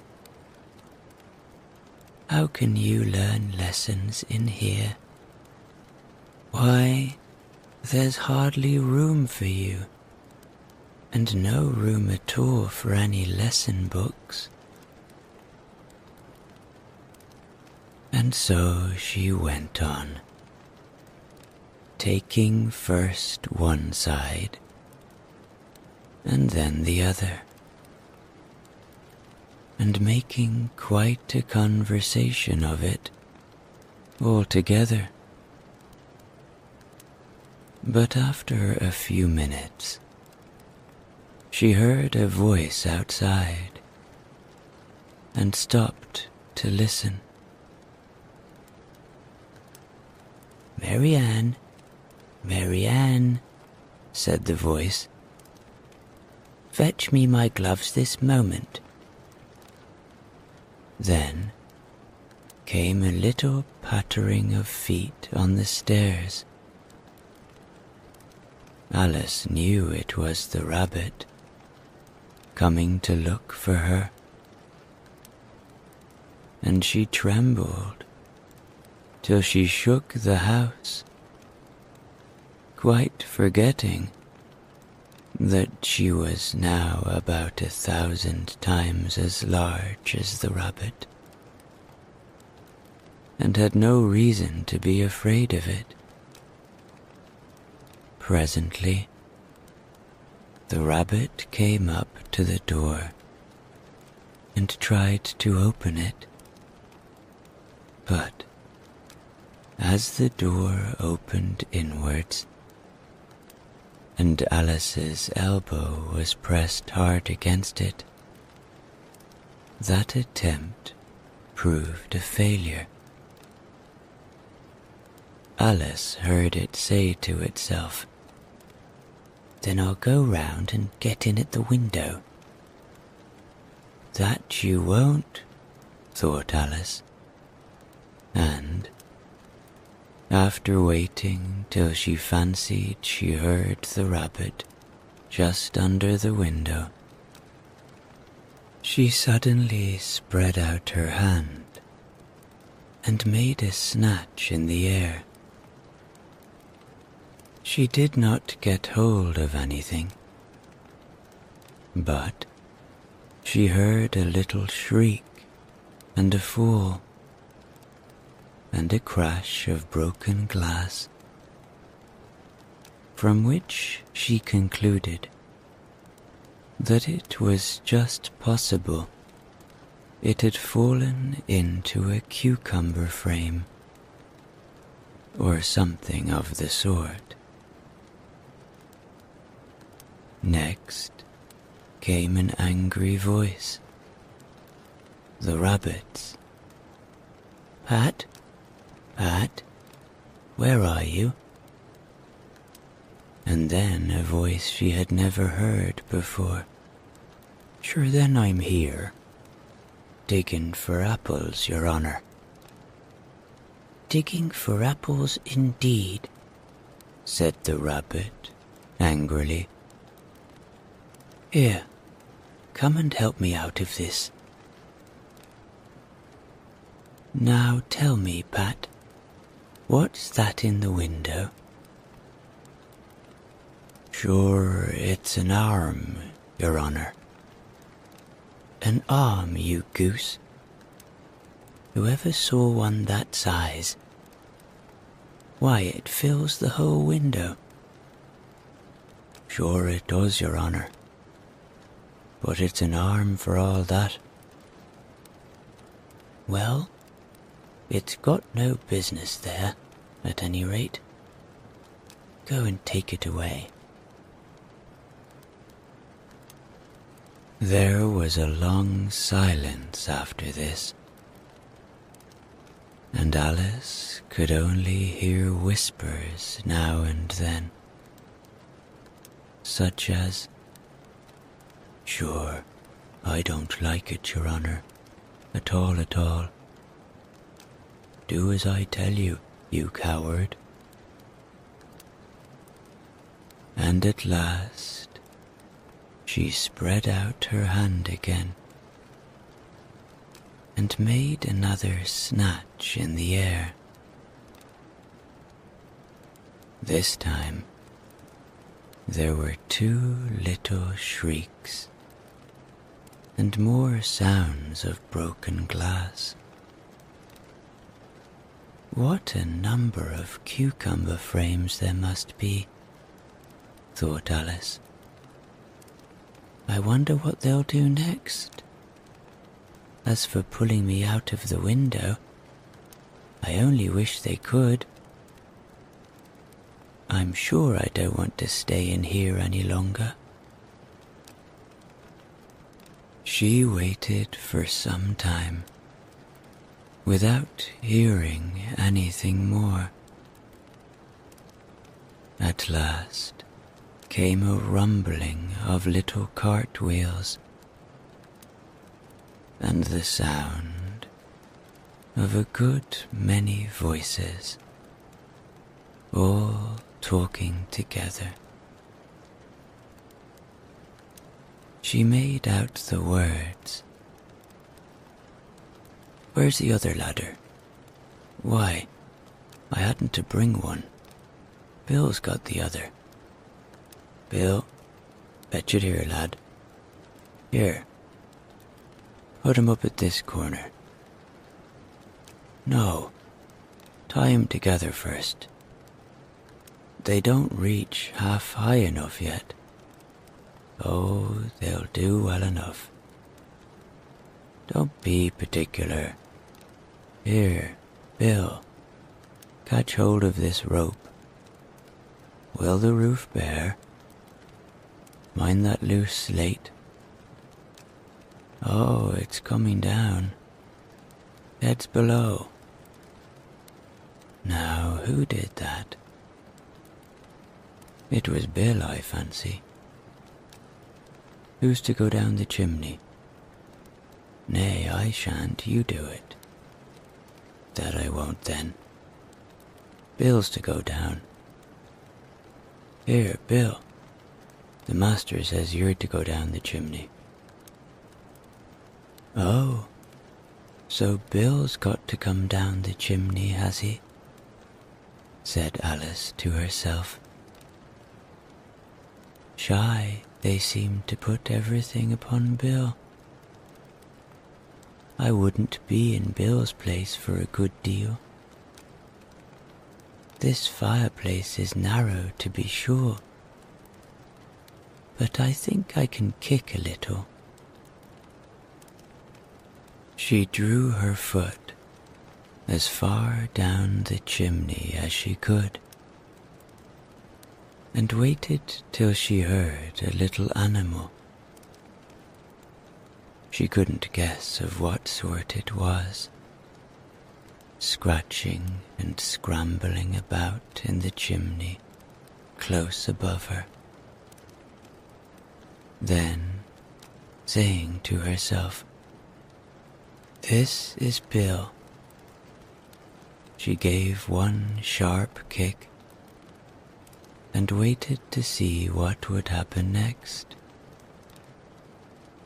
The first thing she heard was a general chorus of "There goes Bill." Then the rabbit's voice along, "Catch him, you by the hedge." Then silence, and then another confusion of voices. "Hold up his head, brandy now. Don't choke him. How was it, old fellow? What happened to you? Tell us all about it." Last came a little, feeble, squeaking voice. "That's Bill," thought Alice. "Well, I hardly know. No more, thank ye, I'm better now. But I'm a deal too flustered to tell you. All I know is, something comes at me like a jack-in-the-box, and up I goes like a skyrocket." "So you did, old fellow," said the others. "We must burn the house down," said the rabbit's voice, and Alice called out as loud as she could, "If you do, I'll set Dinah at you." There was a dead silence instantly, and Alice thought to herself, "I wonder what they will do next. If they had any sense, they'd take the roof off."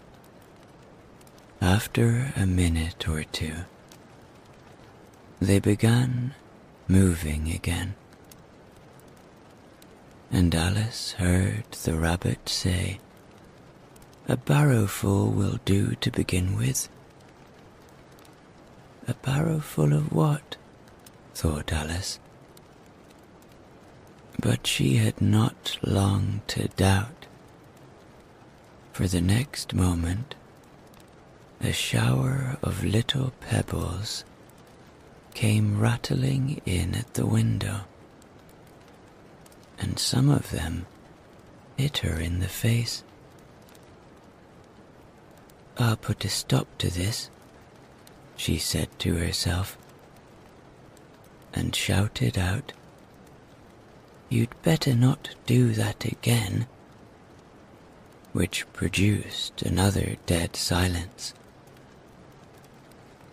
Alice noticed with some surprise that the pebbles were all turning into little cakes as they lay on the floor, and a bright idea came into her head. "If I eat one of these cakes," she thought, "it's sure to make change in my size, and as it can't possibly make me larger, it must make me smaller, I suppose." So she swallowed one of the cakes and was delighted to find that she began shrinking directly. As soon as she was small enough to get through the door, she ran out of the house and found quite a crowd of little animals and birds waiting outside. The poor little lizard Bill was in the middle, being held up by 2 guinea pigs who were giving it something out of a bottle. They all made a rush at Alice the moment she appeared, but she ran off as hard as she could, and soon found herself safe in a thick wood.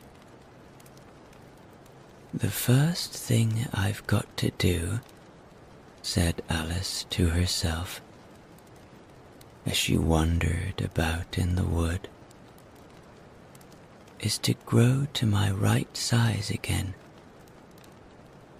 And the second thing is to find my way into that lovely garden.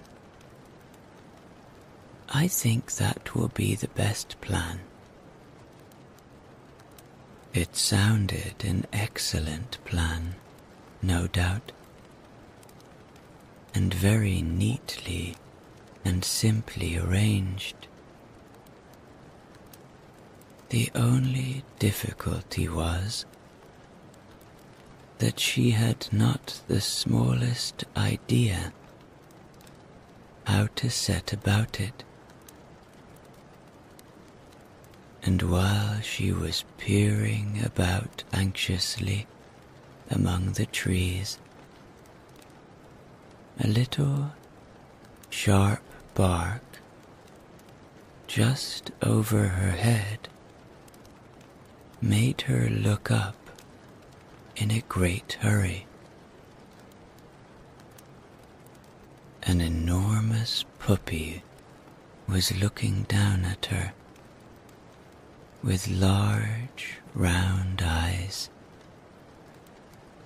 and feebly stretching out one paw, trying to touch her. "Poor little thing," said Alice in a coaxing tone, and she tried hard to whistle to it. But she was terribly frightened all the time at the thought that it might be hungry, in which case it would be very likely to eat her up, in spite of all her coaxing. Hardly knowing what she did, she picked up a little bit of stick and held it out to the puppy, whereupon the puppy jumped into the air off all its feet at once with a yelp of delight and rushed at the stick and made believe to worry it. Then Alice dodged behind a great thistle to keep herself from being run over, and the moment she appeared on the other side, the puppy made another rush at the stick and tumbled head over heels in its hurry to get hold of it. Then Alice, thinking it was very like having a game of play with a cart horse and expecting every moment to be trampled under its feet, ran round the thistle again.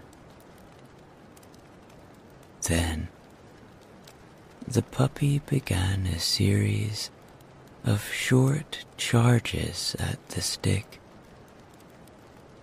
running a very little way forwards each time and a long way back, and barking hoarsely all the while, till at last it sat down a good way off, panting, with its tongue hanging out of its mouth, and its great eyes half shut. This seemed to Alice a good opportunity for making her escape. So she set off at once and ran till she was quite tired and out of breath, and till the puppy's bark sounded quite faint in the distance. And yet, what a dear little puppy it was, said Alice, as she leant against a buttercup to rest herself, and fanned herself with one of the leaves. I should have liked teaching it tricks very much, if I'd only been the right size to do it. Oh dear, I'd nearly forgotten that I've got to grow up again. Let me see. How is it to be managed? I suppose I ought to eat or drink something or other. But the great question is what? The great question certainly was what. Alice looked all round her at the flowers and the blades of grass, but she did not see anything that looked like the right thing to eat or drink under the circumstances. There was a large mushroom growing near her, about the same height as herself, and when she had looked under it, and on both sides of it, and behind it, it occurred to her that she might as well look and see what was on the top of it. She stretched herself up on tiptoe and peeped over the edge of the mushroom,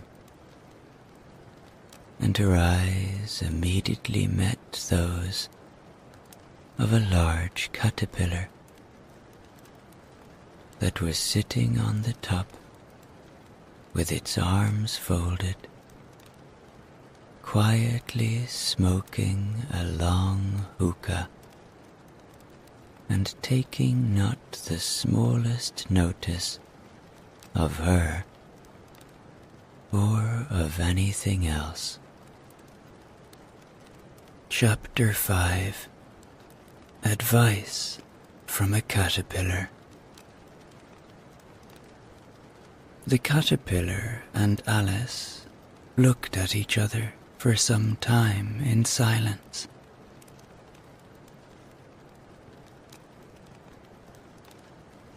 At last, the caterpillar took the hookah out of its mouth and addressed her in a languid, sleepy voice.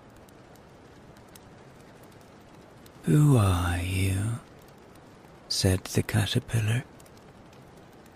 This was not an encouraging opening for a conversation. Alice replied rather shyly, I hardly know, sir. Just at present. At least I know who I was when I got up this morning, but I think I must have been changed several times since then." "What do you mean by that?" said the caterpillar sternly. "Explain yourself." "I can't explain myself, I'm afraid, sir," said Alice, "because I'm not myself, you see." "I don't see," said the caterpillar. "I'm afraid I can't put it more clearly," Alice replied very politely, "for I can't understand it myself to begin with. And being so many different sizes in a day is very confusing." "It isn't," said the caterpillar. "Well, perhaps you haven't found it so yet," said Alice. "But when you have to turn into a chrysalis, you will someday, you know, and then after that into a butterfly. I should think you'll feel it a little queer, won't you?" "Not a bit," said the caterpillar. "Well, perhaps your feelings may be different," said Alice. "All I know is, it would feel very queer to me." "You?" said the caterpillar contemptuously. "Who are you?" Which brought them back again to the beginning of the conversation. Alice felt a little irritated at the caterpillars making such very short remarks, and she drew herself up and said very gravely, "I think you ought to tell me who you are first." "Why?" said the caterpillar. Here was another puzzling question, and as Alice could not think of any good reason, and as the caterpillar seemed to be in a very unpleasant state of mind, she turned away. "Come back," the caterpillar called after her. I've something important to say. This sounded promising, certainly. Alice turned and came back again. Keep your temper, said the caterpillar. Is that all? Said Alice, swallowing down her anger as well as she could. No, said the caterpillar. Alice thought she might as well wait, as she had nothing else to do. And perhaps, after all, it might tell her something worth hearing. For some minutes, it puffed away without speaking, but at last it unfolded its arms, took the hookah out of its mouth again, and said, "So you think you're changed, do you?" "I'm afraid I am, sir," said Alice. "I can't remember things as I used, and I don't keep the same size for 10 minutes together." "Can't remember what things?" said the caterpillar. "Well, I've tried to say, 'How doth the little busy bee?' but it all came different," Alice replied in a very melancholy voice. "Repeat, 'You are old, Father William,'" said the caterpillar. Alice folded her hands and began.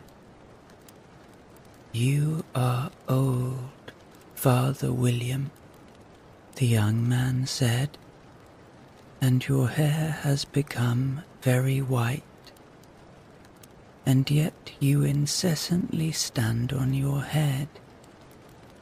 Do you think, at your age, it is right?"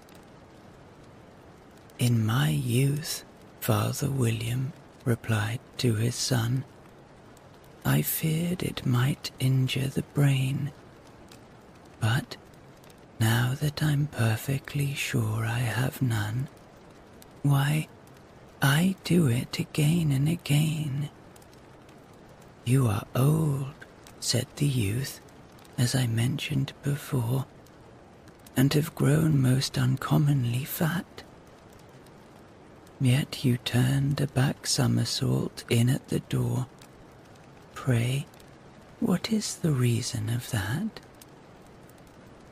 "In my youth," said the sage, as he shook his grey locks, "I kept all my limbs very supple. By the use of this ointment, 1 shilling the box. Allow me to sell you a couple." "You are old," said the youth, "and your jaws are too weak for anything tougher than suet. Yet you finished the goose with the bones and the beak. Pray, how did you manage to do it?"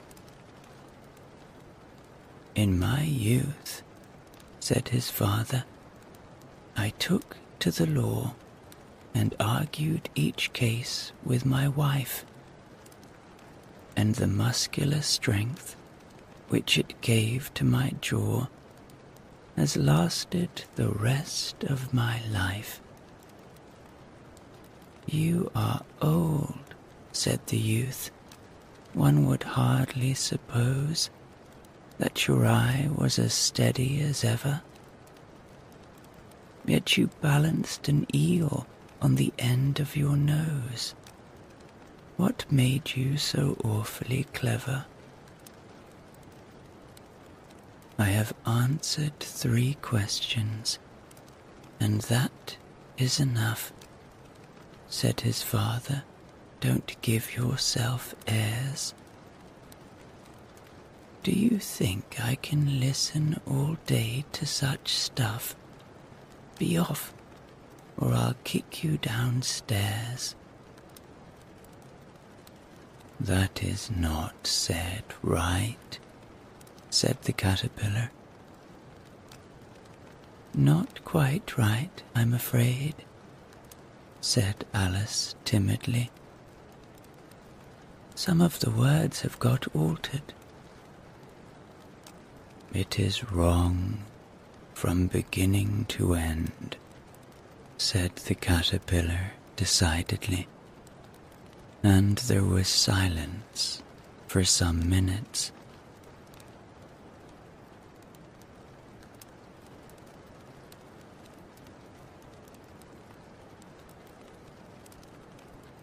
The caterpillar was the first to speak. What size do you want to be? It asked. Oh, I'm not particular as to size, Alice hastily replied. Only one doesn't like changing so often, you know. I don't know, said the caterpillar. Alice said nothing. She had never been so much contradicted in her life before, and she felt that she was losing her temper. Are you content now? Said the caterpillar. Well, I should like to be a little larger, sir, if you wouldn't mind, said Alice. 3 inches is such a wretched height to be. It is a very good height indeed, said the caterpillar angrily, rearing itself upright as it spoke. It was exactly 3 inches high. But I'm not used to it, pleaded poor Alice in a piteous tone, and she thought of herself. I wish the creatures wouldn't be so easily offended. You'll get used to it in time, said the caterpillar, and it put the hookah into its mouth and began smoking again. This time, Alice waited patiently until it chose to speak again.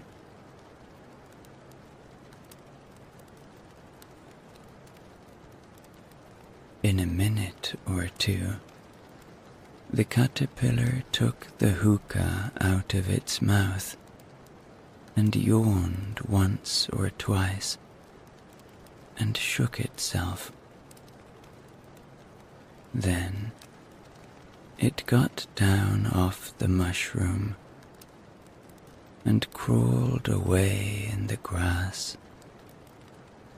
merely remarking as it went, one side will make you grow taller, and the other side will make you grow shorter. One side of what? The other side of what? Thought Alice to herself.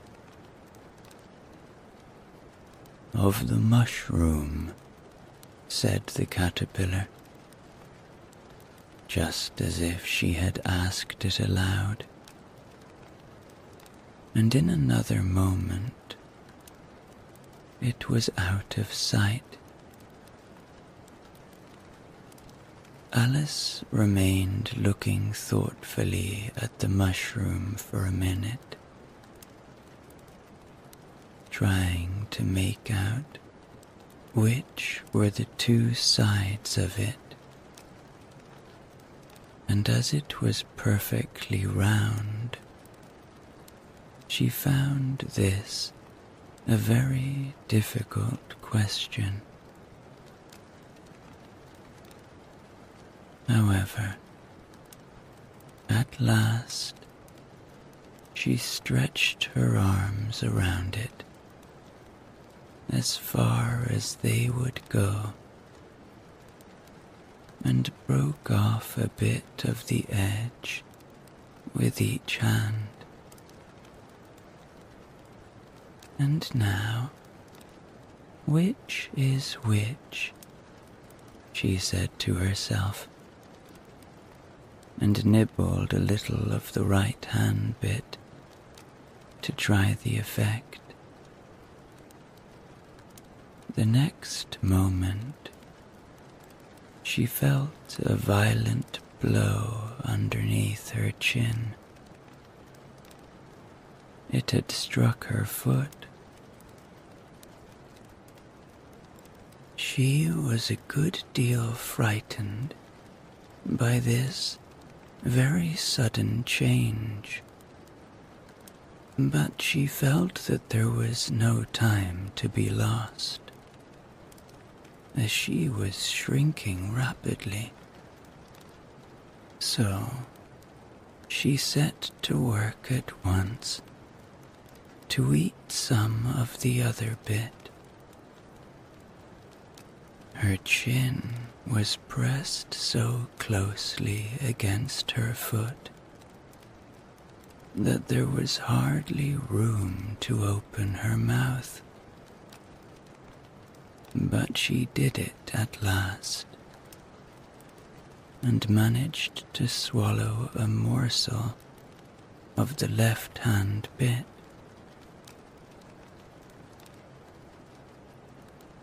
"Come, my head's free at last," said Alice, in a tone of delight, which changed into alarm in another moment, when she found that her shoulders were nowhere to be found. All she could see, when she looked down, was an immense length of neck, which seemed to rise like a stalk out of a sea of green leaves that lay far below her. "What can all that green stuff be?" said Alice. "And where have my shoulders got to? And oh, my poor hands, how is it I can't see you?" She was moving them about as she spoke, but no result seemed to follow, except a little shaking among the distant green leaves.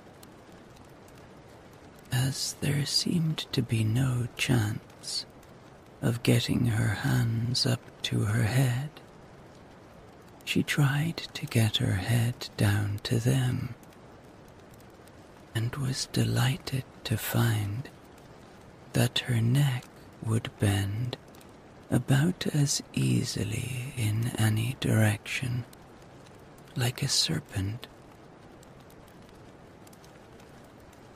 She had just succeeded in curving it down into a graceful zigzag,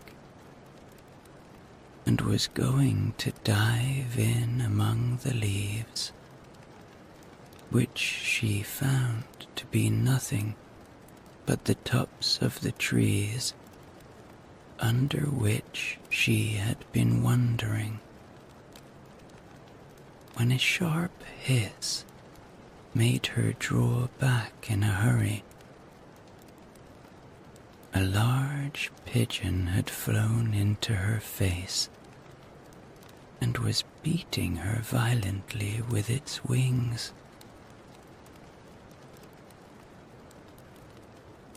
serpent, screamed the pigeon. I'm not a serpent, said Alice indignantly. Let me alone. Serpent, I say again, repeated the pigeon, but in a more subdued tone, and added with a kind of sob, I've tried every way, and nothing seems to suit them. I haven't the least idea what you're talking about, said Alice. I've tried the roots of trees, and I've tried banks, and I've tried hedges, the pigeon went on, without attending to her. But those serpents, there's no pleasing them. Alice was more and more puzzled, but she thought there was no use in saying anything more till the pigeon had finished. As if it wasn't trouble enough hatching the eggs, said the pigeon. But I must be on the lookout for serpents night and day. Why, I haven't had a wink of sleep these 3 weeks.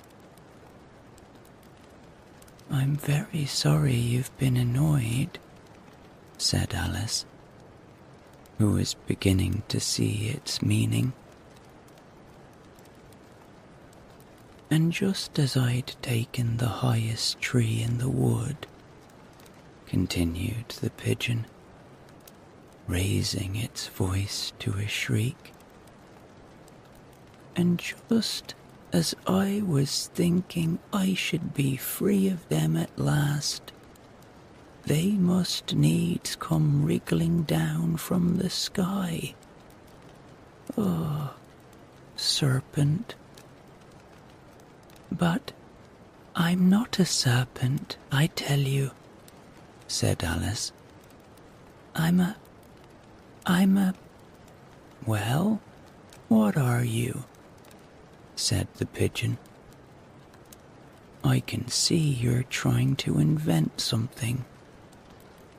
I'm a little girl, said Alice, rather doubtfully, as she remembered the number of changes she had gone through that day. A likely story indeed, said the pigeon, in a tone of the deepest contempt. I've seen a good many little girls in my time, but never one with such a neck as that. No, you're a serpent, and there's no use denying it. I suppose you'll be telling me next that you never tasted an egg. I have tasted eggs, certainly, said Alice, who was a very truthful child. But little girls eat eggs quite as much as serpents do, you know. I don't believe it, said the pigeon. But if they do, why, then they're a kind of serpent. That's all I can say. This was such a new idea to Alice that she was quite silent for a minute or two, which gave the pigeon the opportunity of adding, "You're looking for eggs. I know that well enough. And what does it matter to me whether you're a little girl or a serpent. It matters a good deal to me, said Alice hastily. But I'm not looking for eggs as it happens. And if I was, I shouldn't want yours. I don't like them raw. Well, be off then, said the pigeon in a sulky tone, as it settled down again into its nest. Alice crouched down among the trees as well she could, for her neck kept getting entangled among the branches, and every now and then she had to stop and untwist it. After a while, she remembered that she still held the pieces of mushroom in her hands, and she set to work very carefully, nibbling first at one and then at the other, and growing sometimes taller and sometimes shorter, until she had succeeded in bringing herself down to her usual height.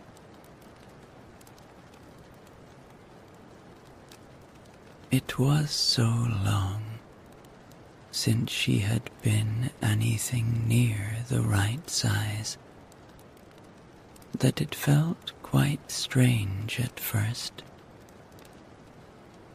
But she got used to it in a few minutes and began talking to herself as usual. Come, there's half my plan done now. How puzzling all these changes are. I'm never sure what I'm going to be from one minute to another. However, I've got back to my right size. The next thing is to get into that beautiful garden. How is that to be done, I wonder? As she said this, she came suddenly upon an open place with a little house in it about 4 feet high. Whoever lives there, thought Alice. It'll never do to come upon them this size. Why, I should frighten them out of their wits.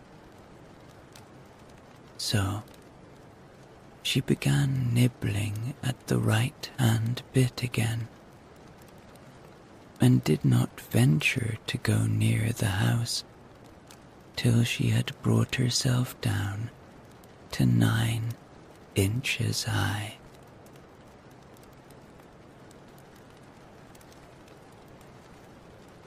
Chapter 6. Pig and Pepper.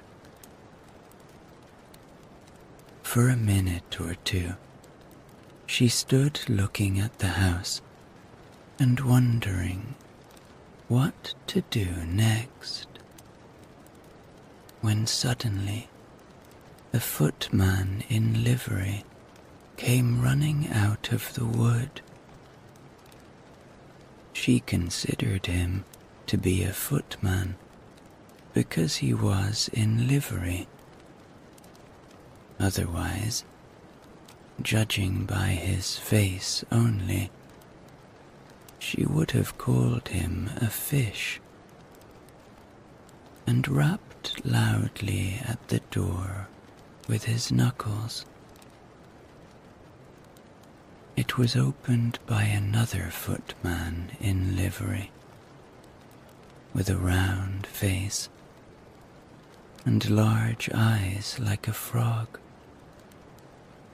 And both footmen, Alice noticed, had powdered hair that curled all over their heads. She felt very curious to know what it was all about, and crept a little way out of the wood to listen.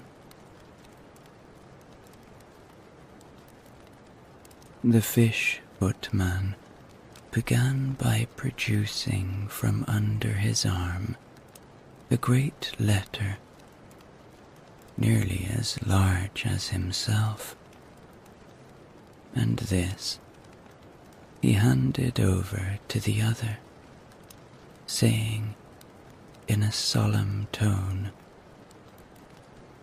"For the Duchess, an invitation from the Queen to play croquet." The frog footman repeated in the same solemn tone, only changing the order of the words a little. "From the Queen, an invitation for the Duchess to play croquet." Then they both bowed low, and their curls got entangled together. Alice laughed so much at this that she had to run back into the wood for fear of their hearing her. And when she next peeped out, the fish footman was gone, and the other was sitting on the ground near the door, staring stupidly up into the sky. Alice went timidly up to the door and knocked. "There's no sort of use in knocking," said the footman, "and that for two reasons. First, because I'm on the same side of the door as you are. Secondly, because they're making such a noise inside, no one could possibly hear you." And certainly, there was a most extraordinary noise going on within, a constant howling and sneezing, and every now and then a great crash, as if a dish or kettle had been broken to pieces. "Please, then," said Alice, "how am I to get in?" "There might be some sense in your knocking," the footman went on, without attending to her, "if we had the door between us. For instance, if you were inside, you might knock, and I could let you out, you know."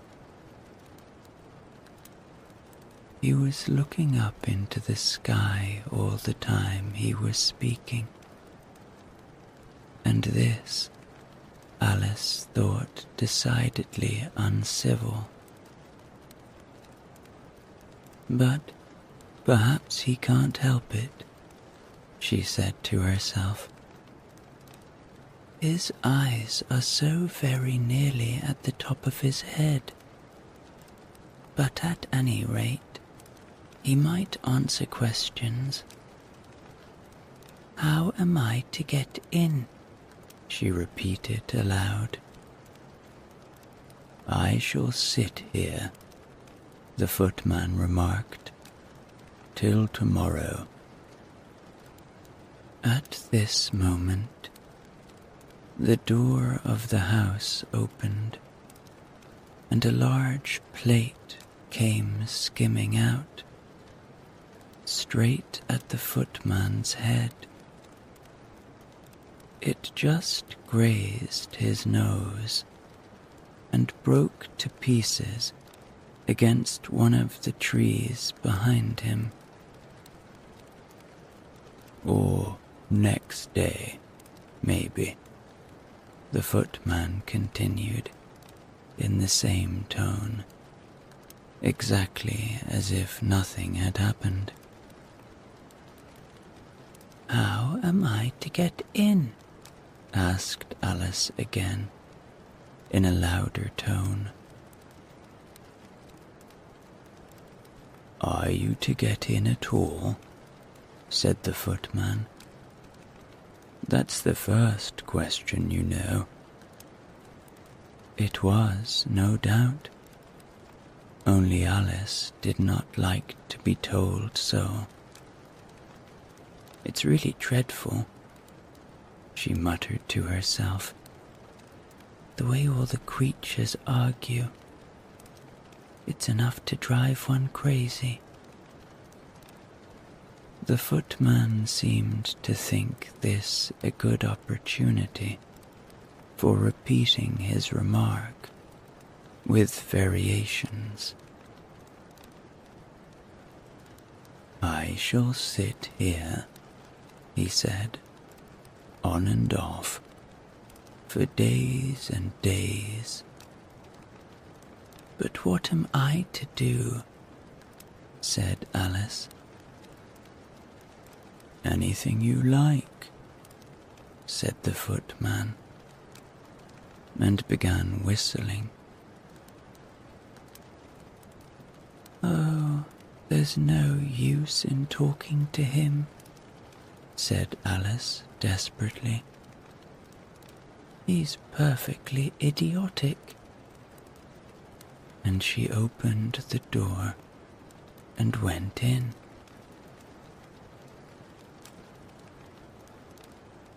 The door led right into a large kitchen, which was full of smoke from one end to the other. The Duchess was sitting on a three-legged stool in the middle, nursing a baby. The cook was leaning over the fire, stirring a large cauldron, which seemed to be full of soup. "There's certainly too much pepper in that soup," Alice said to herself, as well as she could for sneezing. There was certainly too much of it in the air. Even the Duchess sneezed occasionally. And as for the baby, it was sneezing and howling alternately, without a moment's pause. The only things in the kitchen that did not sneeze were the cook and a large cat, which was sitting on the hearth and grinning from ear to ear. "Please, would you tell me?" said Alice, a little timidly, for she was not quite sure whether it was good manners for her to speak first. "Why your cat grins like that?" "It's a Cheshire cat," said the Duchess, "and that's why. Pig." She said the last word with such sudden violence that Alice quite jumped, but she saw in another moment that it was addressed to the baby and not to her. So she took courage and went on again. I didn't know that Cheshire cats always grinned. In fact, I didn't know that cats could grin. They all can, said the Duchess, and most of them do. I don't know of any that do, Alice said very politely, feeling quite pleased to have got into a conversation. You don't know much, said the Duchess, and that's a fact. Alice did not at all like the tone of this remark, and thought it would be as well to introduce some other subject of conversation. While she was trying to fix on one, the cook took the cauldron of soup off the fire and at once set to work, throwing everything within her reach at the Duchess and the baby. The fire irons came first. Then followed a shower of saucepans, plates, and dishes. The Duchess took no notice of them, even when they hit her, and the baby was howling so much already that it was quite impossible to say whether the blows hurt it or not. Oh, please, mind what you're doing, cried Alice, jumping up and down in an agony of terror. Oh, there goes his precious nose, as an unusually large saucepan flew close by it and very nearly carried it off. If everybody minded their own business, the Duchess said in a hoarse growl, the world would go round a deal faster than it does. Which would not be an advantage, said Alice, who felt very glad to get an opportunity of showing off a little of her knowledge. Just think of what work it would make with the day and night. You see, the earth takes 24 hours to turn round on its axis. Talking of axes, said the Duchess, chop off her head. Alice glanced rather anxiously at the cook to see if she meant to take the hint, but the cook was busily stirring the soup and seemed not to be listening. So she went on again. 24 hours, I think, or is it 12?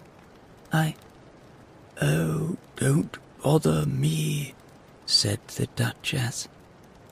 I never could abide figures. And with that, she began nursing her child again, singing a sort of lullaby to it as she did so. After singing the lullaby, the Duchess said to Alice, flinging the baby at her as she spoke. "Here, you may nurse it a bit if you like. I must go and get ready to play croquet with the Queen." And she hurried out of the room. The cook threw a frying pan after her as she went out, but it just missed her. Alice caught the baby with some difficulty, as it was a queer-shaped little creature, and held out its arms and legs in all directions, just like a starfish, thought Alice. The poor little thing was snorting like a steam engine when she caught it, and kept doubling itself up and straightening itself out again, so that altogether, for the first minute or two, it was as much as she could do to hold it. As soon as she had made out the proper way of nursing it, which was to twist it up into a sort of knot, and then keep tight hold of its right ear and left foot, so as to prevent its undoing itself, she carried it out into the open air. "If I don't take this child away with me," thought Alice, "they're sure to kill it in a day or two. Wouldn't it be murder to leave it behind?"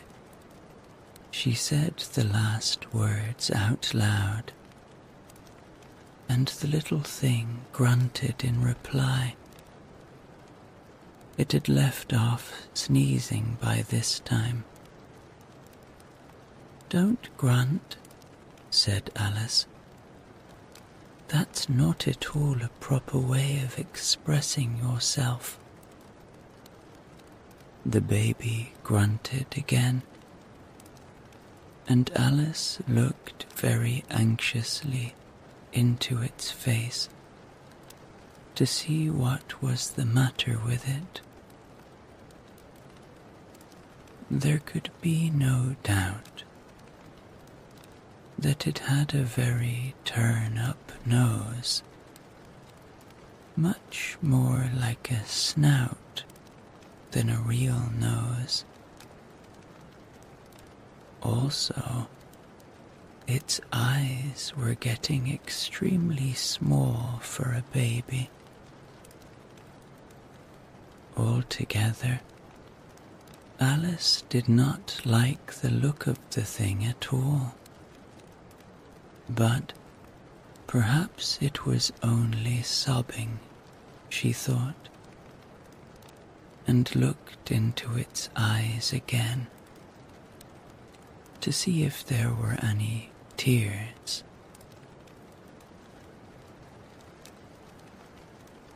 No, there were no tears.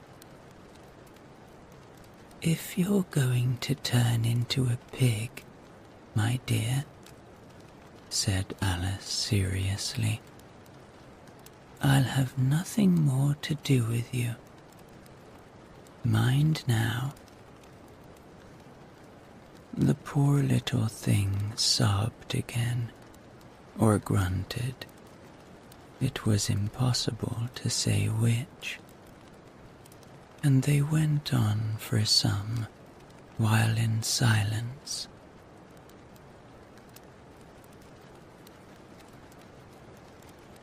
Alice was just beginning to think to herself, "Now, What am I to do with this creature when I get it home? When it grunted again, so violently that she looked down into its face in some alarm. This time there could be no mistake about it.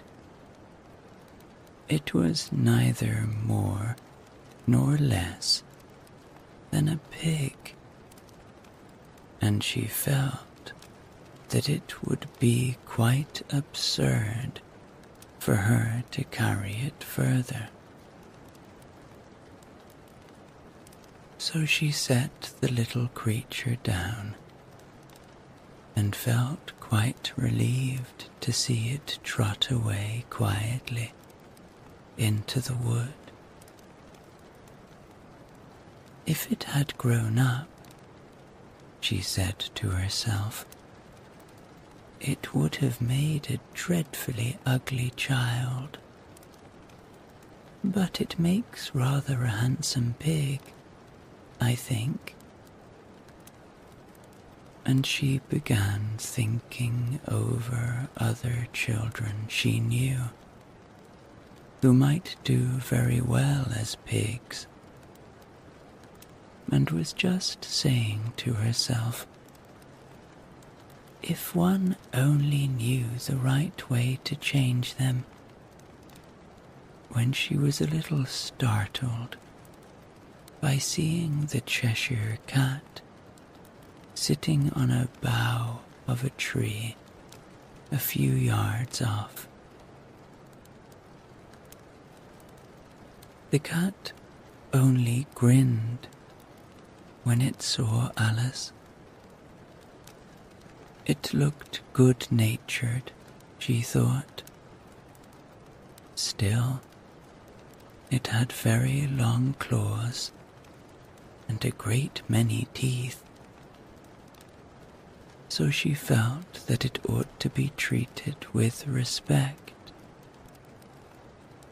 Cheshire Puss, she began rather timidly, as she did not know at all whether it would like the name.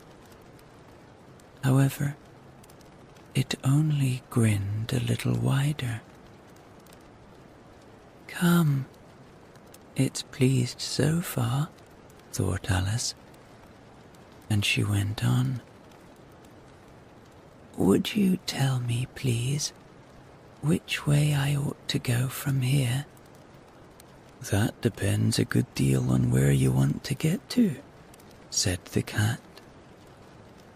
I don't much care where, said Alice. Then it doesn't matter which way you go, said the cat. So long as I get somewhere, Alice added as an explanation. Oh, you're sure to do that, said the cat, if you only walk long enough. Alice felt that this could not be denied, so she tried another question. What sort of people live about here?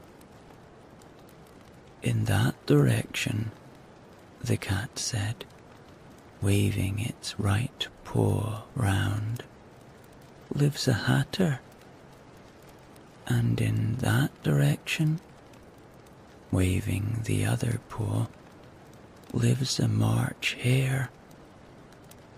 Visit either you like, they're both mad. But I don't want to go among mad people, Alice remarked. Oh, you can't help that, said the cat. We're all mad here. I'm mad. You're mad.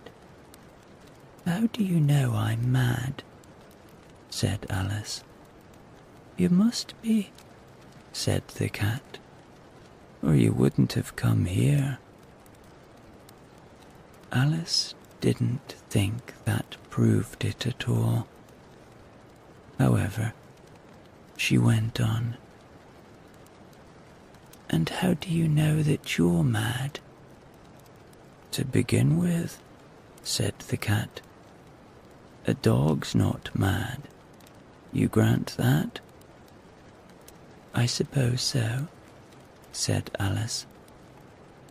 "Well then," the cat went on, "you see, a dog growls when it's angry and wags its tail when it's pleased.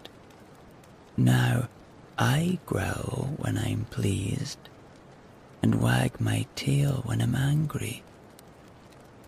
Therefore I'm mad. I call it purring, not growling," said Alice. "Call it what you like," said the cat.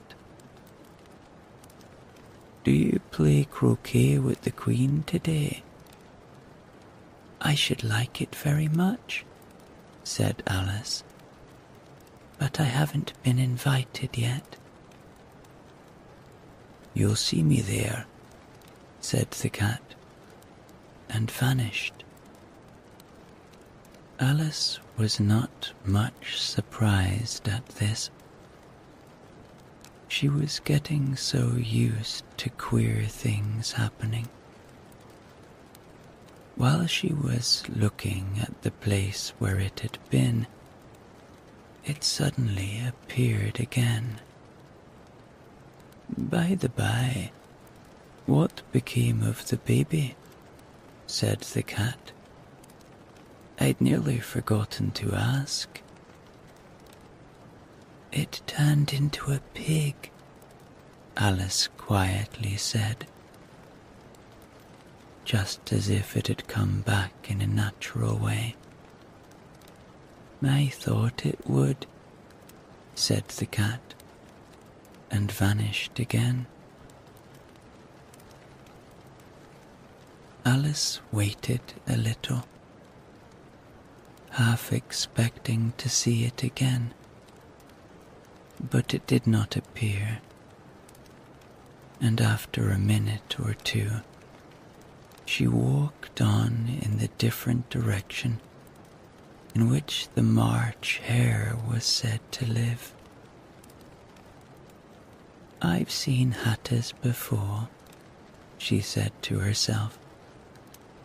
"The March hare will be much the most interesting, and perhaps, as this is May, it won't be raving mad.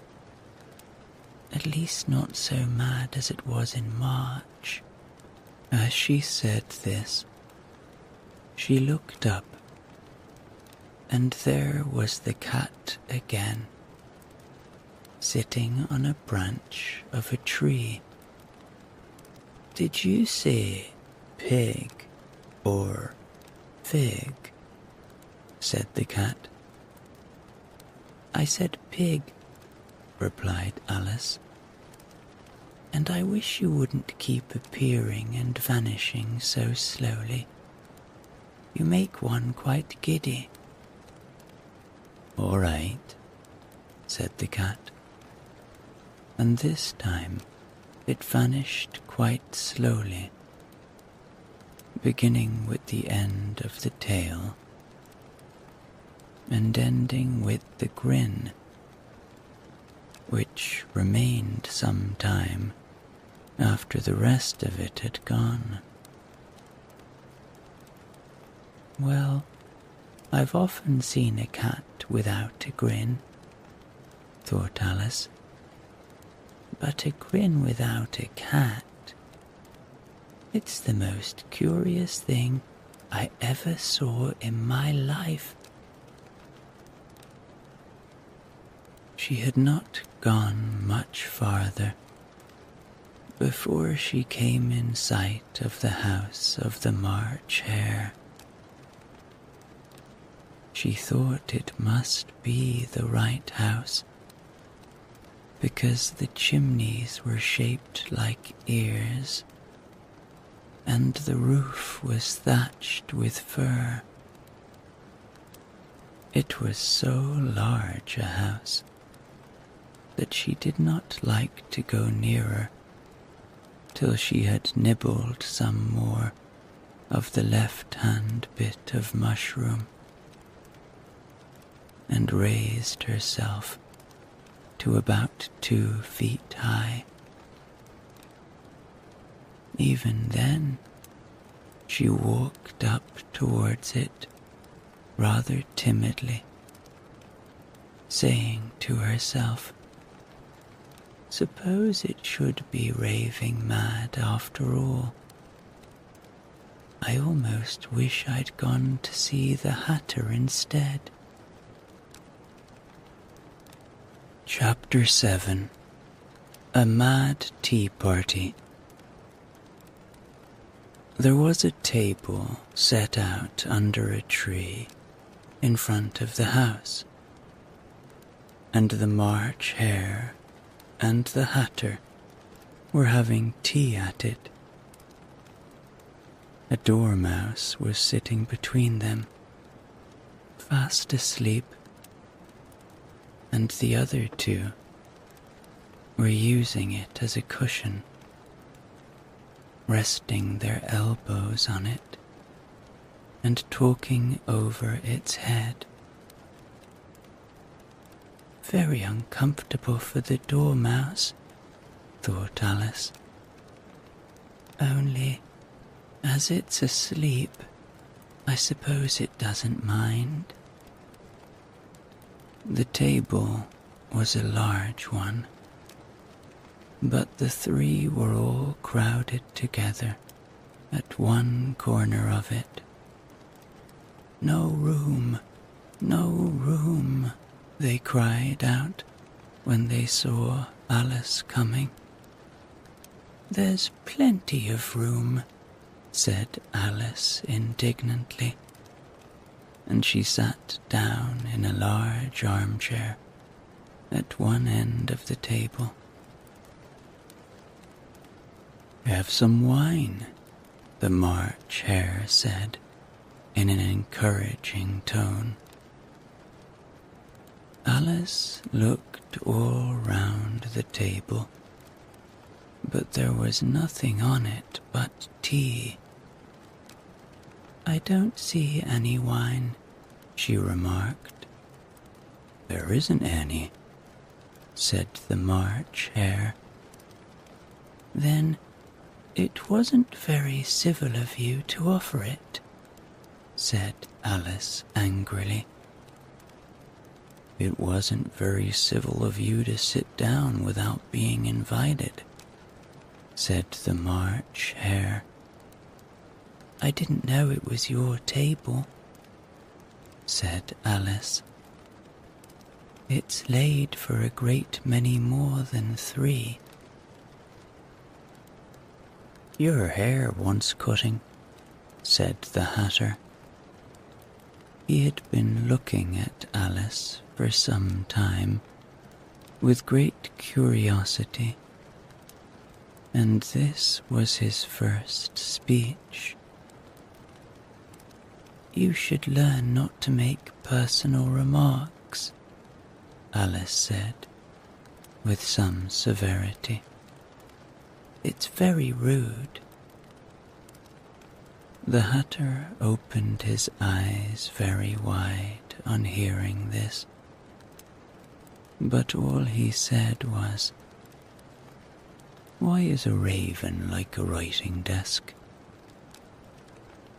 "Come, we shall have some fun now," thought Alice. "I'm glad they've begun asking riddles. I believe I can guess that," she added aloud. "Do you mean that you can find out the answer to it?" said the March Hare. "Exactly so," said Alice. "Then you should say what you mean," the March Hare went on. "I do," Alice hastily replied. At least I mean what I say. That's the same thing, you know. Not the same thing a bit, said the Hatter. You might just as well say that I see what I eat is the same thing as I eat what I see. You might just as well say, added the March Hare, that I like what I get is the same thing as I get what I like. You might just as well say, added the Dormouse, who seemed to be talking in his sleep, that I breathe when I sleep is the same thing as I sleep when I breathe. It is the same thing with you, said the Hatter. And here the conversation dropped, and the party sat silent for a minute, while Alice thought over all she could remember about ravens and writing desks, which wasn't much.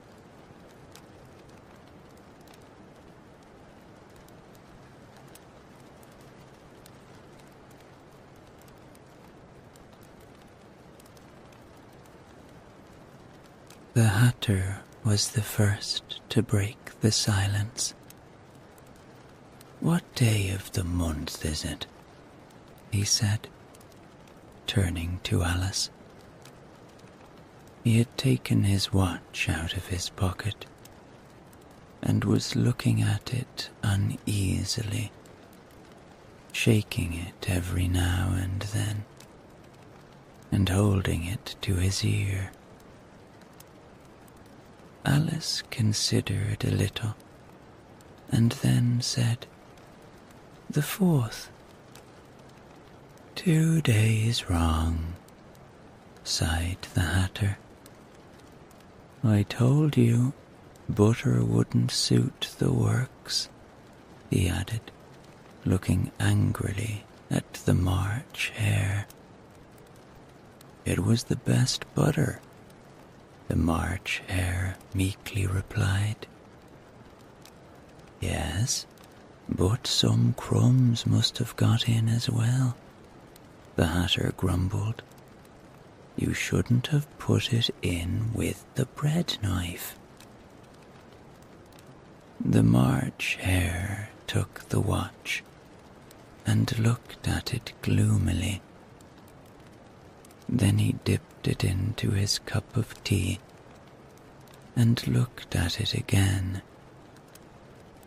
But he could think of nothing better to say than his first remark.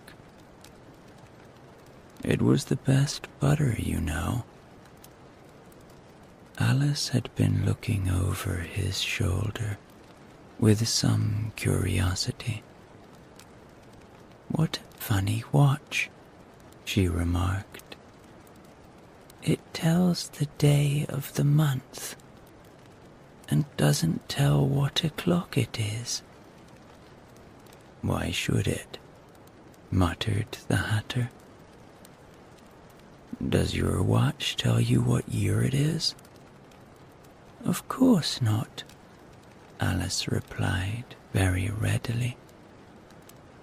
"But that's because it stays the same year for such a long time together." "Which is just the case with mine," said the Hatter. Alice felt dreadfully puzzled. The Hatter's remark seemed to have no sort of meaning in it, and yet it was certainly English.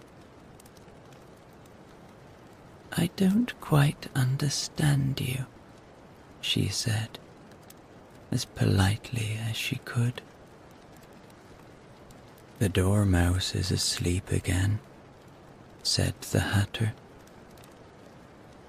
and he poured a little hot tea upon its nose. The Dormouse shook its head impatiently and said, without opening its eyes, "Of course, just what I was going to remark myself." "Have you guessed the riddle yet?" the Hatter said, turning to Alice again. "No, I give it up," Alice replied. "What's the answer?" "I haven't the slightest idea," said the Hatter. "Nor I," said the March Hare. Alice sighed wearily. "I think you might do something better with the time," she said, "than waste it in asking riddles that have no answers." "If you knew time as well as I do," said the Hatter, "you wouldn't talk about wasting it. It's him." "I don't know what you mean," said Alice. "Of course you don't," the Hatter said, tossing his head contemptuously. "I dare say you never even spoke to time." "Perhaps not," Alice replied cautiously. "But I know I have to beat time when I learn music." "Ah, that accounts for it," said the Hatter. "He won't stand beating. Now, if you only kept on good terms with him, he'd do almost anything you liked with the clock. For instance, suppose it were 9 o'clock in the morning, just time to begin lessons.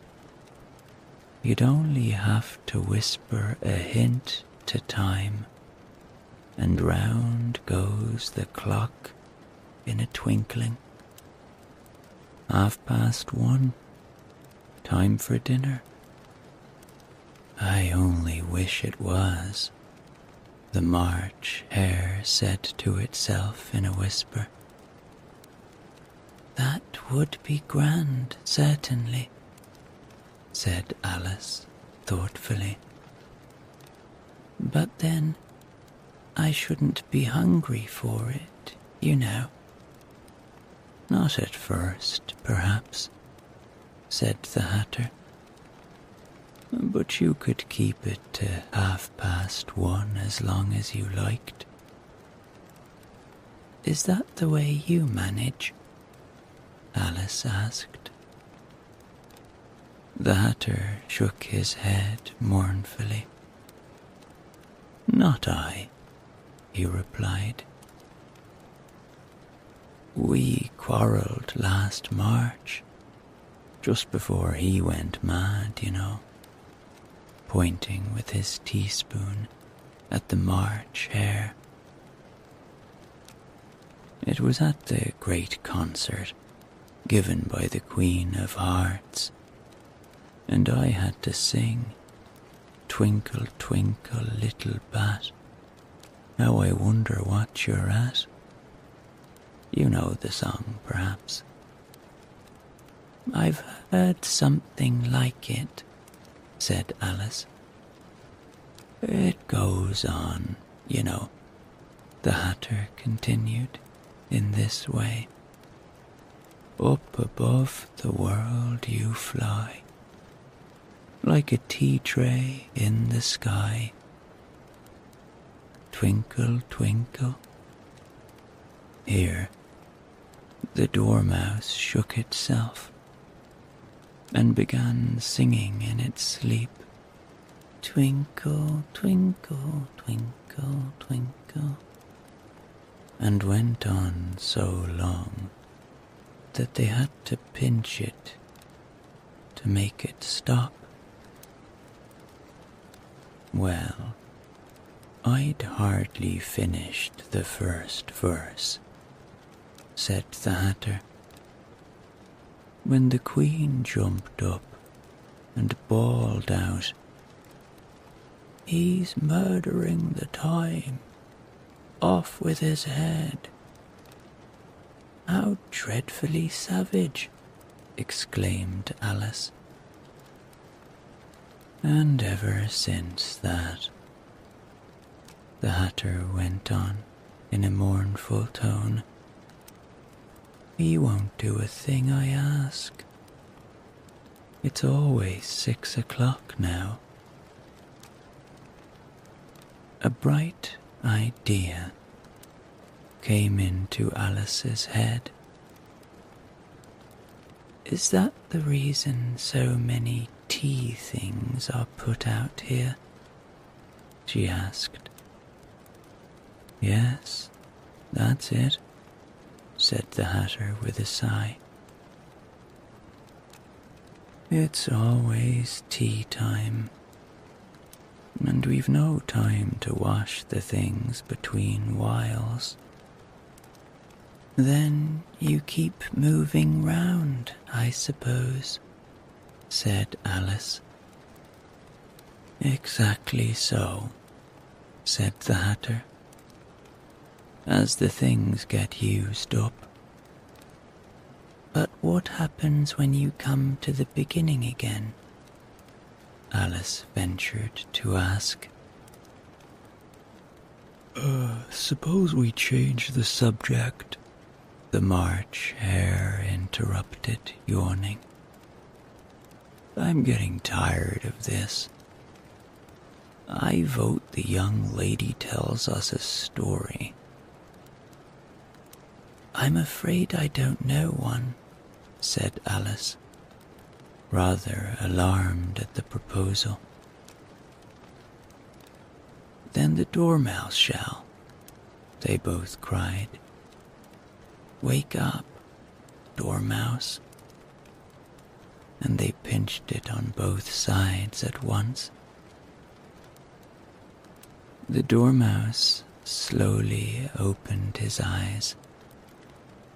"I wasn't asleep," he said in a hoarse, feeble voice. "I heard every word you fellows were saying." "Tell us a story," said the March Hare.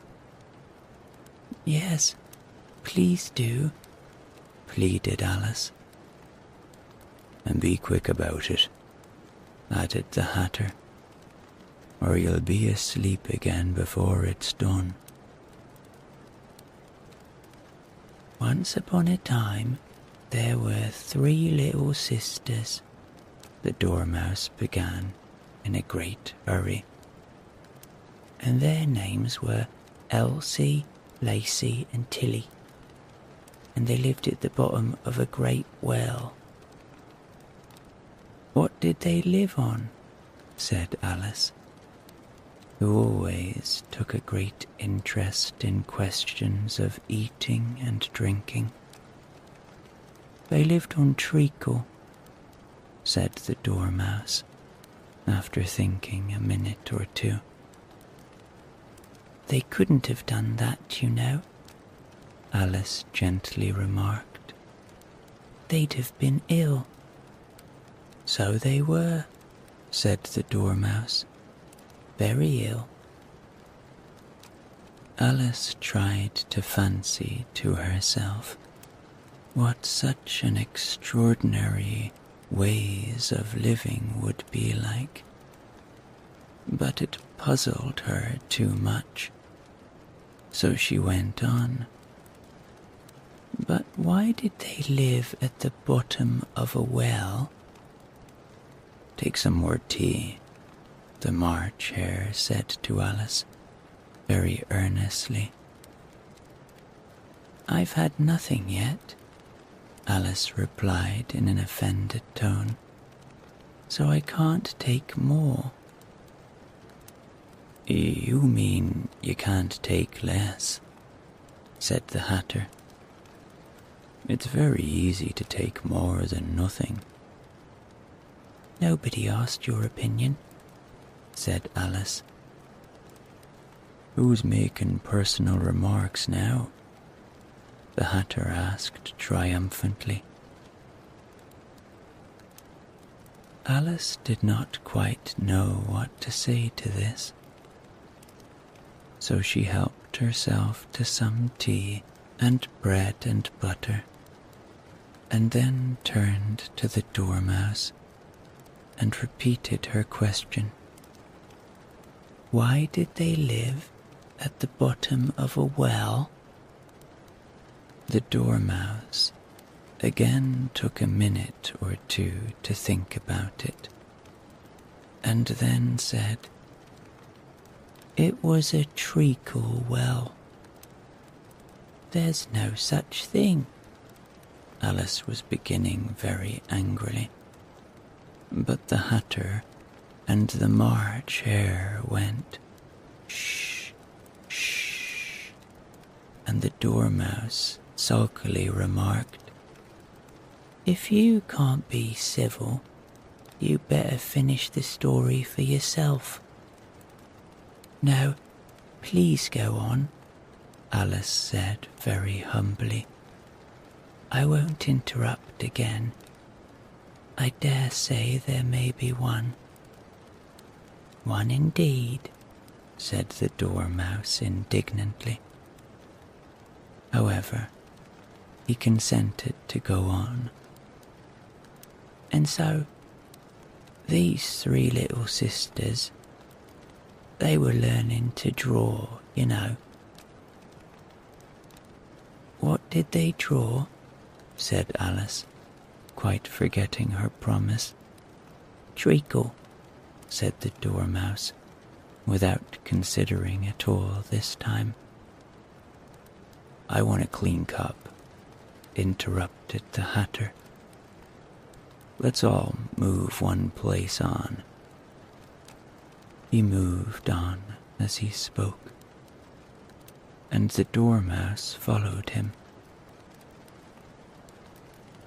The March Hare moved into the Dormouse's place, and Alice, rather unwillingly, took the place of the March Hare. The Hatter was the only one who got any advantage from the change, and Alice was a good deal worse off than before, as the March Hare had just upset the milk jug into his plate. Alice did not wish to offend the Dormouse again, so she began very cautiously. But I don't understand. Where did they draw the treacle from? You can draw water out of a water well, said the Hatter. So I should think you could draw treacle out of a treacle well, eh, stupid? But they were in the well, Alice said to the Dormouse, not choosing to notice this last remark. Of course they were, said the Dormouse. Well in. This answer so confused poor Alice that she let the Dormouse go on for some time without interrupting it. They were learning to draw, the Dormouse went on, yawning and rubbing its eyes, for it was getting very sleepy. Then they drew all manner of things. Everything that begins with an M. Why with an M? Said Alice. Why not? Said the March Hare. Alice was silent. The Dormouse had closed its eyes by this time and was going off into a doze.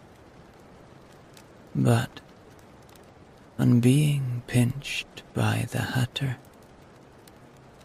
it woke up again with a little shriek and went on. That begins with an M, such as mouse traps and the moon and memory and muchness. You know, you say things are much of a muchness. Did you ever see such a thing as drawing of a muchness? Really, now you ask me? Said Alice, very much confused. I don't think. Then you shouldn't talk, said the Hatter. This piece of rudeness was more than Alice could bear. She got up in great disgust and walked off. The Dormouse fell asleep instantly, and neither of the others took the least notice of her going, though she looked back once or twice, half hoping that they would call after her. The last time she saw them, they were trying to put the Dormouse into the teapot. At any rate, I'll never go there again, said Alice, as she picked her way through the wood. It's the stupidest tea party I was ever at in all my life. Just as she said this, she noticed that one of the trees had a door leading right into it. That's very curious, she thought. But everything's curious today. I think I may as well go in at once. And in she went. Once more she found herself in the long hall and close to the little glass table. Now, I'll manage better this time, she said to herself, and began by taking the little golden key and unlocking the door that led into the garden. Then she went to work, nibbling at the mushroom. She had kept a piece of it in her pocket till she was about a foot high. Then she walked down the little passage, and then she found herself at last in the beautiful garden among the bright flower beds and the cool fountains. Chapter 8. The Queen's Croquet Ground. A large rose tree stood near the entrance of the garden. The roses growing on it were white, but there were 3 gardeners at it, busily painting them red. Alice thought this a very curious thing, and she went nearer to watch them. And just as she came up to them, she heard one of them say, "Look out now, 5. Don't go splashing paint over me like that." "I couldn't help it," said 5 in a sulky tone. 7 jogged my elbow. On which 7 looked up and said, "That's right, 5. Always lay the blame on others." "You'd better not talk," said 5. "I heard the Queen say only yesterday you deserve to be beheaded." "What for?" said the one who had spoken first. "It's none of your business to," said 7. "Yes, it is his business," said 5. "And I'll tell him it was for bringing the cook tulip roots instead of onions."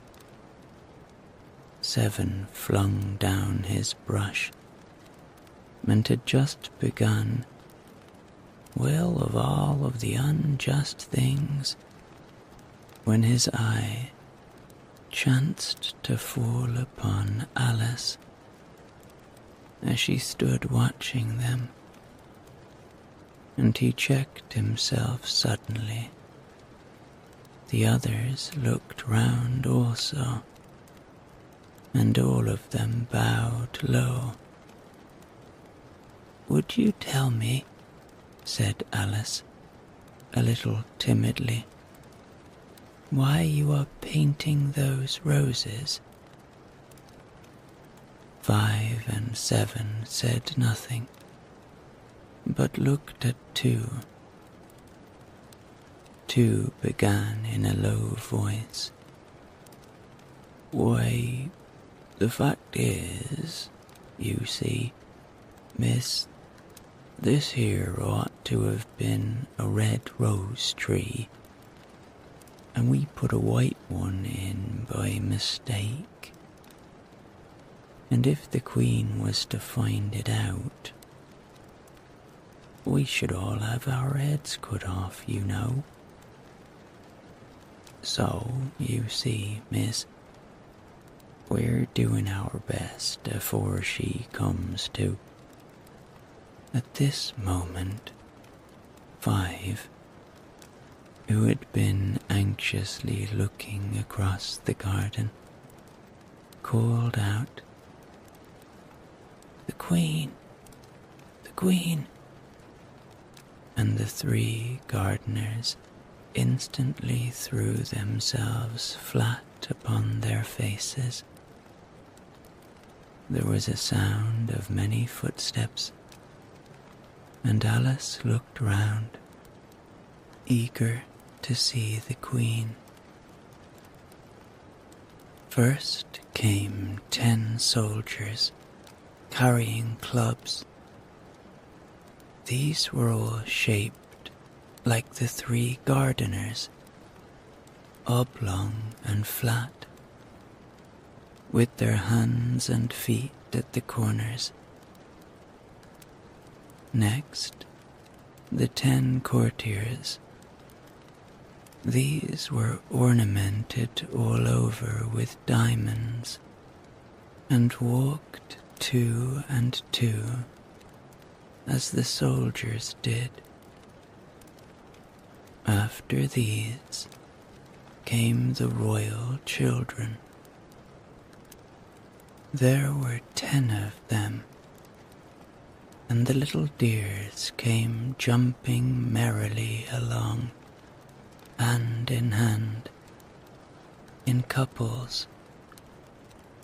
They were all ornamented with hearts. Next came the guests. mostly kings and queens, and among them Alice recognized the white rabbit. It was talking in a hurried, nervous manner, smiling at everything that was said, and went by without noticing her. Then followed the Knave of Hearts, carrying the king's crown on a crimson velvet cushion, and, last of all this grand procession, came the King and Queen of Hearts.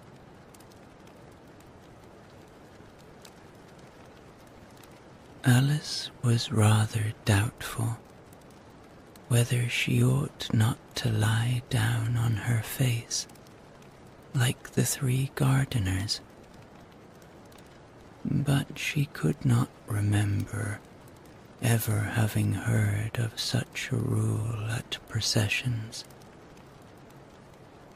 And besides, what would be the use of a procession, thought she, if people had all to lie down upon their faces so that they couldn't see it? So she stood still where she was and waited. When the procession came opposite to Alice, they all stopped and looked at her, and the Queen said severely, "Who is this?" She said it to the Knave of Hearts, who only bowed and smiled in reply. "Idiot," said the Queen, tossing her head impatiently and turning to Alice. She went on, "What's your name, child?" "My name is Alice, so please your Majesty," said Alice, very politely. But she added to herself, "Why, they're only a pack of cards after all. I needn't be afraid of them." "And who are these?" said the Queen, pointing to the three gardeners who were lying round the rose tree. For you see, as they were lying on their faces, and the pattern on their backs was the same as the rest of the pack, she could not tell whether they were gardeners, or soldiers, or courtiers, or three of her own children. "How should I know?" said Alice, surprised at her own courage. "It's no business of mine." The Queen turned crimson with fury, and, after glaring at her for a moment like a wild beast, screamed, "Off with her head! Off!" "Nonsense," said Alice, very loudly and decidedly, and the Queen was silent. The King laid his hand upon her arm and timidly said, "Consider, my dear, she is only a child." The Queen turned angrily away from him and said to the Knave, "Turn them over." The Knave did so, very carefully, with one foot. "Get up," said the Queen in a shrill, loud voice, and the 3 gardeners instantly jumped up and began bowing to the king, the queen, the royal children, and everybody else. "Leave off that," screamed the queen. "You make me giddy." And then, turning to the rose tree, she went on, "What have you been doing here?" "May it please your majesty," said 2, in a very humble tone, going down on one knee as he spoke. "We were trying—" "I see," said the queen, who had meanwhile been examining the roses. "Off with their heads," and the procession moved on. 3 of the soldiers remaining behind to execute the unfortunate gardeners who ran to Alice for protection. "You shan't be beheaded," said Alice, and she put them into a large flower pot that stood near. The 3 soldiers wandered about for a minute or 2, looking for them, and then quietly marched off after the others. "Are their heads off?" shouted the queen.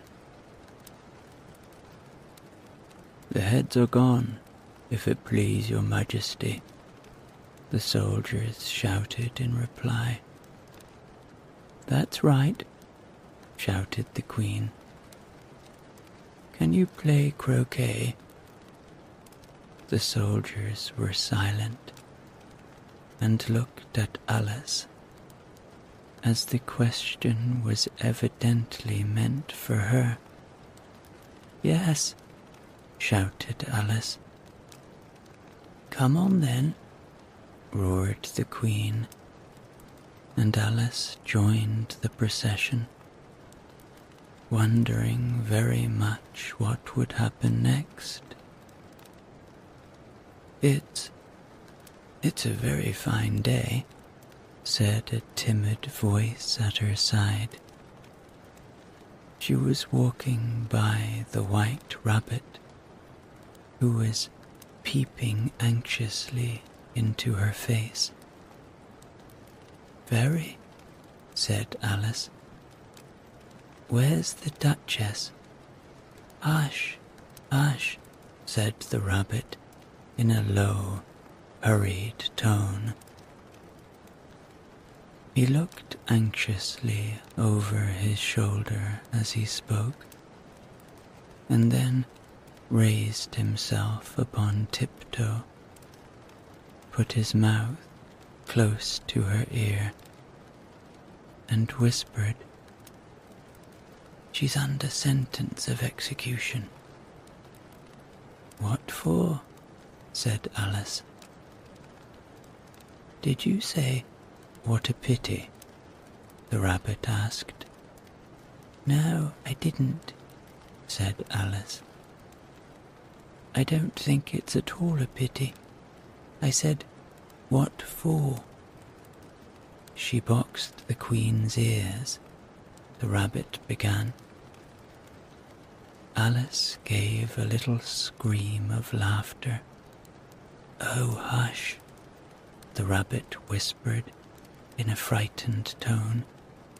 "The queen will hear you. You see, she came rather late, and the queen said—" "Get to your places," shouted the queen in a voice of thunder, and people began running about in all directions, tumbling up against each other. However, they got settled down in a minute or 2, and the game began. Alice thought she had never seen such a curious croquet ground in her life. It was all ridges and furrows. The balls were live hedgehogs, the mallets live flamingos, and the soldiers had to double themselves up and to stand on their heads and feet to make the arches. The chief difficulty Alice found at first was in managing her flamingo. She succeeded in getting its body tucked away comfortably enough under her arm, with its legs hanging down. But generally, just as she had got its neck nicely straightened out and was going to give the hedgehog a blow with its head, it would twist itself round and look up in her face with such a puzzled expression that she could not help bursting out laughing. And when she had got its head down and was going to begin again, it was very provoking to find that the hedgehog had unrolled itself and was in the act of crawling away. Besides all this, there was generally a ridge or furrow in the way wherever she wanted to send the hedgehog to.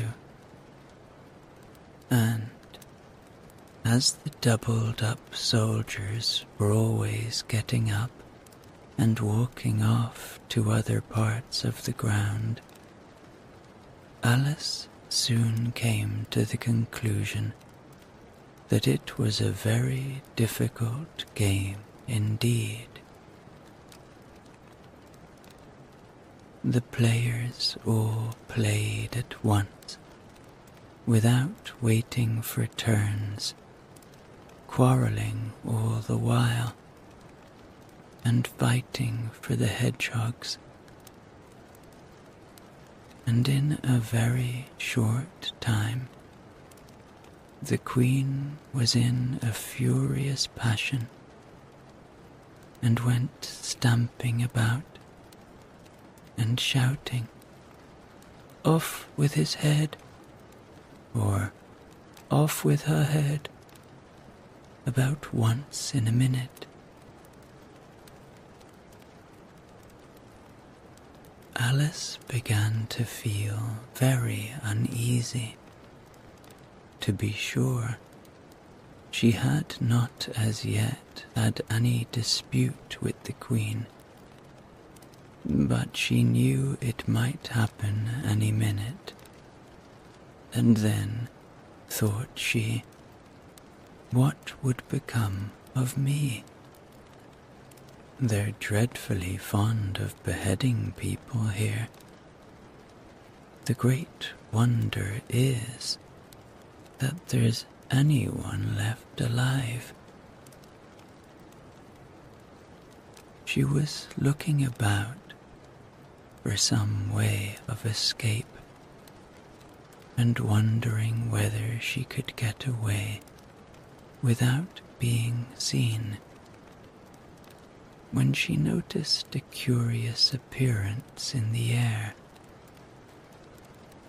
It puzzled her very much at first, but after watching it a minute or two, she made it out to be a grin, and she said to herself, "It's the Cheshire Cat. Now I shall have somebody to talk to." "How are you getting on?" said the cat, as soon as there was mouth enough for it to speak with. Alice waited till the eyes appeared, and then nodded. It's no use speaking to it, she thought, till its ears have come, or at least one of them. In another minute, the whole head appeared, and then Alice put down her flamingo and began an account of the game, feeling very glad she had someone to listen to her. The cat seemed to think that there was enough of it now in sight, and no more of it appeared. "I don't think they play at all fairly," Alice began, in rather complaining tone. "And they all quarrel so dreadfully. One can't hear oneself speak. And they don't seem to have any rules in particular. At least, if there are, nobody attends to them. And you've no idea how confusing it is, all the things being alive. For instance, there's the arch I've got to go through next, walking about at the other end of the ground. And I should have croqueted the Queen's hedgehog just now, only it ran away when it saw mine coming." "Oh, do you like the Queen?" said the cat in a low voice. "Not at all," said Alice. "She's so extremely—" Just then, she noticed that the Queen was close behind her, listening, so she went on. "Likely to win, that it's hardly worthwhile finishing the game." The Queen smiled and passed on. "Who are you talking to?" said the King, going up to Alice and looking at the cat's head with great curiosity. "It's a friend of mine, a Cheshire cat," said Alice. "Allow me to introduce it." "I don't like the look of it at all," said the King. "However, it may kiss my hand if it likes." "I'd rather not," the cat remarked. "Don't be impertinent," said the King. "And don't look at me like that." He got behind Alice as he spoke. "A cat may look at a king," said Alice. "I've read that in some book, but I don't remember where." "Well, it must be removed," said the King, very decidedly, and he called the Queen, who was passing at the moment. "My dear, I wish you would have this cat removed." The Queen had only one way of settling all difficulties, great or small. "Off with his head," she said, without even looking round. "I'll fetch the executioner myself," said the King eagerly, and he hurried off. Alice thought she might as well go back and see how the game was going on, as she heard the Queen's voice in the distance, screaming with passion. She had already heard her sentence, 3 of the players to be executed for having missed their turns, and she did not like the look of things at all, as the game was in such confusion that she never knew whether it was her turn or not. So she went in search of her hedgehog. The hedgehog was engaged in a fight with another hedgehog, which seemed to Alice an excellent opportunity for croqueting one of them with the other. The only difficulty was that her flamingo was gone across to the other side of the garden, where Alice could see it trying, in a helpless sort of way, to fly up into a tree. By the time she had caught the flamingo and brought it back, the fight was over, and both the hedgehogs were out of sight. But it doesn't matter much, thought Alice, as all the archers are gone from this side of the ground. So she tucked it away under her arm, that it might not escape again, and went back for a little more conversation with her friend. When she got back to the Cheshire Cat, she was surprised to find quite a large crowd collected round it.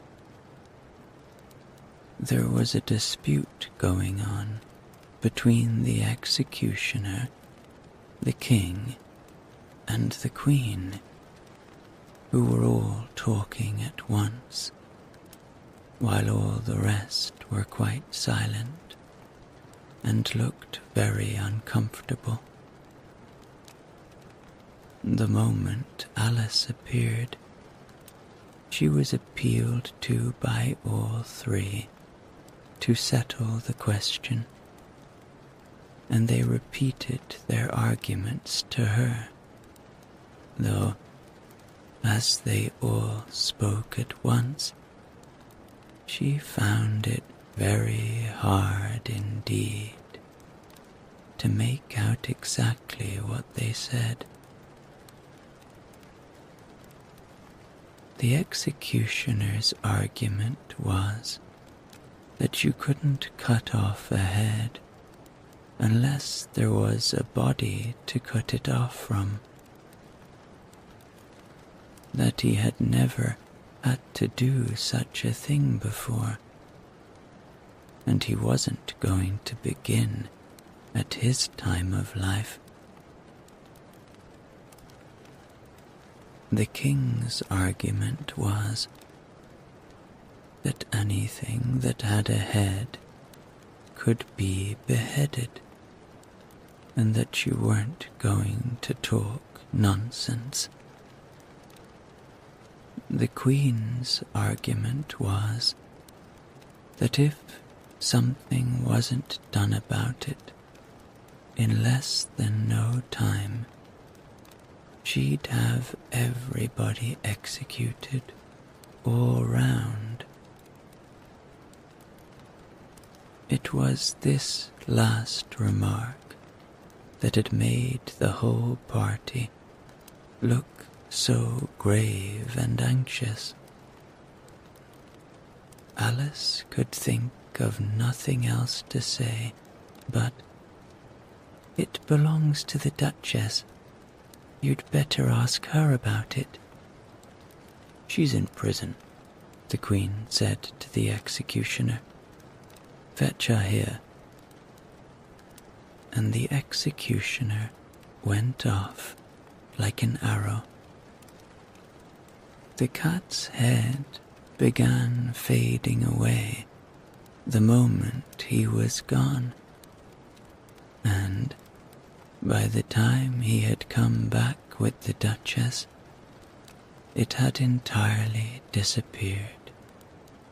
So the king and the executioner ran wildly up and down looking for it, while the rest of the party went back to the game. Chapter 9. The Mock Turtle's Story. You can't think how glad I am to see you again, you dear old thing, said the Duchess, as she tucked her arm affectionately into Alice's, and they walked off together. Alice was very glad to find her in such a pleasant temper, and thought to herself that perhaps it was only the pepper that had made her so savage when they met in the kitchen. "When I'm a duchess," she said to herself, not in a very hopeful tone though, "I won't have any pepper in my kitchen at all. Soup does very well without. Maybe it's always pepper that makes people hot-tempered," she went on, very much pleased at having found out a new kind of rule. "And vinegar that makes them sour, and chamomile that makes them bitter, and barley sugar and such things that make children sweet-tempered. I only wish people knew that. Then they wouldn't be so stingy about it, you know." She had quite forgotten the Duchess by this time, and was a little startled when she heard her voice close to her ear. "You're thinking about something, my dear, and that makes you forget to talk. I can't tell you just now what the moral of that is, but I shall remember it in a bit." "Perhaps it hasn't one," Alice ventured to remark. "Tut, tut, child," said the Duchess. "Everything's got a moral, if only you can find it." And she squeezed herself up closer to Alice's side as she spoke. Alice did not much like keeping so close to her. First, because the Duchess was very ugly, and secondly, because she was exactly the right height to rest her chin upon Alice's shoulder, and it was an uncomfortably sharp chin. However, she did not like to be rude, so she bore it as well as she could. "The game's going on rather better now," she said, by way of keeping up the conversation a little. "'Tis so," said the Duchess, "and the moral of that is, oh, 'tis love that makes the world go round." "Somebody said," Alice whispered, "that it's done by everybody minding their own business." "Ah, well, it means much the same thing," said the Duchess, digging her sharp little chin into Alice's shoulder as she added, "And the moral of that is, take care of the scents, and the sounds will take care of themselves." How fond she is of finding morals in things, Alice thought to herself. I dare say you're wondering why I don't put my arm round your waist, the Duchess said after a pause. The reason is that I'm doubtful about the temper of your flamingo. Shall I try the experiment? He might bite, Alice cautiously replied, not feeling at all anxious to have the experiment tried. Very true, said the Duchess. Flamingos and mustard both bite, and the moral of that is, birds of a feather flock together. Only mustard isn't a bird, Alice remarked. Right as usual, said the Duchess. What a clear way you have of putting things. It's a mineral, I think, said Alice. Of course it is, said the Duchess, who seemed ready to agree to everything that Alice said. There's a large mustard mine near here, and the moral of that is, the more there is of mine, the less there is of yours. Oh, I know, exclaimed Alice, who had not attended to this last remark. It's a vegetable. It doesn't look like one, but it is. I quite agree with you, said the Duchess, and the moral of that is, be what you would seem to be, or if you like it put more simply, never imagine yourself not to be otherwise than what it might appear to others that what you were or might have been was not otherwise than what you had been would have appeared to them to be otherwise. I think I should understand that better, Alice said very politely, if I had written it down, but I can't quite follow it as you say it. That's nothing to what I could say if I chose, the Duchess replied in a pleased tone. Pray, don't trouble yourself to say it any longer than that, said Alice. Oh, don't talk about trouble, said the Duchess. I make you a present of everything I've said as yet. A cheap sort of present, thought Alice. I'm glad they don't give birthday presents like that. But she did not venture to say it out loud. Thinking again? The Duchess asked, with another dig of her sharp little chin.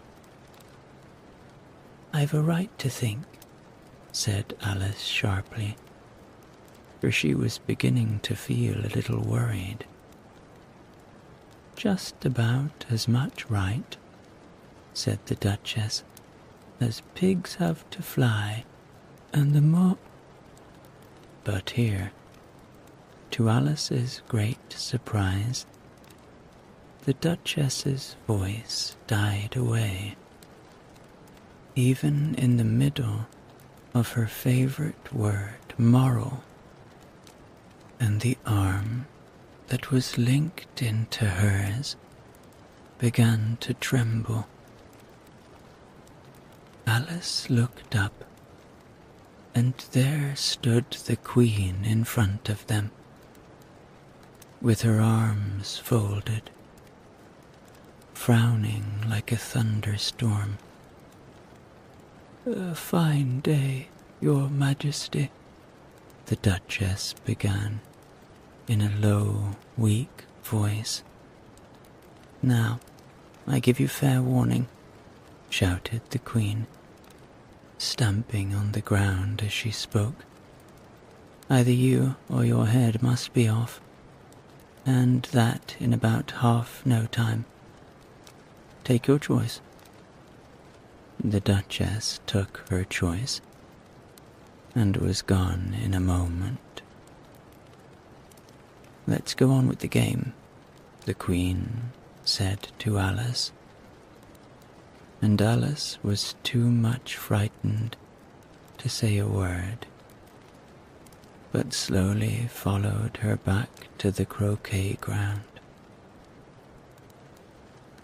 The other guests had taken advantage of the Queen's absence and were resting in the shade. However, the moment they saw her, they hurried back to the game, the Queen merely remarking that a moment's delay would cost them their lives. All the time they were playing, the Queen never left off quarreling with the other players and shouting, "Off with his head," or "Off with her head." Those whom she sentenced were taken into custody by the soldiers, who of course had to leave off being archers to do this, so that by the end of half an hour or so, there were no archers left, and all the players, except the King, the Queen, and Alice, were in custody and under sentence of execution. Then the Queen left off, quite out of breath, and said to Alice, "Have you seen the mock turtle yet?" "No," said Alice. "I don't even know what a mock turtle is." "It's the thing mock turtle soup is made from," said the Queen. "I never saw one or heard of one," said Alice. "Come on then," said the Queen, "and he shall tell you his history." As they walked off together, Alice heard the King say in a low voice to the company generally, "You are all pardoned." "Come, that's a good thing," she said to herself, for she had felt quite unhappy at the number of executions the Queen had ordered. They very soon came upon a griffin lying fast asleep in the sun. "Up, lazy thing," said the Queen, "and take this young lady to see the mock turtle, and to hear his history. I must go back and see after some executions I have ordered." And she walked off, leaving Alice alone with the griffin. Alice did not quite like the look of the creature, but on the whole, she thought it would be quite as safe to stay with it as to go after that savage Queen. So she waited. The griffin sat up and rubbed its eyes. Then it watched the Queen till she was out of sight. Then it chuckled. "What fun," said the griffin. half to itself, half to Alice. "What is the fun?" said Alice. "Why, she," said the Gryphon. "It's all her fancy, that. They never execute nobody, you know. Come on." "Everybody says, 'Come on,' here," thought Alice, as she went slowly after it. "I never was so ordered about in all my life. Never." They had not gone far before they saw the mock turtle in the distance, sitting sad and lonely on a little ledge of rock, and as they came nearer, Alice could hear him sighing as if his heart would break. She pitied him deeply. "What is his sorrow?" she asked the Gryphon. And the Gryphon answered, very nearly in the same words as before. "It's all his fancy, that. He hasn't got no sorrow, you know. Come on." So they went up to the mock turtle, who looked at them with large eyes full of tears, but said nothing. "This here young lady," said the Gryphon, "she wants for to know your history, she do." "I'll tell it to her," said the mock turtle in a deep, hollow tone. "Sit down, both of you, and don't speak a word till I've finished." So they sat down, and nobody spoke for some minutes. Alice thought to herself, "I don't see how he can even finish if he doesn't begin." But she waited patiently.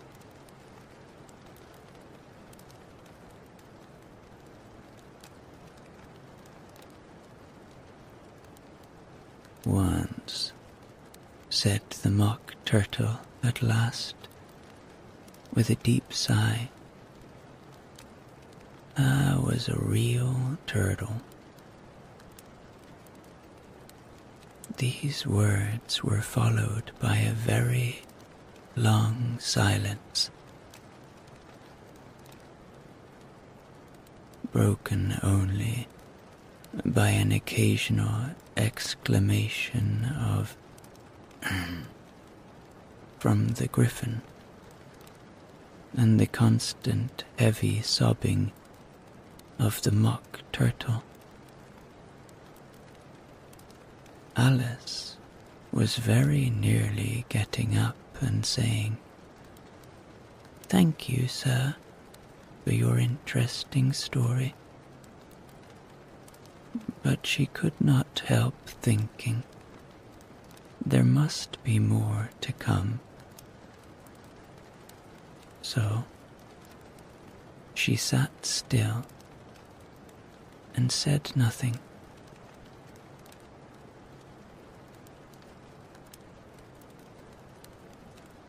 "When we were little," the mock turtle went on at last, more calmly, though still sobbing a little now and then,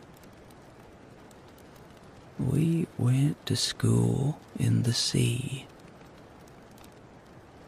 The master was an old turtle. We used to call him Tortoise. Why did you call him Tortoise if he wasn't one? Alice asked. We called him Tortoise because he taught us, said the Mock Turtle angrily. Really, you are very dull. You ought to be ashamed of yourself for asking such a simple question, added the Gryphon.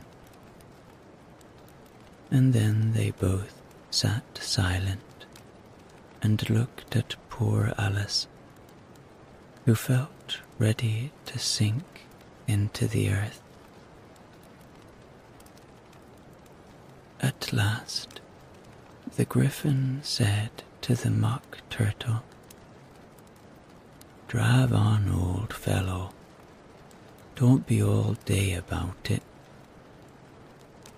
And he went on in these words. Yes, we went to school in the sea.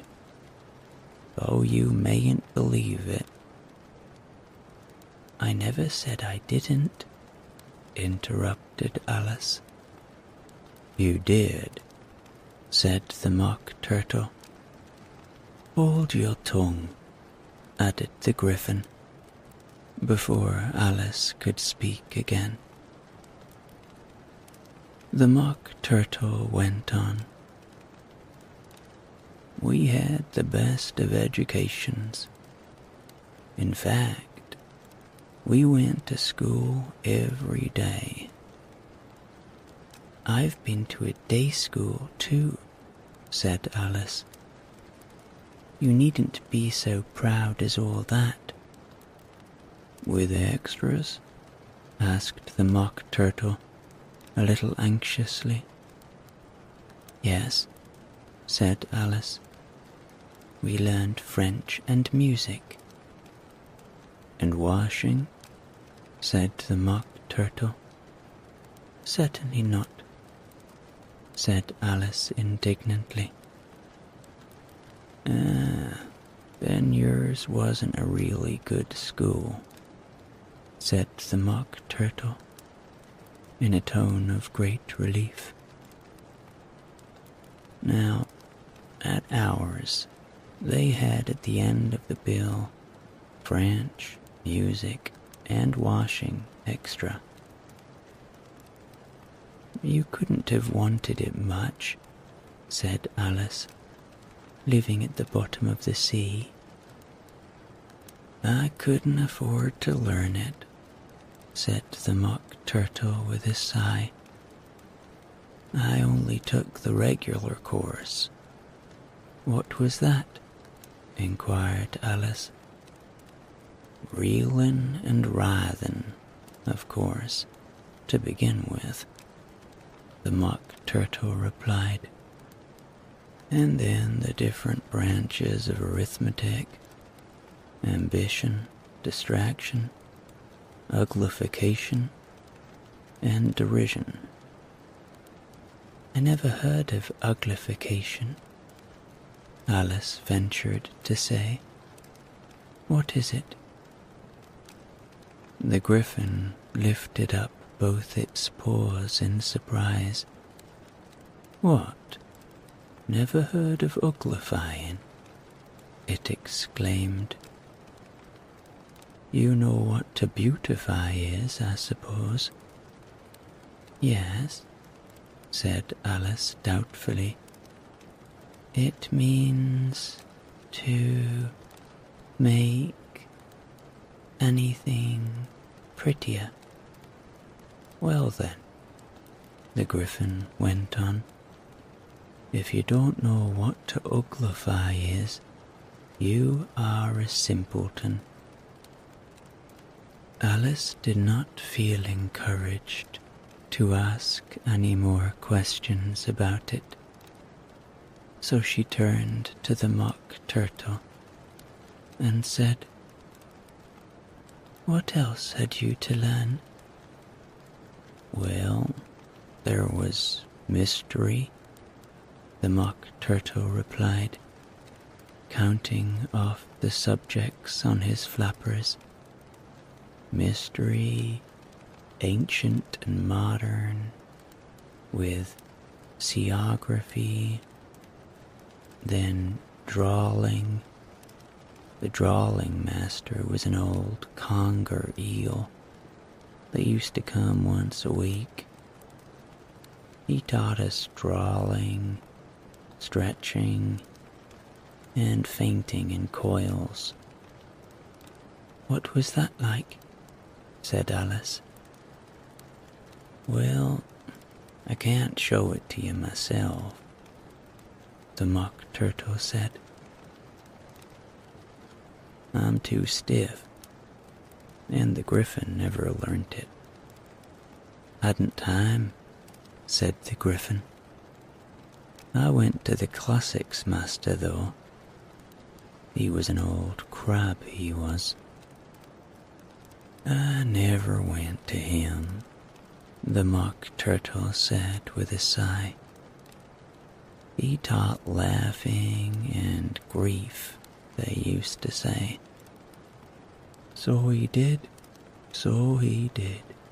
said the Griffin, sighing in his turn, and both creatures hid their faces in their paws. And how many hours a day did you do lessons?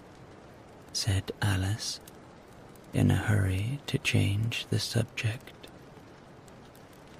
10 hours the first day, said the Mock Turtle.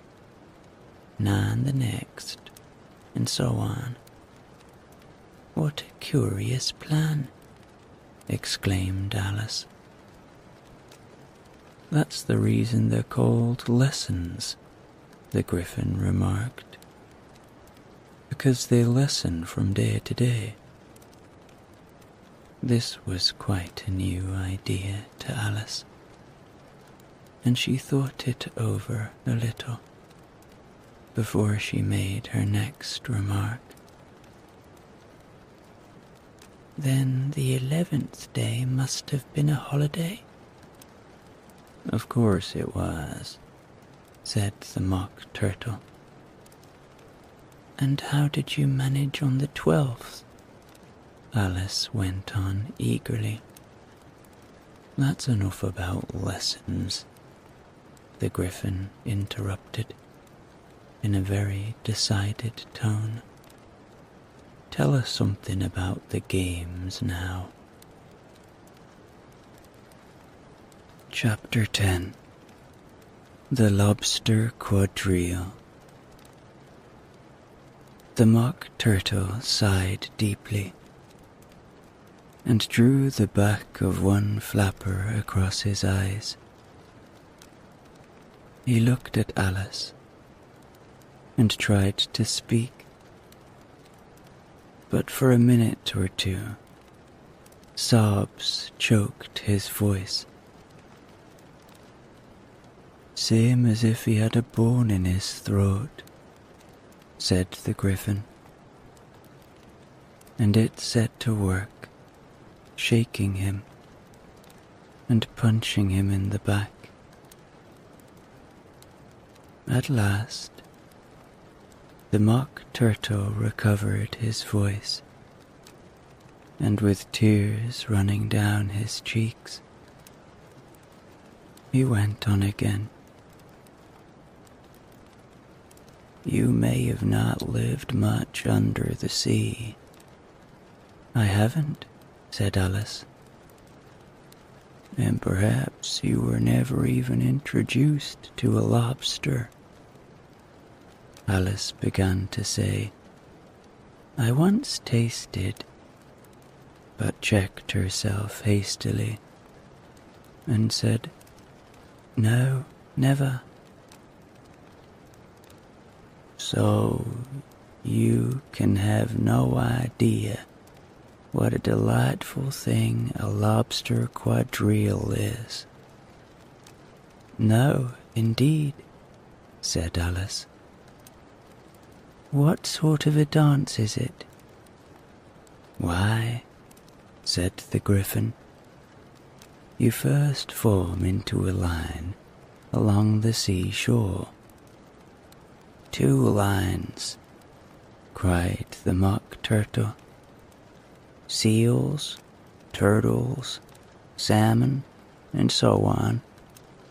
Then, when you've cleared all the jellyfish out of the way, that generally takes some time, interrupted the Griffin. You advance twice, each with a lobster as a partner, cried the Griffin. Of course, the Mock Turtle said. Advance twice, set to partners. Change lobsters and retire in same order, continued the Griffin. Then, you know, the Mock Turtle went on, you throw the lobsters, shouted the Griffin, with a bound into the air. As far out to sea as you can swim after them, screamed the Griffin. Turn a somersault in the sea, cried the Mock Turtle, capering wildly about. Change lobsters again, yelled the Griffin at the top of its voice. Back to land again, and that's all the first figure, said the Mock Turtle, suddenly dropping his voice. And the 2 creatures, who had been jumping about like mad things all this time, sat down again, very sadly and quietly, and looked at Alice. It must be a very pretty dance, said Alice timidly. Would you like to see a little of it? Said the Mock Turtle. Very much indeed, said Alice. Come, let's try the first figure, said the Mock Turtle to the Griffin. We can do without lobsters, you know. Which shall sing? Oh, you sing, said the Griffin. I've forgotten the words. So they began solemnly dancing round and round Alice, every now and then treading on her toes when they passed too close, and waving their forepaws to mark the time, while the Mock Turtle sang this, very slowly and sadly. Will you walk a little faster? Said a whiting to a snail. There's a porpoise close behind us, and he's treading on my tail. See how eagerly the lobsters and the turtles all advance. They are waiting on the shingle. Will you come and join the dance? Will you, won't you? Will you, won't you? Will you join the dance? Will you, won't you? Will you, won't you? Won't you join the dance? You can really have no notion how delightful it will be when they take us up and throw us with the lobsters out to sea.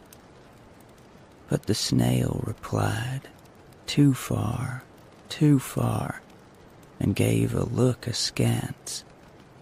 Said he thanked the whiting kindly, but he would not join the dance.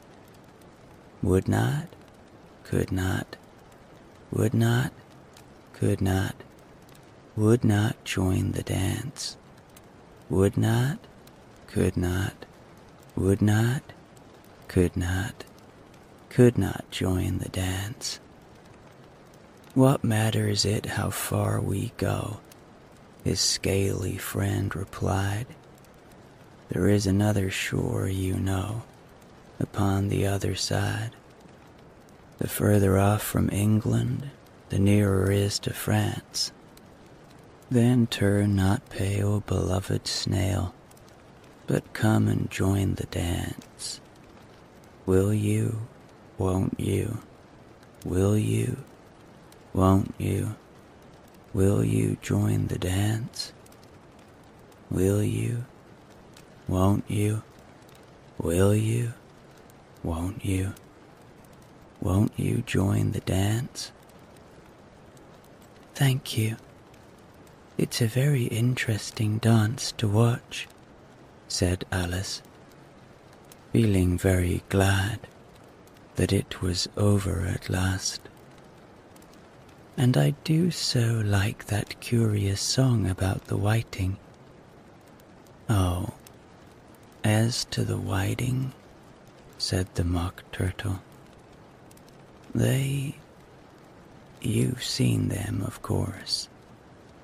Yes, said Alice. I've often seen them at dinner. She checked herself hastily. I don't know where Din may be, said the Mock Turtle. But if you've seen them so often, of course you know what they're like.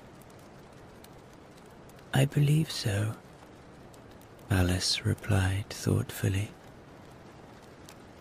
They have their tails in their mouths, and they're all over crumbs. You're wrong about the crumbs, said the Mock Turtle. Crumbs would all wash off in the sea. But they have their tails in their mouths, and the reason is... Here, the Mock Turtle yawned and shut his eyes. Tell her about the reason and all that, he said to the Griffin. The reason is, said the Griffin, that they would go with the lobsters to the dance. So they got thrown out to sea. So they had to fall a long way. So they got their tails fast in their mouths, so they couldn't get them out again. That's all. Thank you, said Alice. It's very interesting. I never knew much about a whiting before. I can tell you more than that if you like, said the Griffin. Do you know why it's called a whiting? I never thought about it, said Alice. Why? It does the boots and shoes, the Griffin replied very solemnly. Alice was thoroughly puzzled. Does the boots and shoes? She repeated in a wondering tone. Why, what are your shoes done with? Said the Griffin. I mean, what makes them so shiny? Alice looked down at them and considered a little before she gave her answer. They're done with blacking, I believe. Boots and shoes under the sea, the Griffin went on in a deep voice, are done with a whiting. Now you know. And what are they made of? Alice asked in a tone of great curiosity. Soles and eels, of course, the Gryphon replied, rather impatiently. Any shrimp could have told you that. If I'd been the whiting, said Alice, whose thoughts were still running on the song, I'd have said to the porpoise, keep back, please. We don't want you with us. They were obliged to have him with them, the Mock Turtle said. No wise fish would go anywhere without a porpoise. Wouldn't it really? Said Alice in a tone of great surprise. Of course not, said the Mock Turtle. Why, if a fish came to me and told me he was going on a journey, I should say, with what purpose? Don't you mean purpose? Said Alice. I mean what I say, the Mock Turtle replied in an offended tone. And the Gryphon added, Come, let's hear some of your adventures. I could tell you my adventures, beginning from this morning, said Alice a little timidly. But it's no use going back to yesterday, because I was a different person then. Explain all that, said the Mock Turtle. No, the adventures first, said the Gryphon in an impatient tone. Explanations take such a dreadful time. So Alice began telling them her adventures, from the time when she first saw the white rabbit. She was a little nervous about it just at first. The two creatures got so close to her, one on each side, and opened their eyes and mouths so very wide. But she gained courage as she went on. Her listeners were perfectly quiet till she got to the part about her repeating, You are old, Father William, to the caterpillar, and the words all coming different. And then the Mock Turtle drew a long breath and said, That's very curious. It's all about as curious as it can be, said the Gryphon. It all came different, the Mock Turtle repeated thoughtfully. I should like to hear her try and repeat something now. Tell her to begin. He looked at the Gryphon as if he thought it had some kind of authority over Alice. Stand up and repeat. 'Tis the voice of the sluggard, said the Gryphon. How the creatures order one about and make one repeat lessons, thought Alice. I might as well be at school at once. However, she got up and began to repeat it. But her head was so full of the lobster quadrille that she hardly knew what she was saying, and the words came very queer indeed. 'Tis the voice of the lobster, I heard him declare, You have baked me too brown. I must sugar my hair.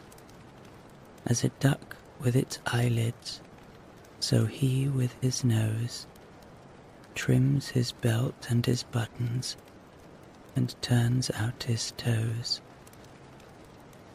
That's different from what I used to say when I was a child, said the Gryphon. Well, I never heard it before, said the Mock Turtle.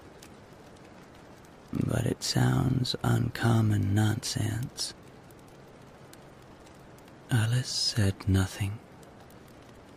She had sat down with her face in her hands, wondering if anything would ever happen in a natural way again.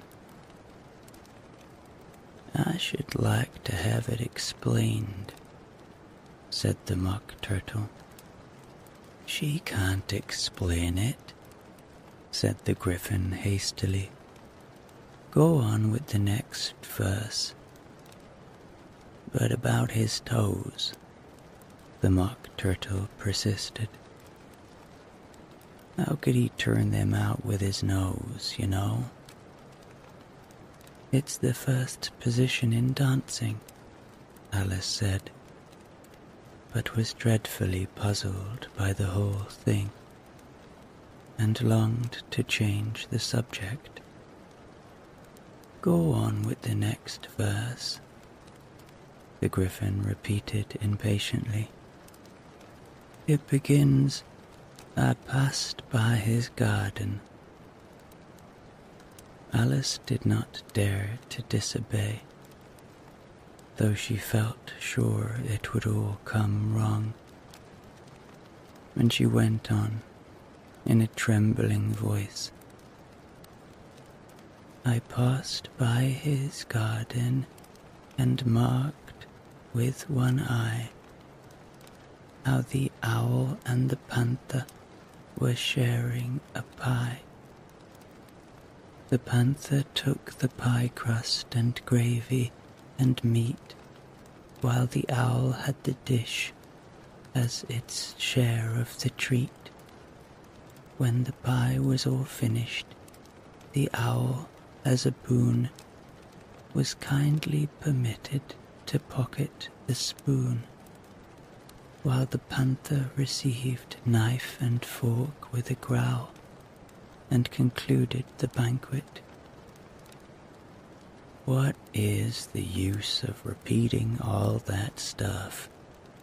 The Mock Turtle interrupted. If you don't explain it as you go on. It's by far the most confusing thing I ever heard. Yes, I think you'd better leave off, said the Gryphon. And Alice was only too glad to do so. Shall we try another figure of the lobster quadrille? The Gryphon went on. Or would you like the Mock Turtle to sing you a song? Oh, a song, please, if the Mock Turtle would be so kind, Alice replied, so eagerly that the Gryphon said, in a rather offended tone, no accounting for tastes? Sing her turtle soup, will you, old fellow? The Mock Turtle sighed deeply and began, in a voice sometimes choked with sobs, to sing this. Beautiful soup, so rich and green, waiting in a hot tureen. Who for such dainties would not stoop? Soup of the evening, beautiful soup. Soup of the evening, beautiful soup. Beautiful soup. beautiful soup, soup of the evening. Beautiful, beautiful soup, beautiful soup. Who cares for fish, game, or any other dish? Who would not give all else for two? Penny worth only of beautiful soup, penny worth only of beautiful soup, beautiful soup, beautiful soup, soup of the evening, beautiful, beautiful soup. Chorus again, cried the griffin, and the mock turtle had just begun to repeat it when a cry of "The trial's beginning" was heard in the distance. "Come on," cried the griffin, and, taking Alice by the hand, it hurried off without waiting for the end of the song. "What trial is it?" Alice panted as she ran, but the griffin only answered, "Come on," and ran the faster, while more and more faintly came, carried on the breeze that followed them, the melancholy words, "Soup of the evening, beautiful, beautiful soup." Chapter 11. Who stole the tarts? The King and Queen of Hearts were seated on their throne when they arrived, with a great crowd assembled about them. All sorts of little birds and beasts, as well as the whole pack of cards. The knave was standing before them, in chains, with a soldier on each side to guard him, and near the king was the white rabbit, with a trumpet in one hand and a scroll of parchment in the other.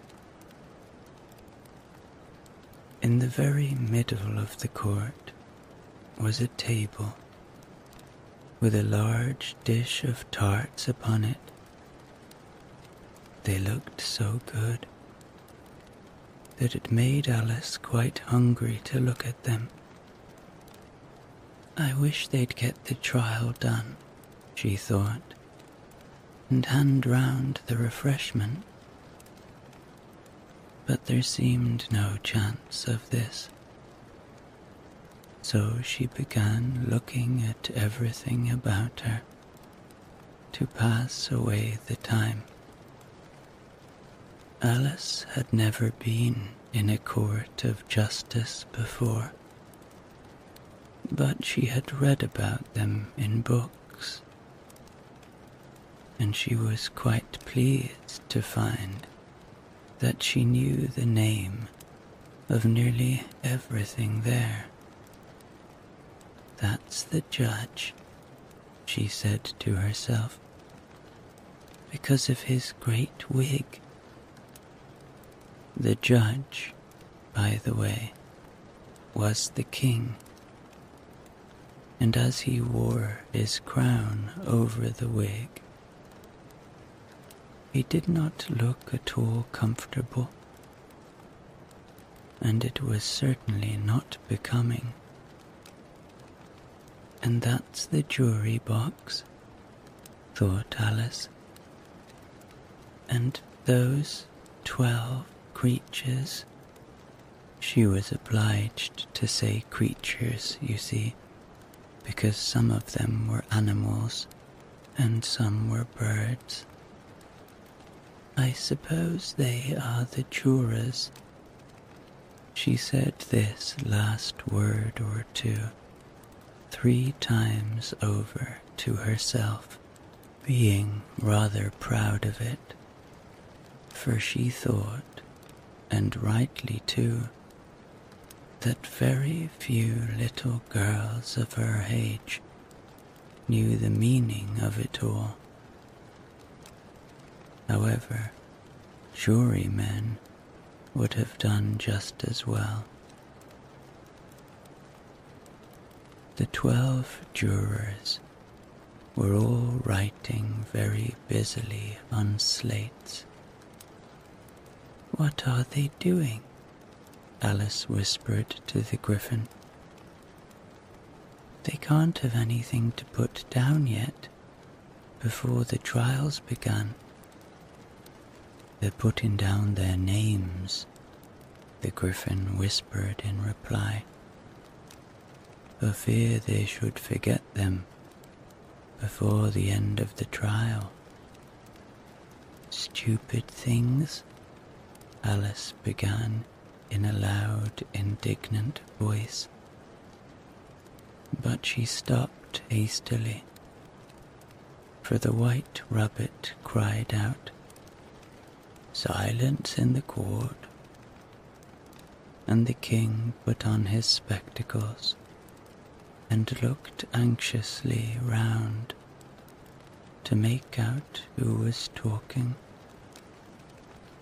Alice could see, as well as if she were looking over their shoulders, that all the jurors were writing down stupid things on their slates, and she could even make out that one of them didn't know how to spell stupid, and that he had to ask his neighbor to tell him. "A nice muddle their slates will be in before the trial's over," thought Alice. One of the jurors had a pencil that squeaked. This, of course, Alice could not stand, and she went round the court and got behind him, and very soon found an opportunity of taking it away. She did it so quickly that the poor little juror, it was Bill the Lizard, could not make out at all what had become of it. So, after hunting all about for it, he was obliged to write with one finger for the rest of the day, and this was of very little use, as it left no mark on the slate. "Herald, read the accusation," said the king. On this, the White Rabbit blew 3 blasts on the trumpet, and then unrolled the parchment scroll and read as follows. "The Queen of Hearts, she made some tarts, all on a summer day. The Knave of Hearts, he stole those tarts and took them quite away." "Consider your verdict," the king said to the jury. "Not yet, not yet," the rabbit hastily interrupted. "There's a great deal to come before that." "Call the first witness," said the king. And the White Rabbit blew 3 blasts on the trumpet and called out, "First witness." The first witness was the Hatter. He came in with a teacup in one hand and a piece of bread and butter in the other. "I beg your pardon, Your Majesty," he began, "for bringing these in, but I hadn't quite finished my tea when I was sent for." "You ought to have finished," said the king. "When did you begin?" The Hatter looked at the March Hare, who had followed him into the court, arm in arm with the Dormouse.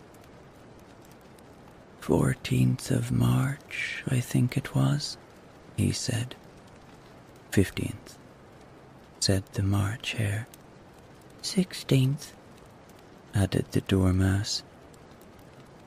"Write that down," the king said to the jury, and the jury eagerly wrote down all 3 dates on their slates, and then added them up and reduced the answer to shillings and pence.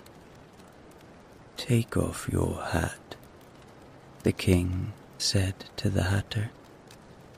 "It isn't mine," said the Hatter. "Stolen," the king exclaimed, turning to the jury, who instantly made a memorandum of the fact. "I keep them to sell," the Hatter added as an explanation. "I've none of my own. I'm a Hatter." Here, the Queen put on her spectacles and began staring at the Hatter, who turned pale and fidgeted. "Give your evidence," said the king, "and don't be nervous, or I'll have you executed on the spot." This did not seem to encourage the witness at all. He kept shifting from one foot to the other, looking uneasily at the Queen, and in his confusion he bit a large piece out of his teacup instead of the bread and butter. Just at this moment, Alice felt a very curious sensation, which puzzled her a good deal, until she made out what it was. She was beginning to grow larger again, and she thought at first she would get up and leave the court. But on second thoughts, she decided to remain where she was, as long as there was room for her. "I wish you wouldn't squeeze so," said the Dormouse, who was sitting next to her. "I can hardly breathe." "I can't help it," said Alice very meekly. "I'm growing." "You've no right to grow here," said the Dormouse.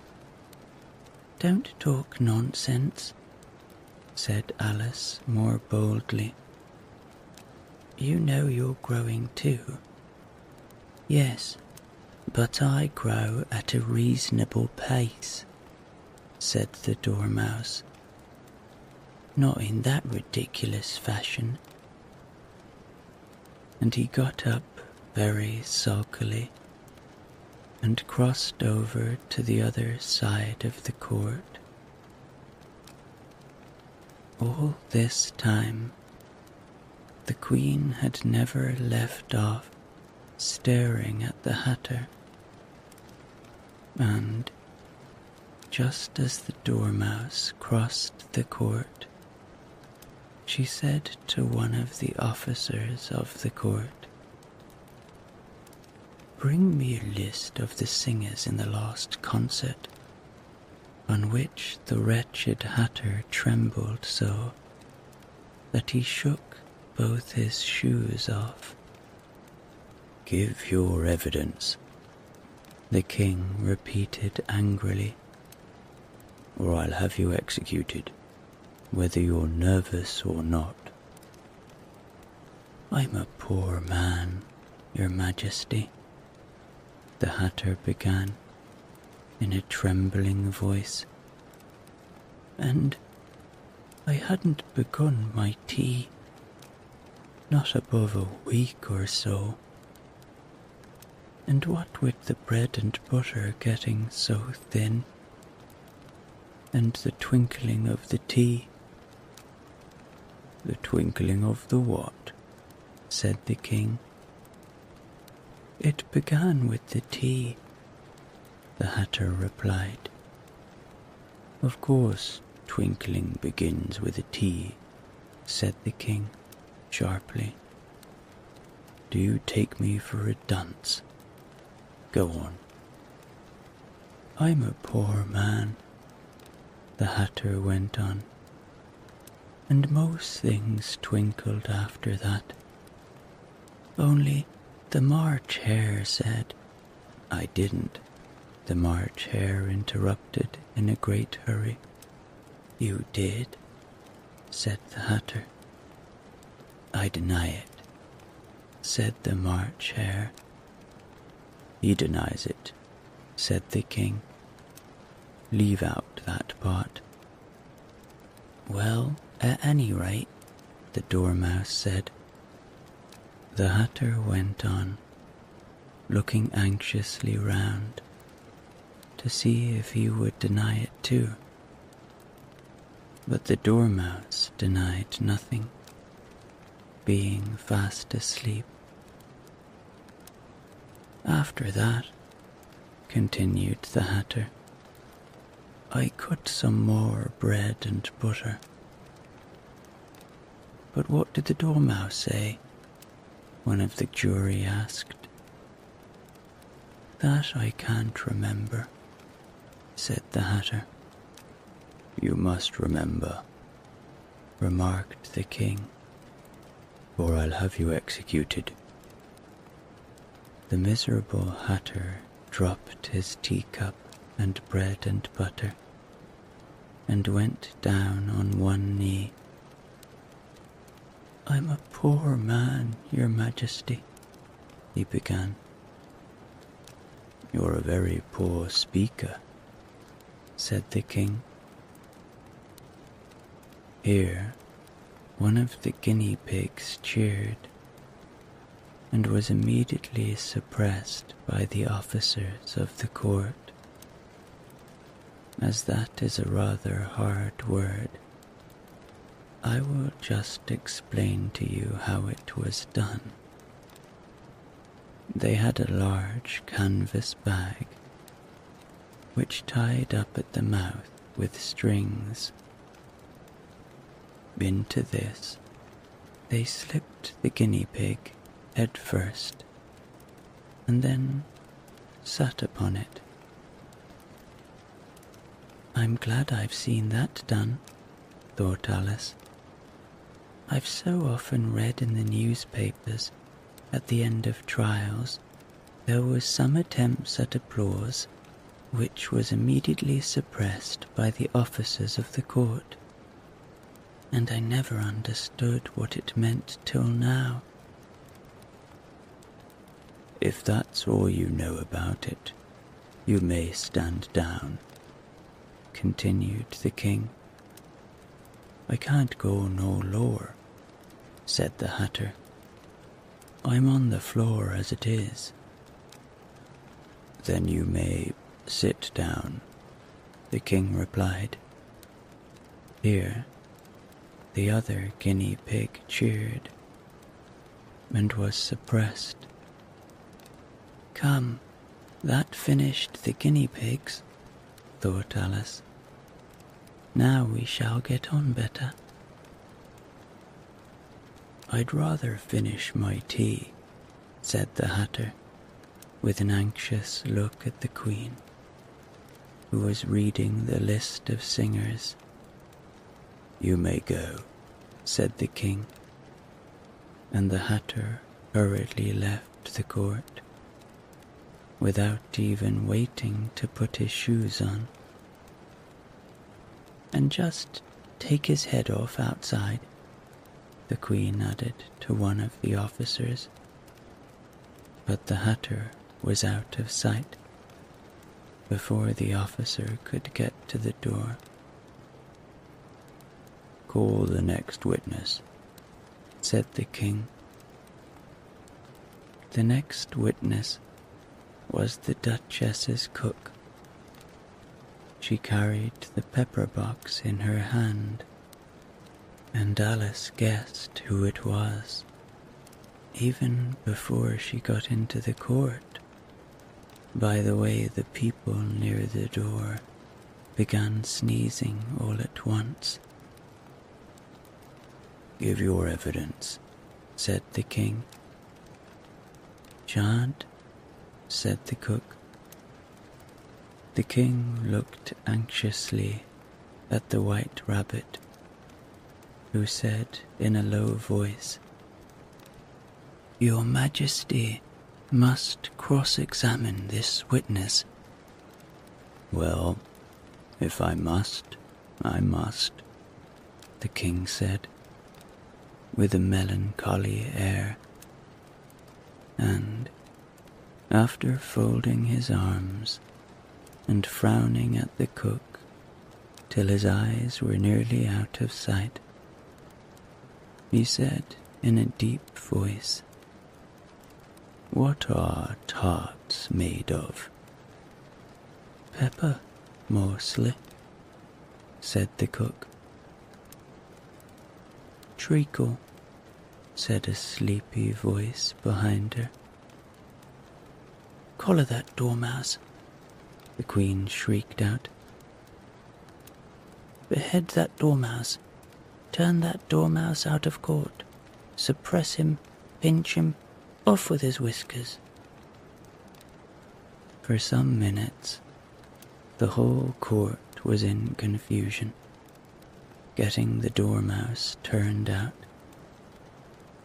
and by the time they had settled down again, the cook had disappeared.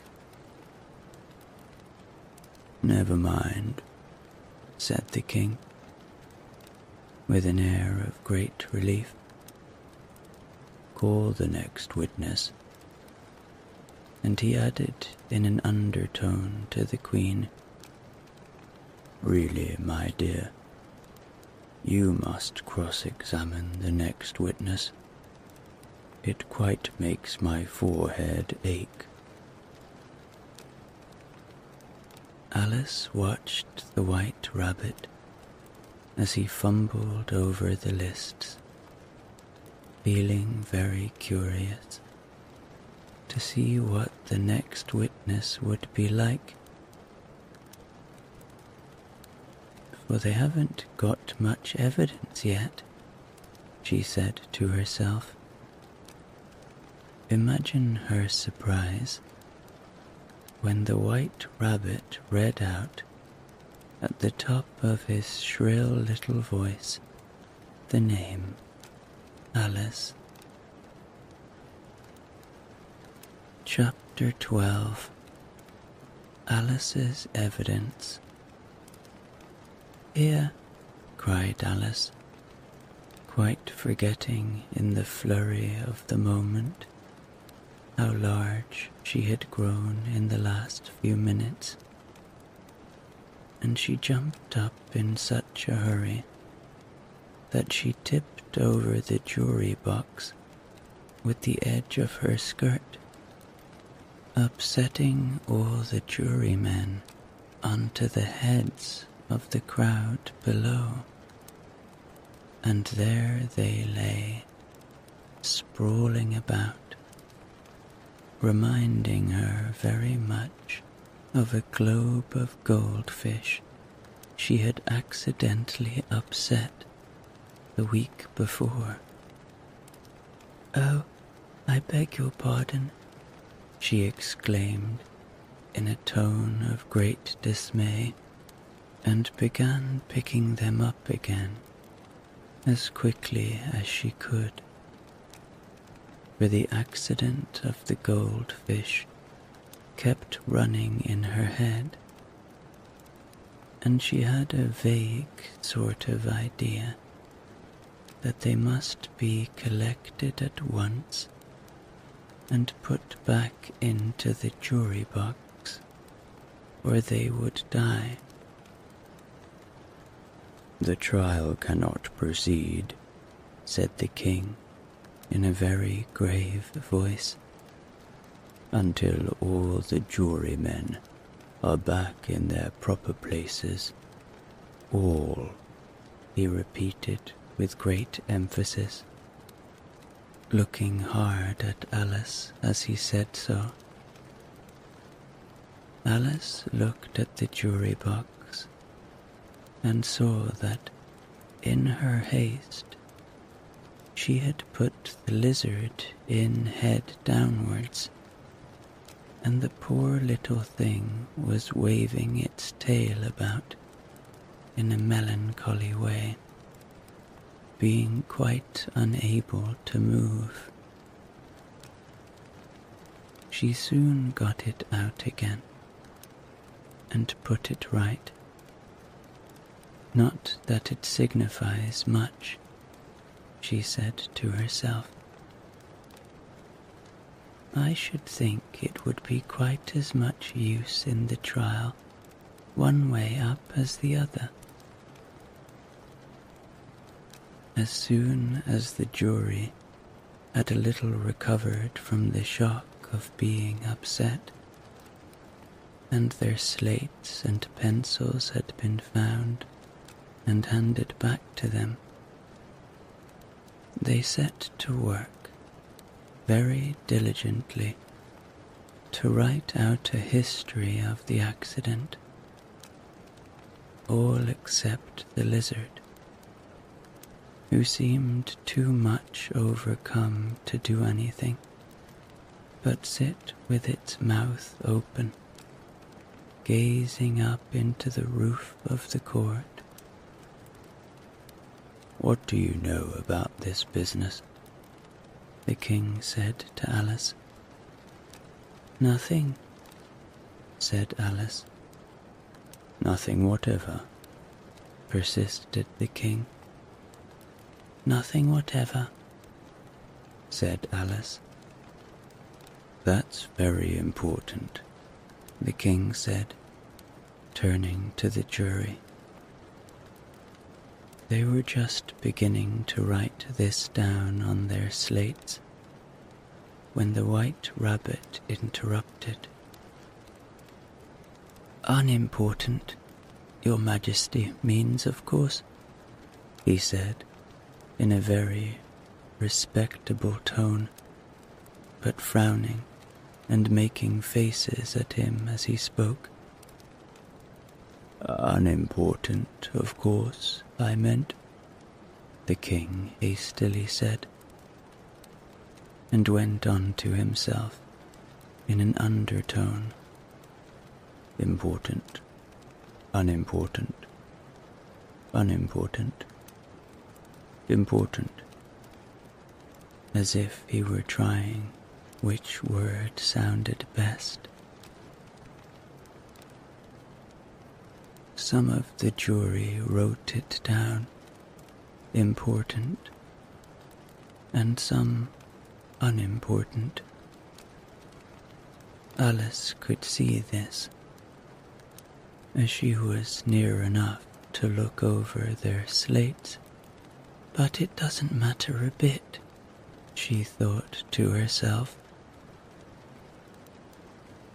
At this moment, the king, who had been for some time busily writing in his notebook, cackled out, "Silence," and read out from his book. Rule 42. All persons more than a mile height to leave the court. Everybody looked at Alice. "I'm not a mile high," said Alice. "You are," said the king. "Nearly 2 miles high," added the queen. "Well, I shan't go at any rate," said Alice. "Besides, that's not a regular rule. You invented it just now." "It's the oldest rule in the book," said the king. "Then it ought to be number 1, said Alice. The king turned pale and shut his notebook hastily. "Consider your verdict," he said to the jury in a low, trembling voice. "There's more evidence to come yet, please your majesty," said the White Rabbit, jumping up in a great hurry. "This paper has just been picked up." "What's in it?" said the Queen. "I haven't opened it yet," said the White Rabbit, "but it seems to be a letter, written by the prisoner to somebody." "It must have been that," said the king, "unless it was written to nobody, which isn't usual, you know." "Who is it directed to?" said one of the jurymen. "It isn't directed at all," said the White Rabbit. "In fact, there's nothing written on the outside." He unfolded the paper as he spoke and added, "It isn't a letter after all. It's a set of verses." "Are they in the prisoner's handwriting?" asked another of the jurymen. "No, they're not," said the White Rabbit, "and that's the queerest thing about it." The jury all looked puzzled. "He must have imitated somebody else's hand," said the king. "Please your majesty," said the knave, "I didn't write it, and they can't prove I did. There's no name signed at the end." "If you didn't sign it," said the king, "that only makes the matter worse. You must have meant some mischief, or else you'd have signed your name like an honest man." There was a general clapping of hands at this. It was the first really clever thing the king had said that day. "That proves his guilt," said the queen. "It proves nothing of the sort," said Alice. "Why, you don't even know what they're about." "Read them," said the king. The White Rabbit put on his spectacles. "Where shall I begin, please your majesty?" he asked. "Begin at the beginning," the king said gravely, "and go on till you have come to the end. Then stop." These were the verses the White Rabbit read. "They told me you had been to her, and mentioned me to him. She gave me a good character, but said I could not swim. He sent them word I had not gone. We know it to be true. If she should push the matter on, what would become of you? I gave her one, they gave him two. You gave us three or more. They all returned from him to you, though they were mine before. If I or she should chance to be involved in this affair, we trust to you to set them free, exactly as we were. My notion was that you had been, before she had this fit, an obstacle that came between him and ourselves and it. Don't let him know she liked them best, for this must ever be a secret kept from all the rest, between yourself and me. That's the most important piece of evidence we've heard yet, said the king, rubbing his hands. So now, let the jury. If any one of them can explain it, said Alice. She had grown so large in the last few minutes that she wasn't a bit afraid of interrupting him. I'll give him 6pence. I don't believe there's an atom of meaning in it. The jury all wrote down on their slates, she doesn't believe there's an atom of meaning in it. But none of them attempted to explain the paper. If there's no meaning in it, said the king, that saves a world of trouble, you know, as we needn't try to find any. And yet, I don't know, he went on, spreading out the verses on his knee and looking at them with one eye. I seem to see some meaning in them after all. Said I could not swim. You can't swim, can you? He added, turning to the knave.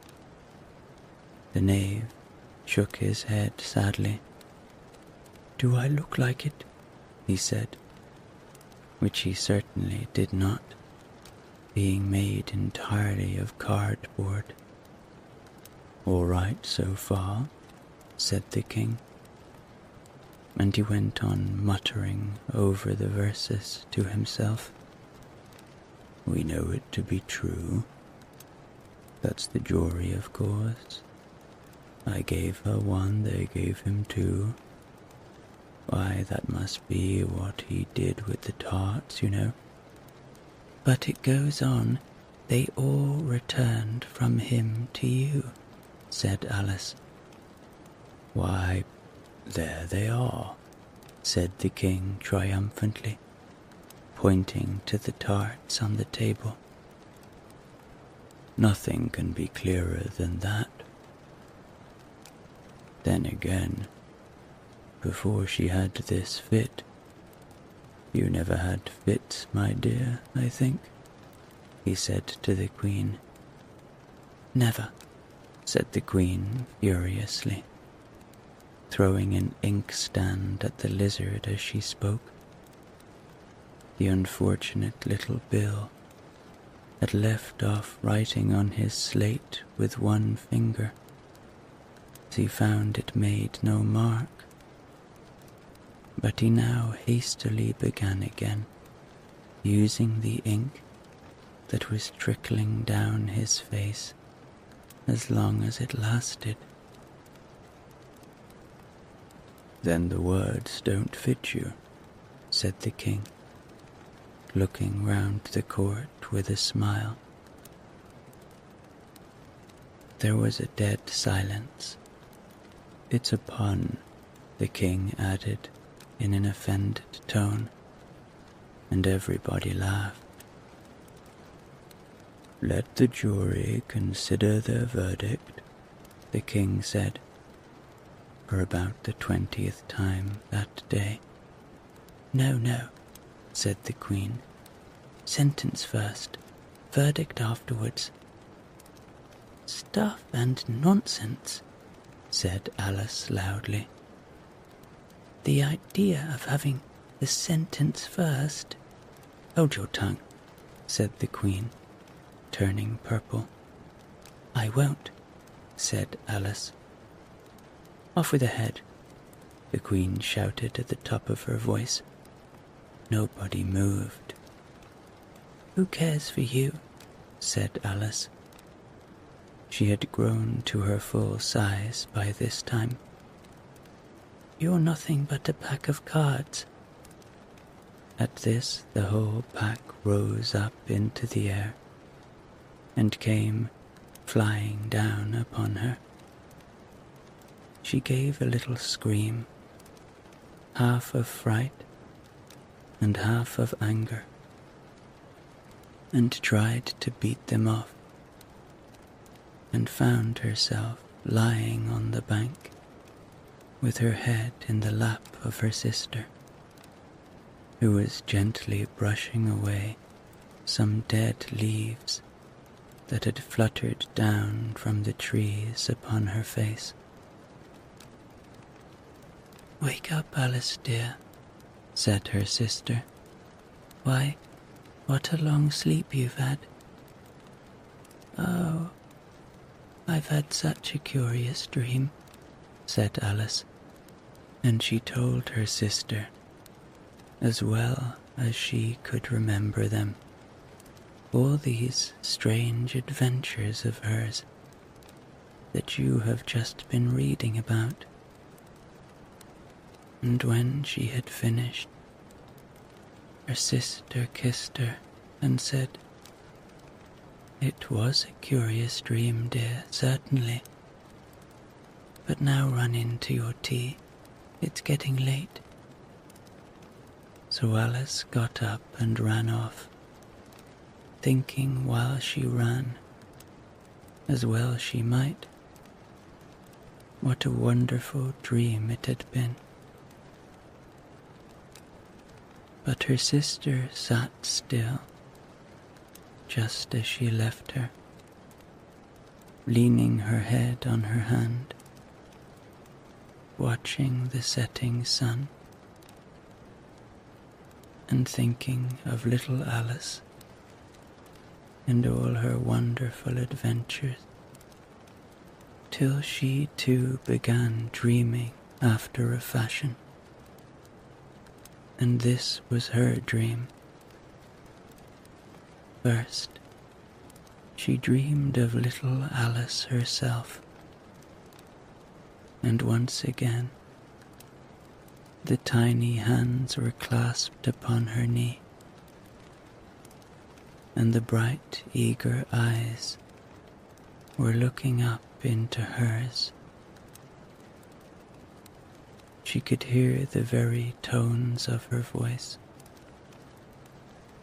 and see that queer little toss of her head to keep back the wandering hair that would always get into her eyes.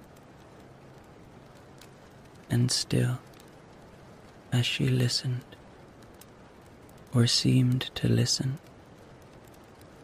the whole place around her became alive. The strange creatures of her little sister's dream.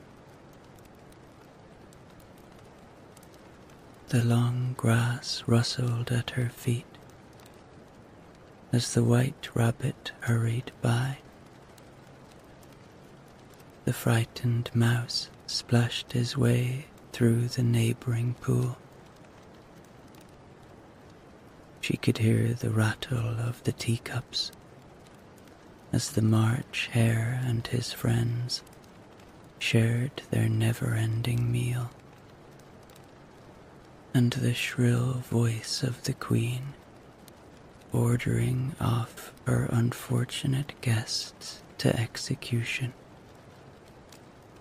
Once more, the pig baby was sneezing on the Duchess's knee, while plates and dishes crashed around it.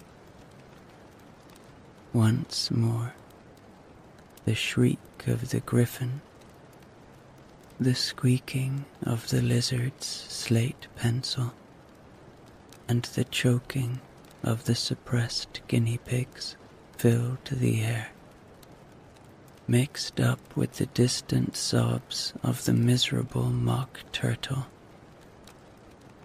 So she sat on, with closed eyes, and half believed herself in Wonderland, though she knew she had but to open them again, and all would change to dull reality. The grass would be only rustling in the wind, and the pool rippling to the waving of the reeds. The rattling teacups would change to tinkling sheep bells, and the queen's shrill cries to the voice of the shepherd boy, and the sneeze of the baby, the shriek of the griffin, and all thy other queer noises would change, she knew, to the confused clamour of the busy farmyard, while the lowing of the cattle in the distance would take the place of the mock turtle's heavy sobs. Lastly, she pictured to herself how this same little sister of hers would, in the aftertime, be herself a grown woman, and how she would keep, through all her riper years, the simple and loving heart of her childhood, and how she would gather about her other little children and make their eyes bright and eager with many a strange tale, perhaps even with the dream of Wonderland of long ago, and how she would feel with all their simple sorrows, and find a pleasure in all their simple joys, remembering her own child life and the happy summer days.